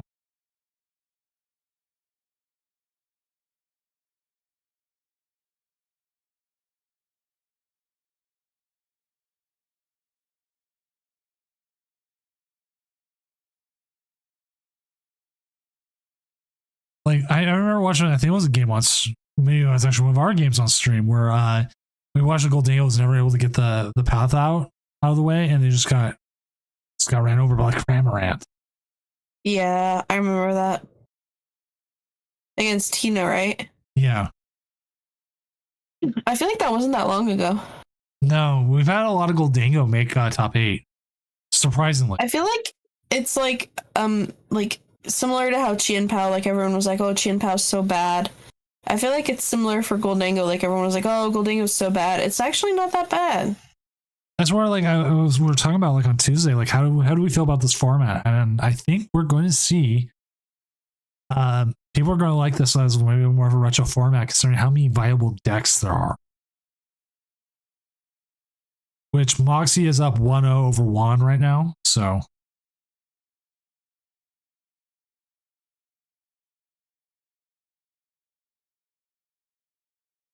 there's just a lot.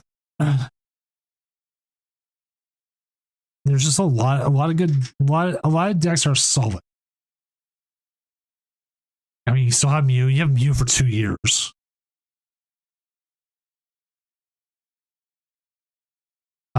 You'll have the Charizards, you'll have the Chien Pao, you have Lawson and all its variants, and Tina. There's a lot here. So we just see the Gholdengo take 3 prizes here. They do have the Mew. They do have the ability to take a KO back. I think one of the biggest things is if they're able to find, well, Path and what's the word I'm looking for here? Iono, it could be absolutely crucial.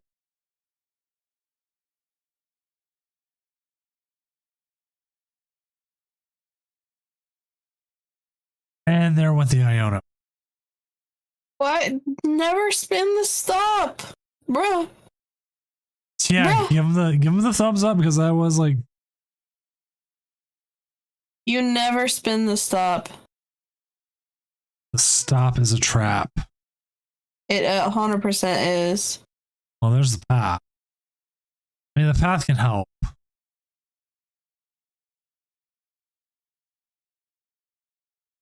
The next issue is like you gotta be able to KO that next Gholdengo.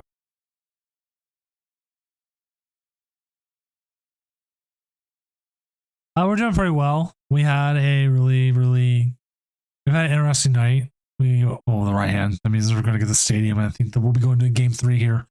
We've had a good, interesting night with lots of stuff going on. We had one player go absolutely batshit insane in the first round, and then we've been watching a lot of good games. As this has been moving kind of fastish, considering that we're in top 4 right now. Sometimes we're barely hitting maybe anything. We might be coming into top 8 by now. We also had a really long top 8 game. We've had some of these finish in like 20-30 minutes. Amazing that you get like 2 games in that fast.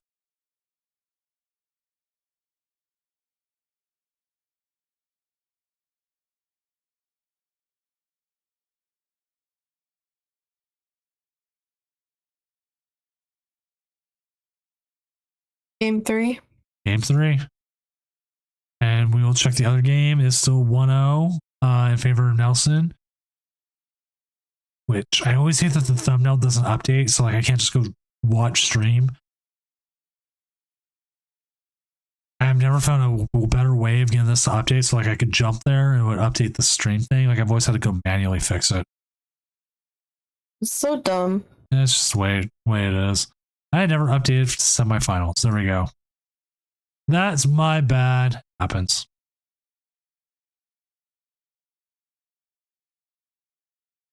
I gotta make sure I'm on my A game for the regional. Here's a question: do we need a lost zone counter for the regional again this time, or do we think we'll be fine without it? Because the last time we had a regional, we had a lot of lost zone decks, but for this next format, I have no idea.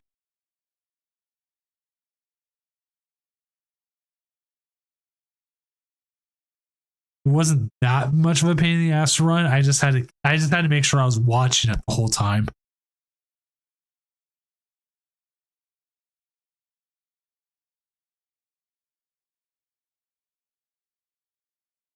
All right, this kind of hurts. You don't want to use your Forest Seal Stone for a Battle VIP pass, but you got to.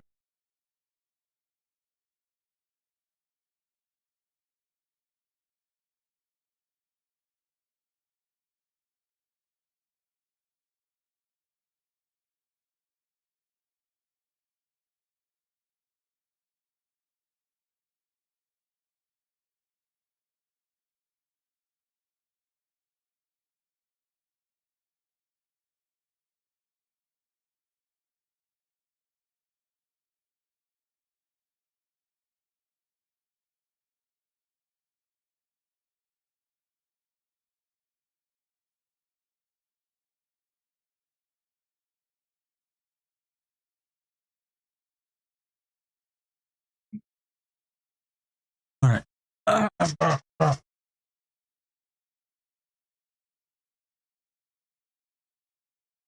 The question is going to be here.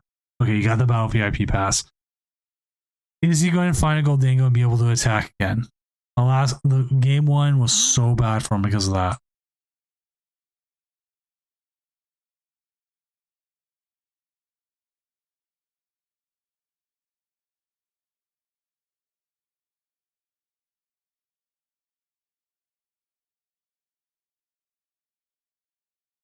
There's the boss going after the Genesect. I think that's right.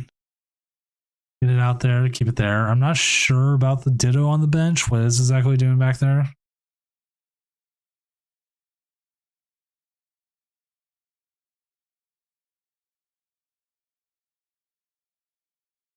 He's just being a squishy boy. Do I think the Lost Zone archetype is going away next year after rotation? Probably for a short while. It seems like they really like. Ooh, that kind of sucks. You got the Switch card, anyways. They seem like they really like the Lost Zone in general. Like they brought it back quite a few times in some form or another.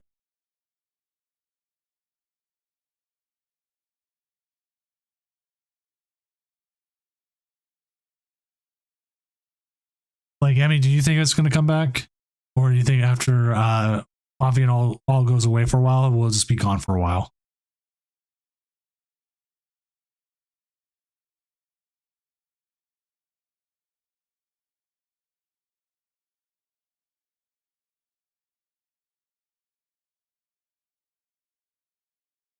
Emmy might have passed out.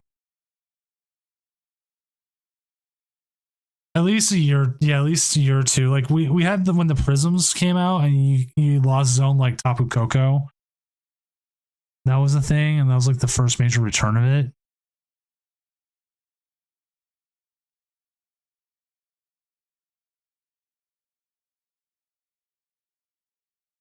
We see a Psychic Leaf here for KO.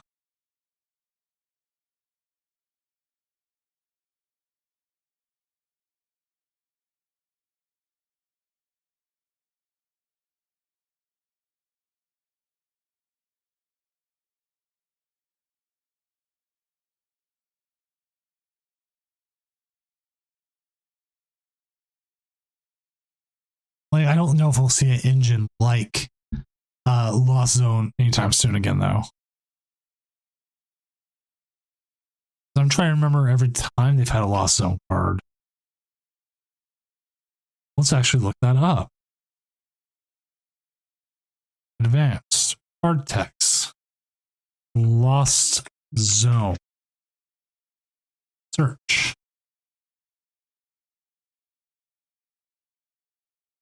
I forgot Rotom V can put things in the Lost Zone.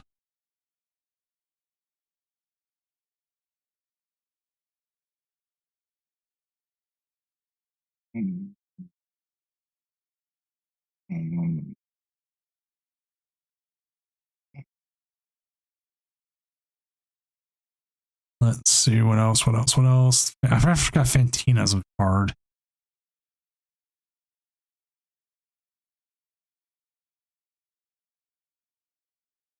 I forgot about Barbaracle or whatever. Where your opponent puts their opponent's cards in the Lost Zone instead, but being at stage 1, it doesn't seem as good. I forgot about that. And there was Lost March. That was a thing for a while with Lost Blender. Baba put things in the Lost Zone. From Meek. Fortress. Lost March again. Explosion put things in the Lost Zone.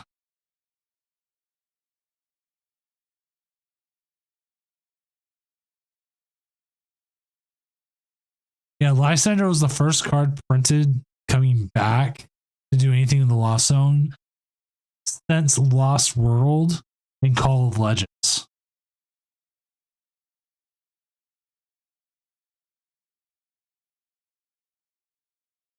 So from 2011 until 7-year difference. 7 years we didn't have the Lost Zone.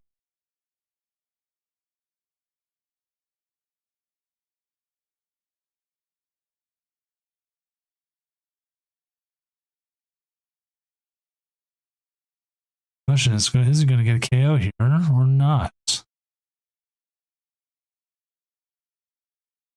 You see the path. They are down to 2 cards. I mean, they could take it. They could hit them here and see what happens. But I mean, kind of feels a little brutal.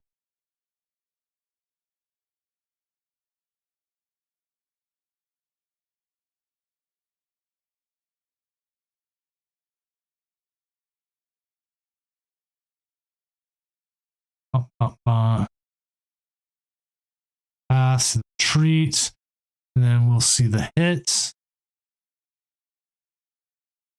I was a little surprised he didn't evolve into a new one and hit, but I can actually see why not here, because you just bring up the small one. It's or the one with energy, and see if you can get a KO out of that. Nothing going on in the Moxie Roxy 1 game.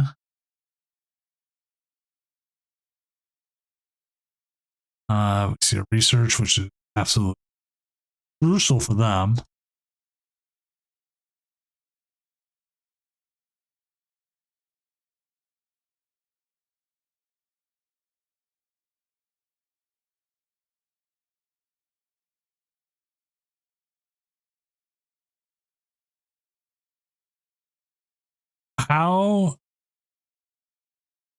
I wonder why Lost World hasn't been like used and expanded yet with a Lost Box deck, considering, well, I mean, it could be hard enough to find, but if you can get 6 in 1 turn with the new setup.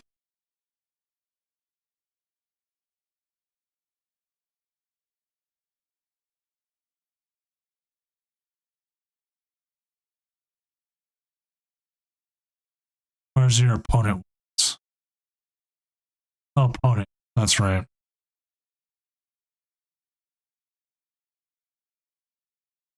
Never mind. That was when it was different. Entirely different.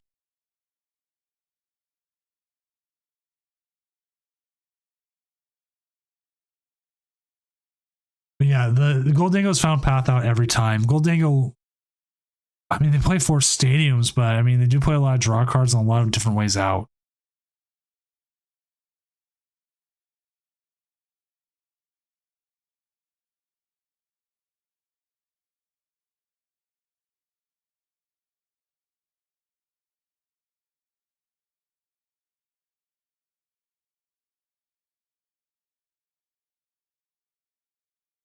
Let's see. So you see the KO here. That one did not have the box on it.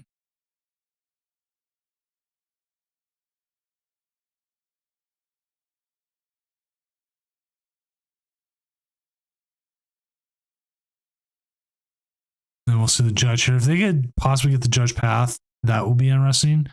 Didn't get the path here. Do you want to use the lost vacuum then on the Pokestop?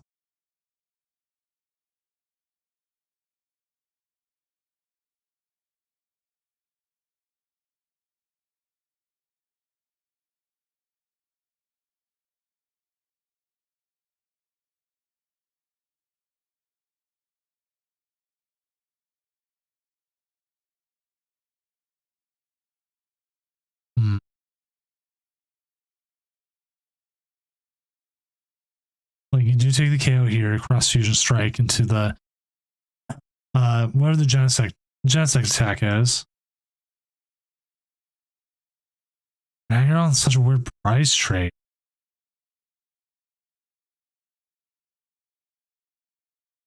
Like I was wondering, that was like the biggest issue Mew was going to run into is like how does it price trade fully? And like it seemed like the first game they just won because Goldingo never set up.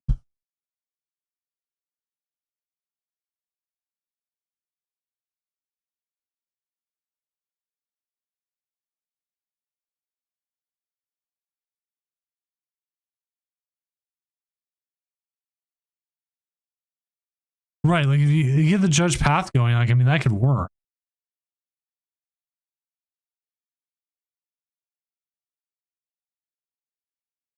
Which is always like the want anyways.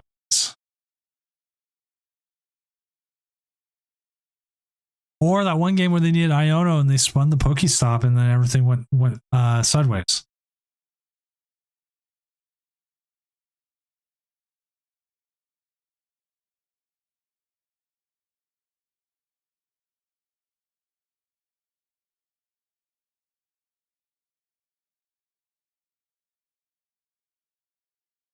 There's 3. Now they do the 80. They get multiple prizes here. You need a lot.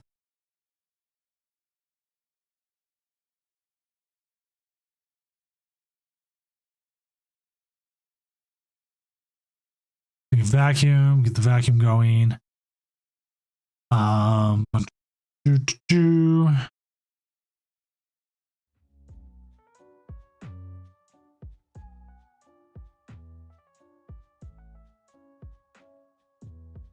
Ooh, they do hit the heads here. Okay, so I think this is where you kind of want Roxanne. Iono, not Roxanne. Roxanne would still be pretty good too. Take the Iono here, get him down to 1, then pray you get the path. Can't attach energy here.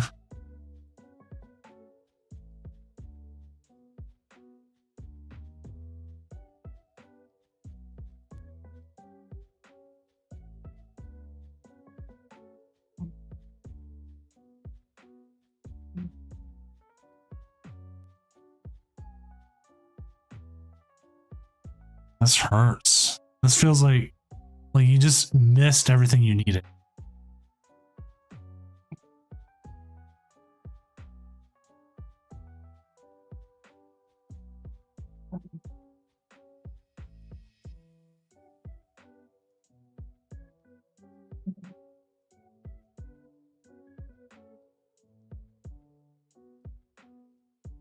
All right, so other games still on game 2 right now as they're going through.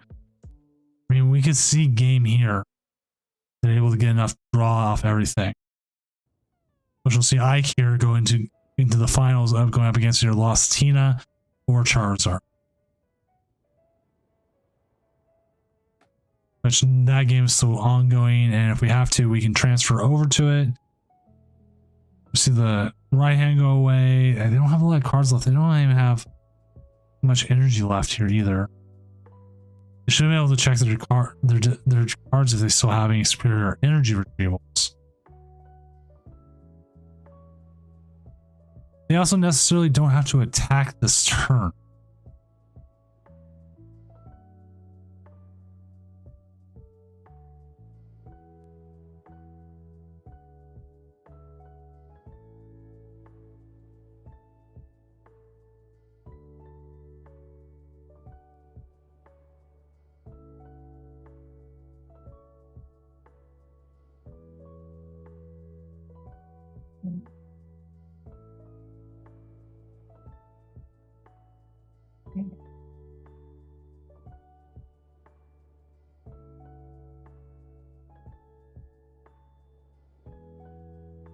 There it goes. There you go. That's a game right there. That was a lot of energy to throw out there. So we will transfer over to the Nelson game here in a moment.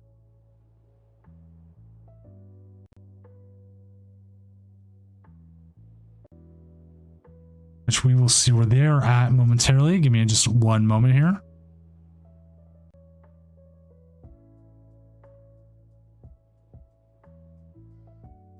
There we go, which it looks like they are looking for 2 to 3 as they are getting Ionoed, which can be really harsh. They do have the V-Star ability left, so they might be able to win, but they did only get 2 energy off that, as the Burning Darkness will hit for 300. They will be down to 1 prize. After the peak's still in play, so the Ninja is not able to draw anything. There's a switch though. If they just get top deck, if they just get the, ooh, they're really close here. I mean, you got to grab the Colress. You grab the Colress. You hope you get the Giratina and you go.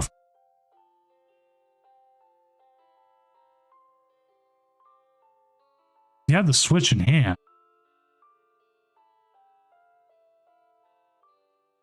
I mean, you can keep drawing here.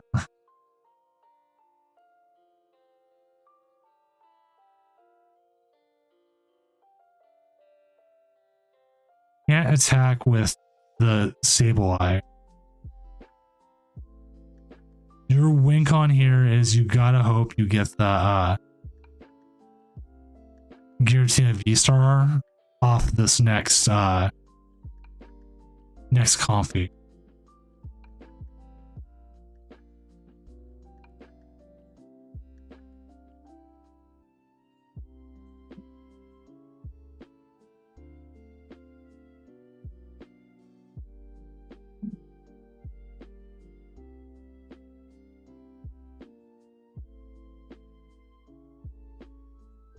Put down in our Comfy, it doesn't hurt because you still have the option to hopefully get the Comfy. There it is.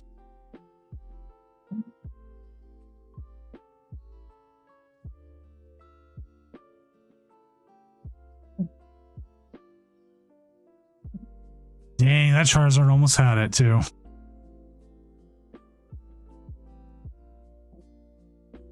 Right, we'll switch up here to the finals in just a moment. We'll stay with Nelson as we have Giratina going up against Gholdengo. Also, just one moment.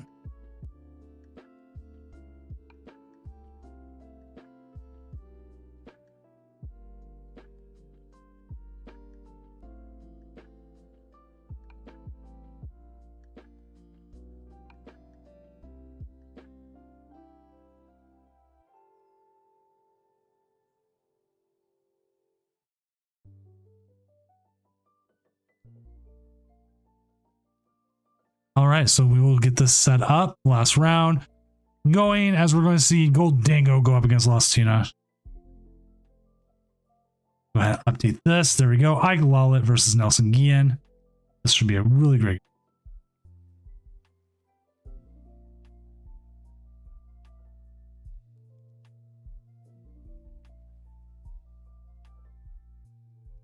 So here we go into the finals. This will be interesting because Tina plays. Yeah, those were some games. Tina does play a lot of Paths to the Peak, which will make it interesting. And we'll see how it goes.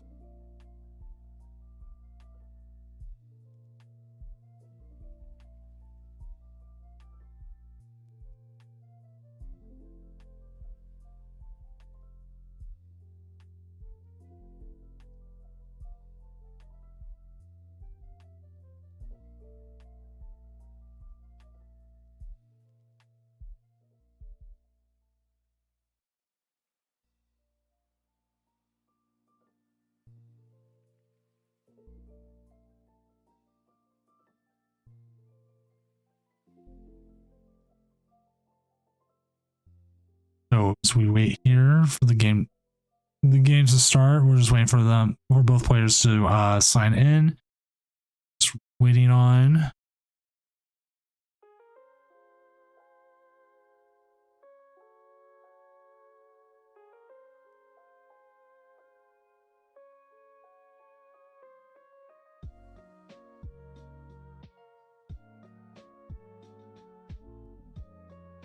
So they're doing their thing. They're getting ready to.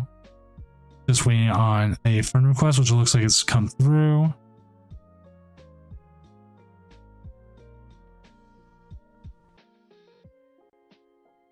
Oh, gotta do a quick game reset.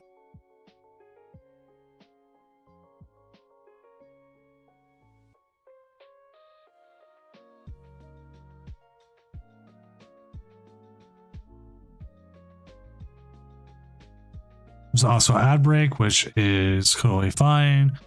Probably the best time to run an ad break is right now, right before the finals, as it is.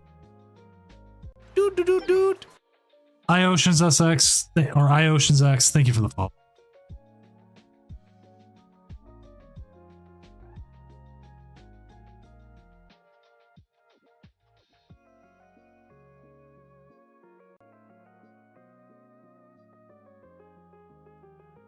As they have now restarted, and we're just waiting for them to do their stuff.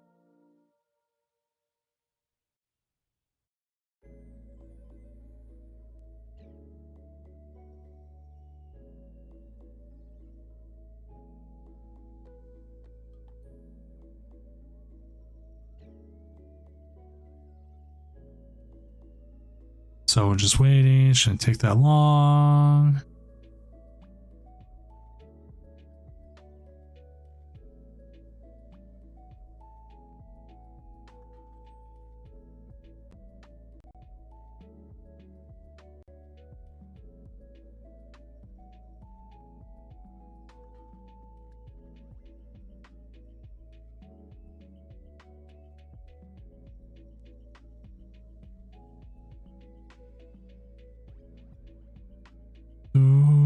Just waiting. Sorry, always the impatient part.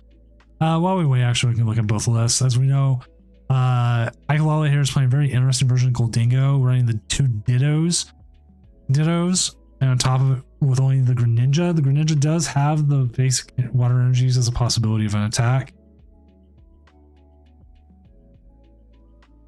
And then Nelson's Giratina list, which is your pretty basic Giratina list. There's nothing too fancy with that, but I mean, what works. You just don't mess with what works, right?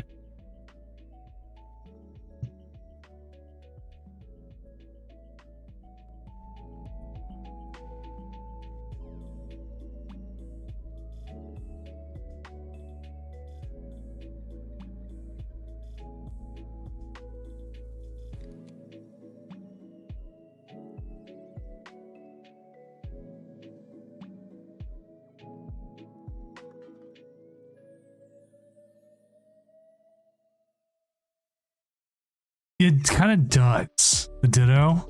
I'm not popping it open. They're doing their thing. Give them a moment. They both seem very tired and very drunk.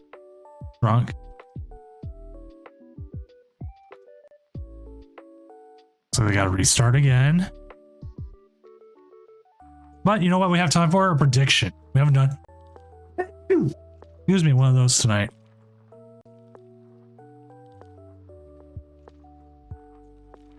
We want who is going to win. We're going to say Dango, Tina, 2 minutes, submission period, start prediction.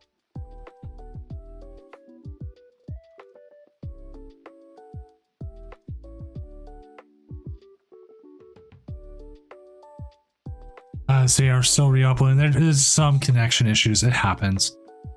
If you want to get in on this, channel points, always fun, easy thing. See who wins the finals.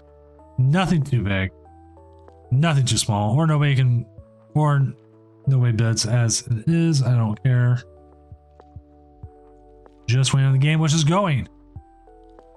There we go. That's a 3. We'll see who ends up winning here.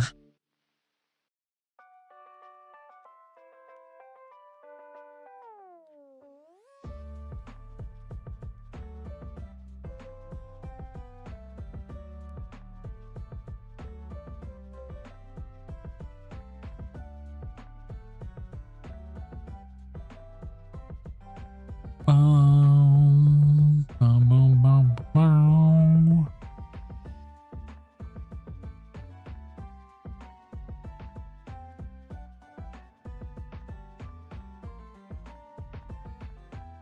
You may also be wondering, hey, where's Emmy? What happened? I think Emmy fell asleep, to be honest. Emmy, if you're hearing me, just go ahead and go to bed. Don't sleep in front of your computer.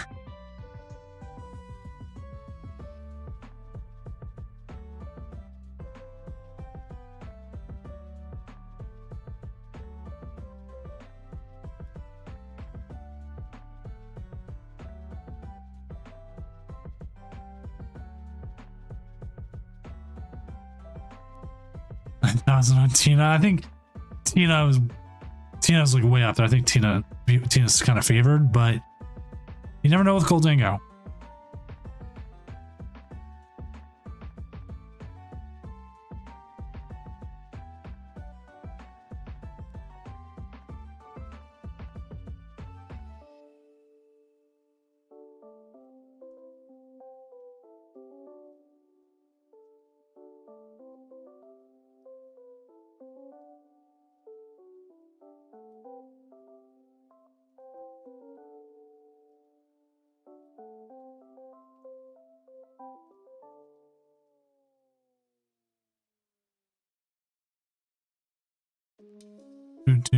As they're going, so we get the double coffee. We'll get our coffee here.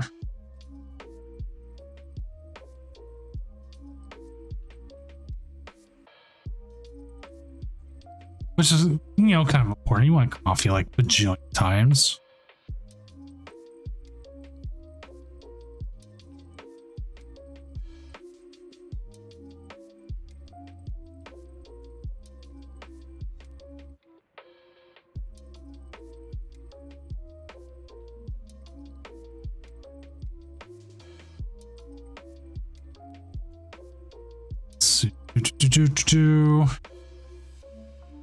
Always like doing that. So kind of important here, the path of the peak early really shuts down that Radiant Greninja.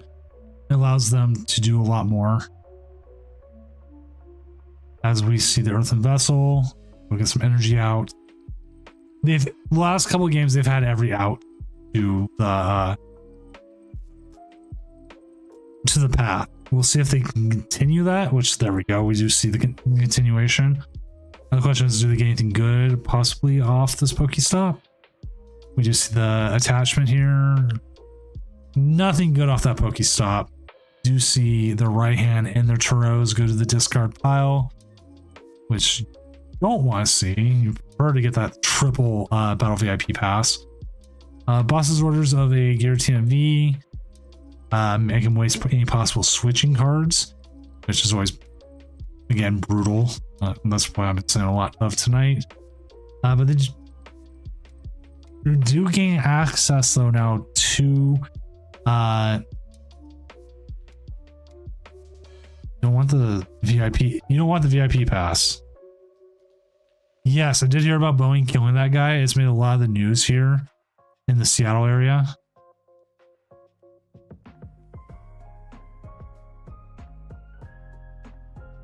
I only have 4 right now. There's another path.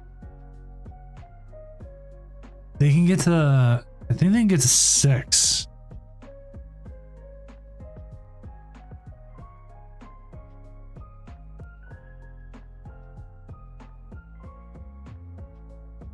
I don't believe they play vacuum. Let me double check their list. Yeah, no vacuum, so they're not going to be able to use Greninja this turn.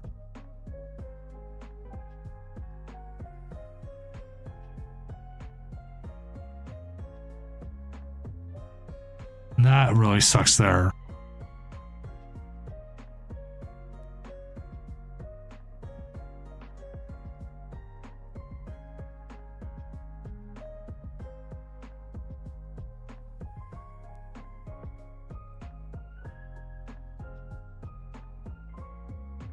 Like, you know what it is? It's scary thinking about companies just like killing people.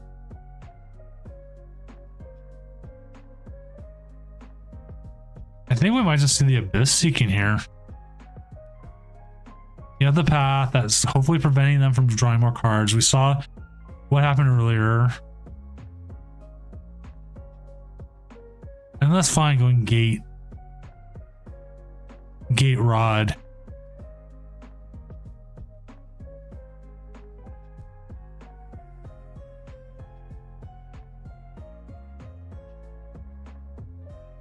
Like, even if Bowie didn't do it itself, someone did it in Bowie's interest.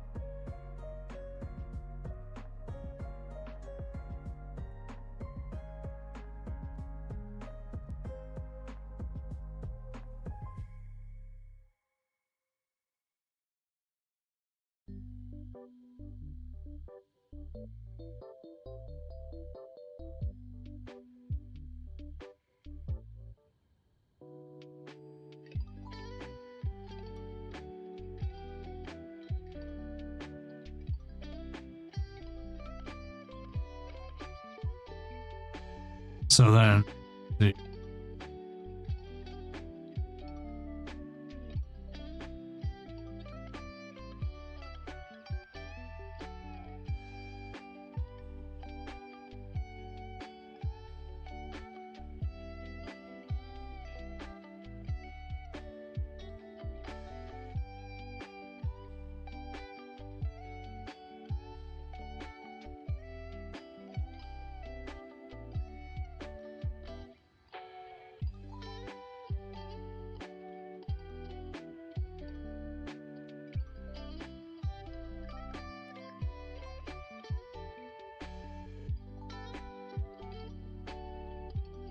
I mean, okay, you can KO the Greninja here. Your Tina, probably want the path and the Mirage Gate so you can keep those going. I don't feel like there's a reason you want to evolve into Giratina V-Star here, or at least not the active. Get the Sableye set up. I think you hold back using the Mirage Gates.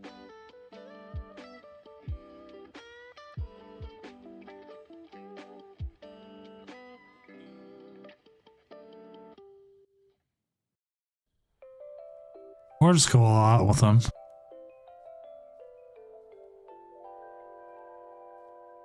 $160 here. So this will be important. This next turn is going to be extremely important for Ike on what they top deck and what they do have. Because if they're able to... Well, they need another Pokemon for sure. If they're able to get rid of that path, they can get 2 cards on top of what they have. If they don't have anything, all Moxie has to do here is hard retreat. Ooh, yeah, no, he has nothing. I mean, he does technically get a KO here, but that's it. So we will be going into game 2 easily for Giratina here. It's like he doesn't even get the KO. I misread.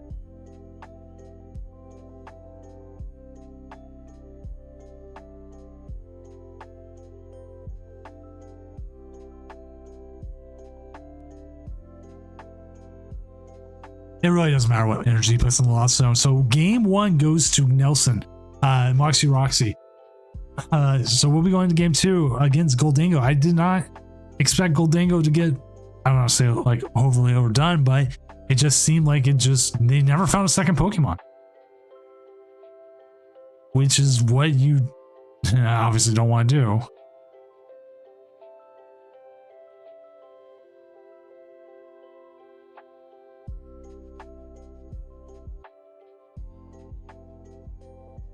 A Mollywab? Yeah, I would put it that way. That's a good way to put it.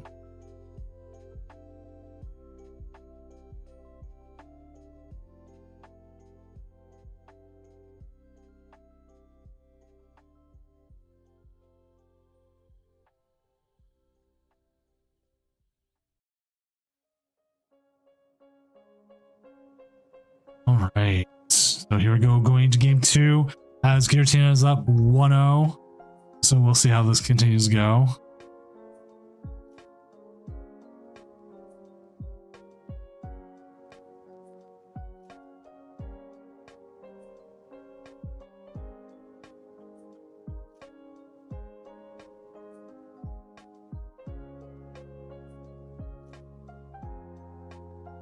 Do.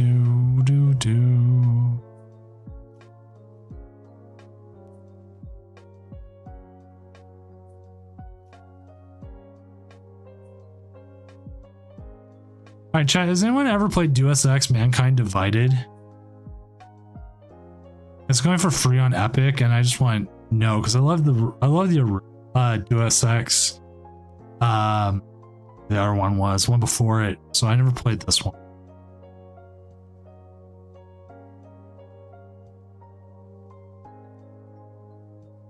Because I played Human Revolution, that one was good, but I never even heard. I didn't even realize Mankind Divided came out. They say there's a lot of good reviews on it.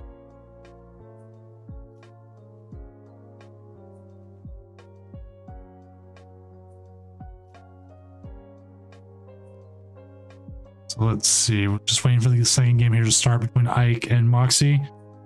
As connection issue, possibly. I'm going to go into the judging and find out.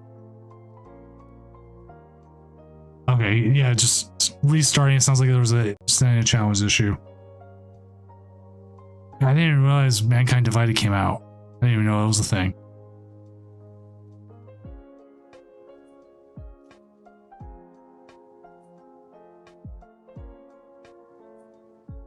Came out like 9 years ago.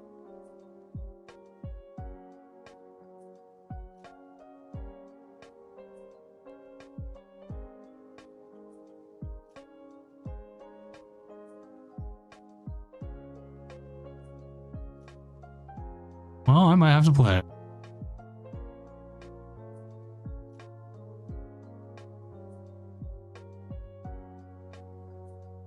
There we go, going to game 3. I mean, game 2. Sorry. It's one or the other.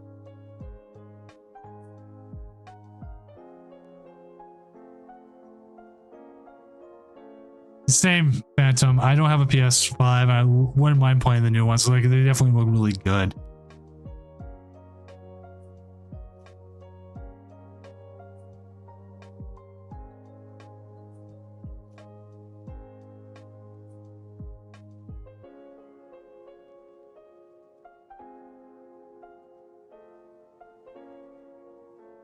All right, here we go. Game 2.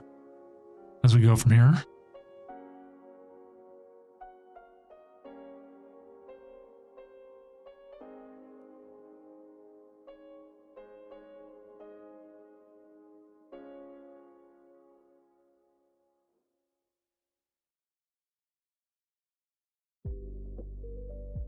I will definitely say, like, I do wish I had certain consoles, but I like my Switch. My Switch is old. It's a launch day Switch. So whenever the new one's supposed to come out, I am definitely going to try to.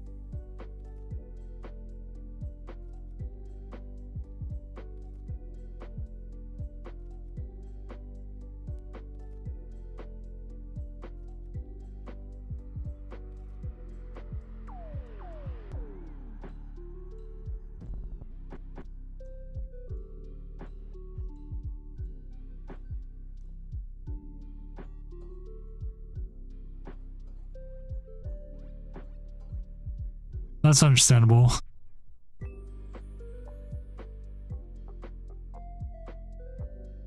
I've been trying to get my mom off her gambling habit for a while. It seems like she's doing better right now, so.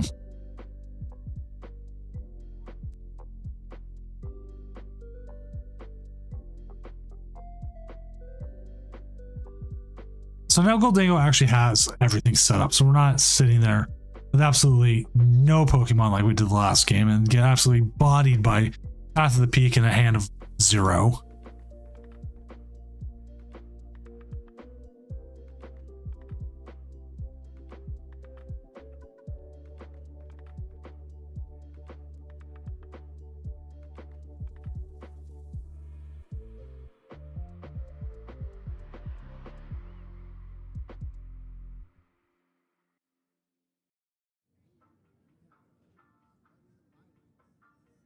That's good, Phantom.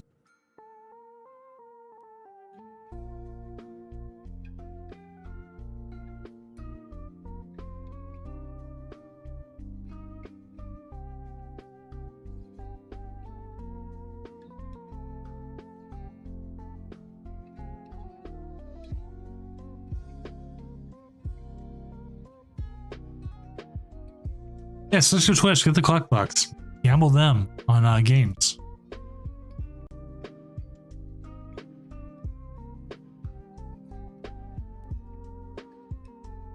So they're looking through their deck, obviously price checking, and this is actually a very, very good thing to do. It's one of the things, like the biggest issues I have playing Giratina is I can never price check correctly.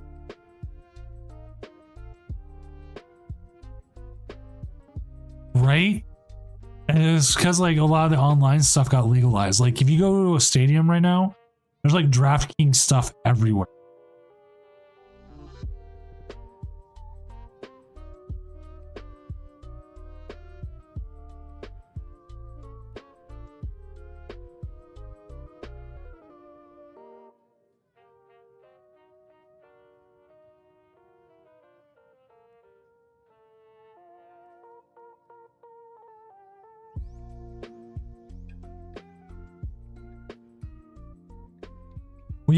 We used the PS3 for the longest time as that Blu-ray player. That was like it.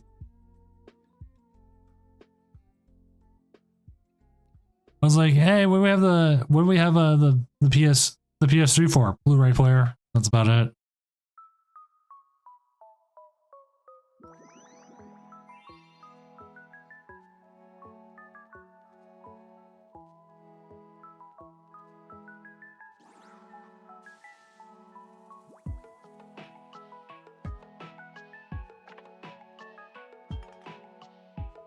I mean, a lot of people bought the PS3 just a straight up Blu-ray player as it was. Alright, Dango is set up. Probably gonna see some good Dango shenanigans here. So it does seem like they want to get the path out and they want the path to stick. Stevo IP, thank you for the follow. Oh, it was really good. Like certain Blu-ray players were like $800 at the time. I don't remember what.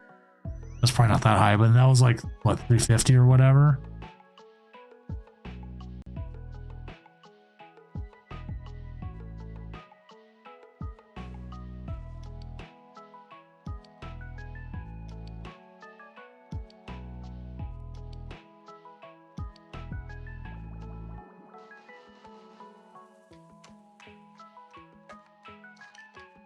It was like the reason why Blu-ray did so well. Like if you don't remember like the HD DVD versus Blu-ray stuff, like that was a huge argument for a long time. Like I remember doing all those stupid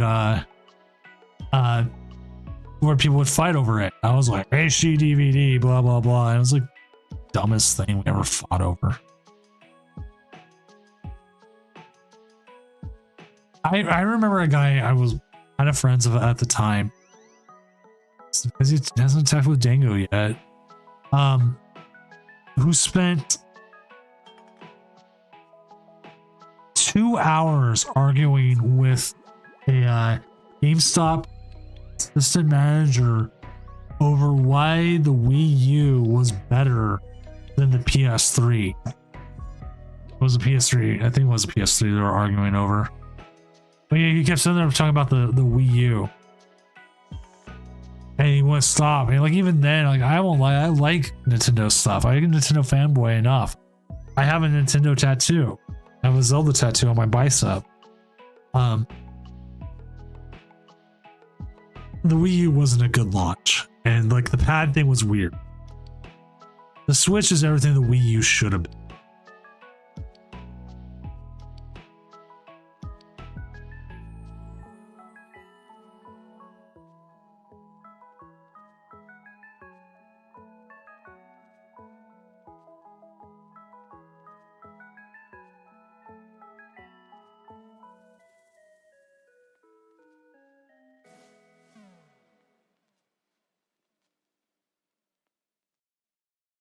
I was watching Got the Waz had a huge retrospective on the Wii U. That was actually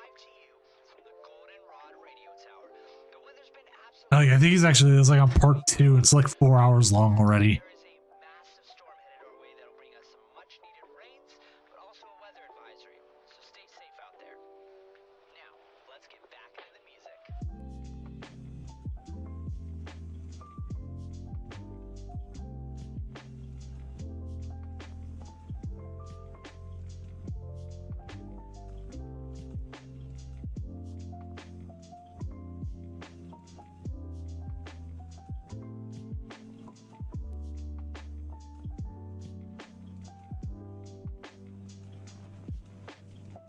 Yeah, like we've talked about. I've done some branding stuff. I've talked to people about branding and your stuff, and the Wii U comes up a lot.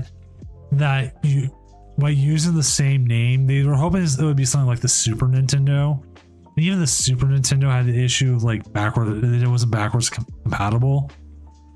But it still succeeded with regardless. That the Wii U sounded like an extension or something that had a ton of extensions and it was just not that good. So like the launch titles were just horrible. The way it was used was just bad. The control felt weird comparatively to like the Wii itself, which like felt a lot like, you know, what's the word here? Like just kind of intuitive. So you'll be like, you'll have people talk over and over about it.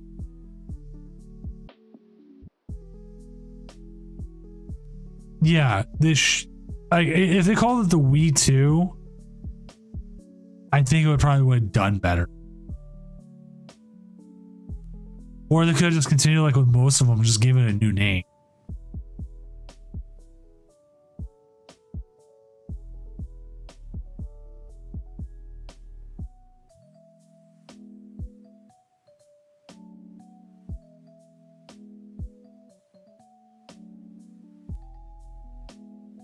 I will say the best thing to come out of the Wii U was Mario Maker. Dang, man, he's setting up to win this. Yeah, this might be game. He's got 2 Tinas set up. We got the boss. All he needs really is the energy.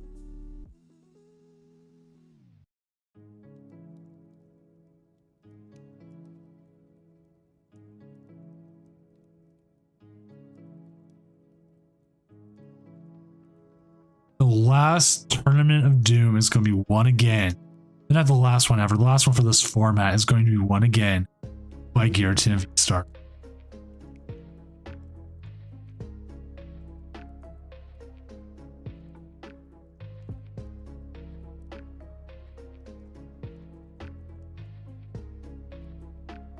I mean, he's got it. He's got it all. He's got the boss. He's got the energy. He's got the Requiem. Wow. You know, to be honest, I expected Goldingo to put up more of a fight, but it just didn't seem like it did.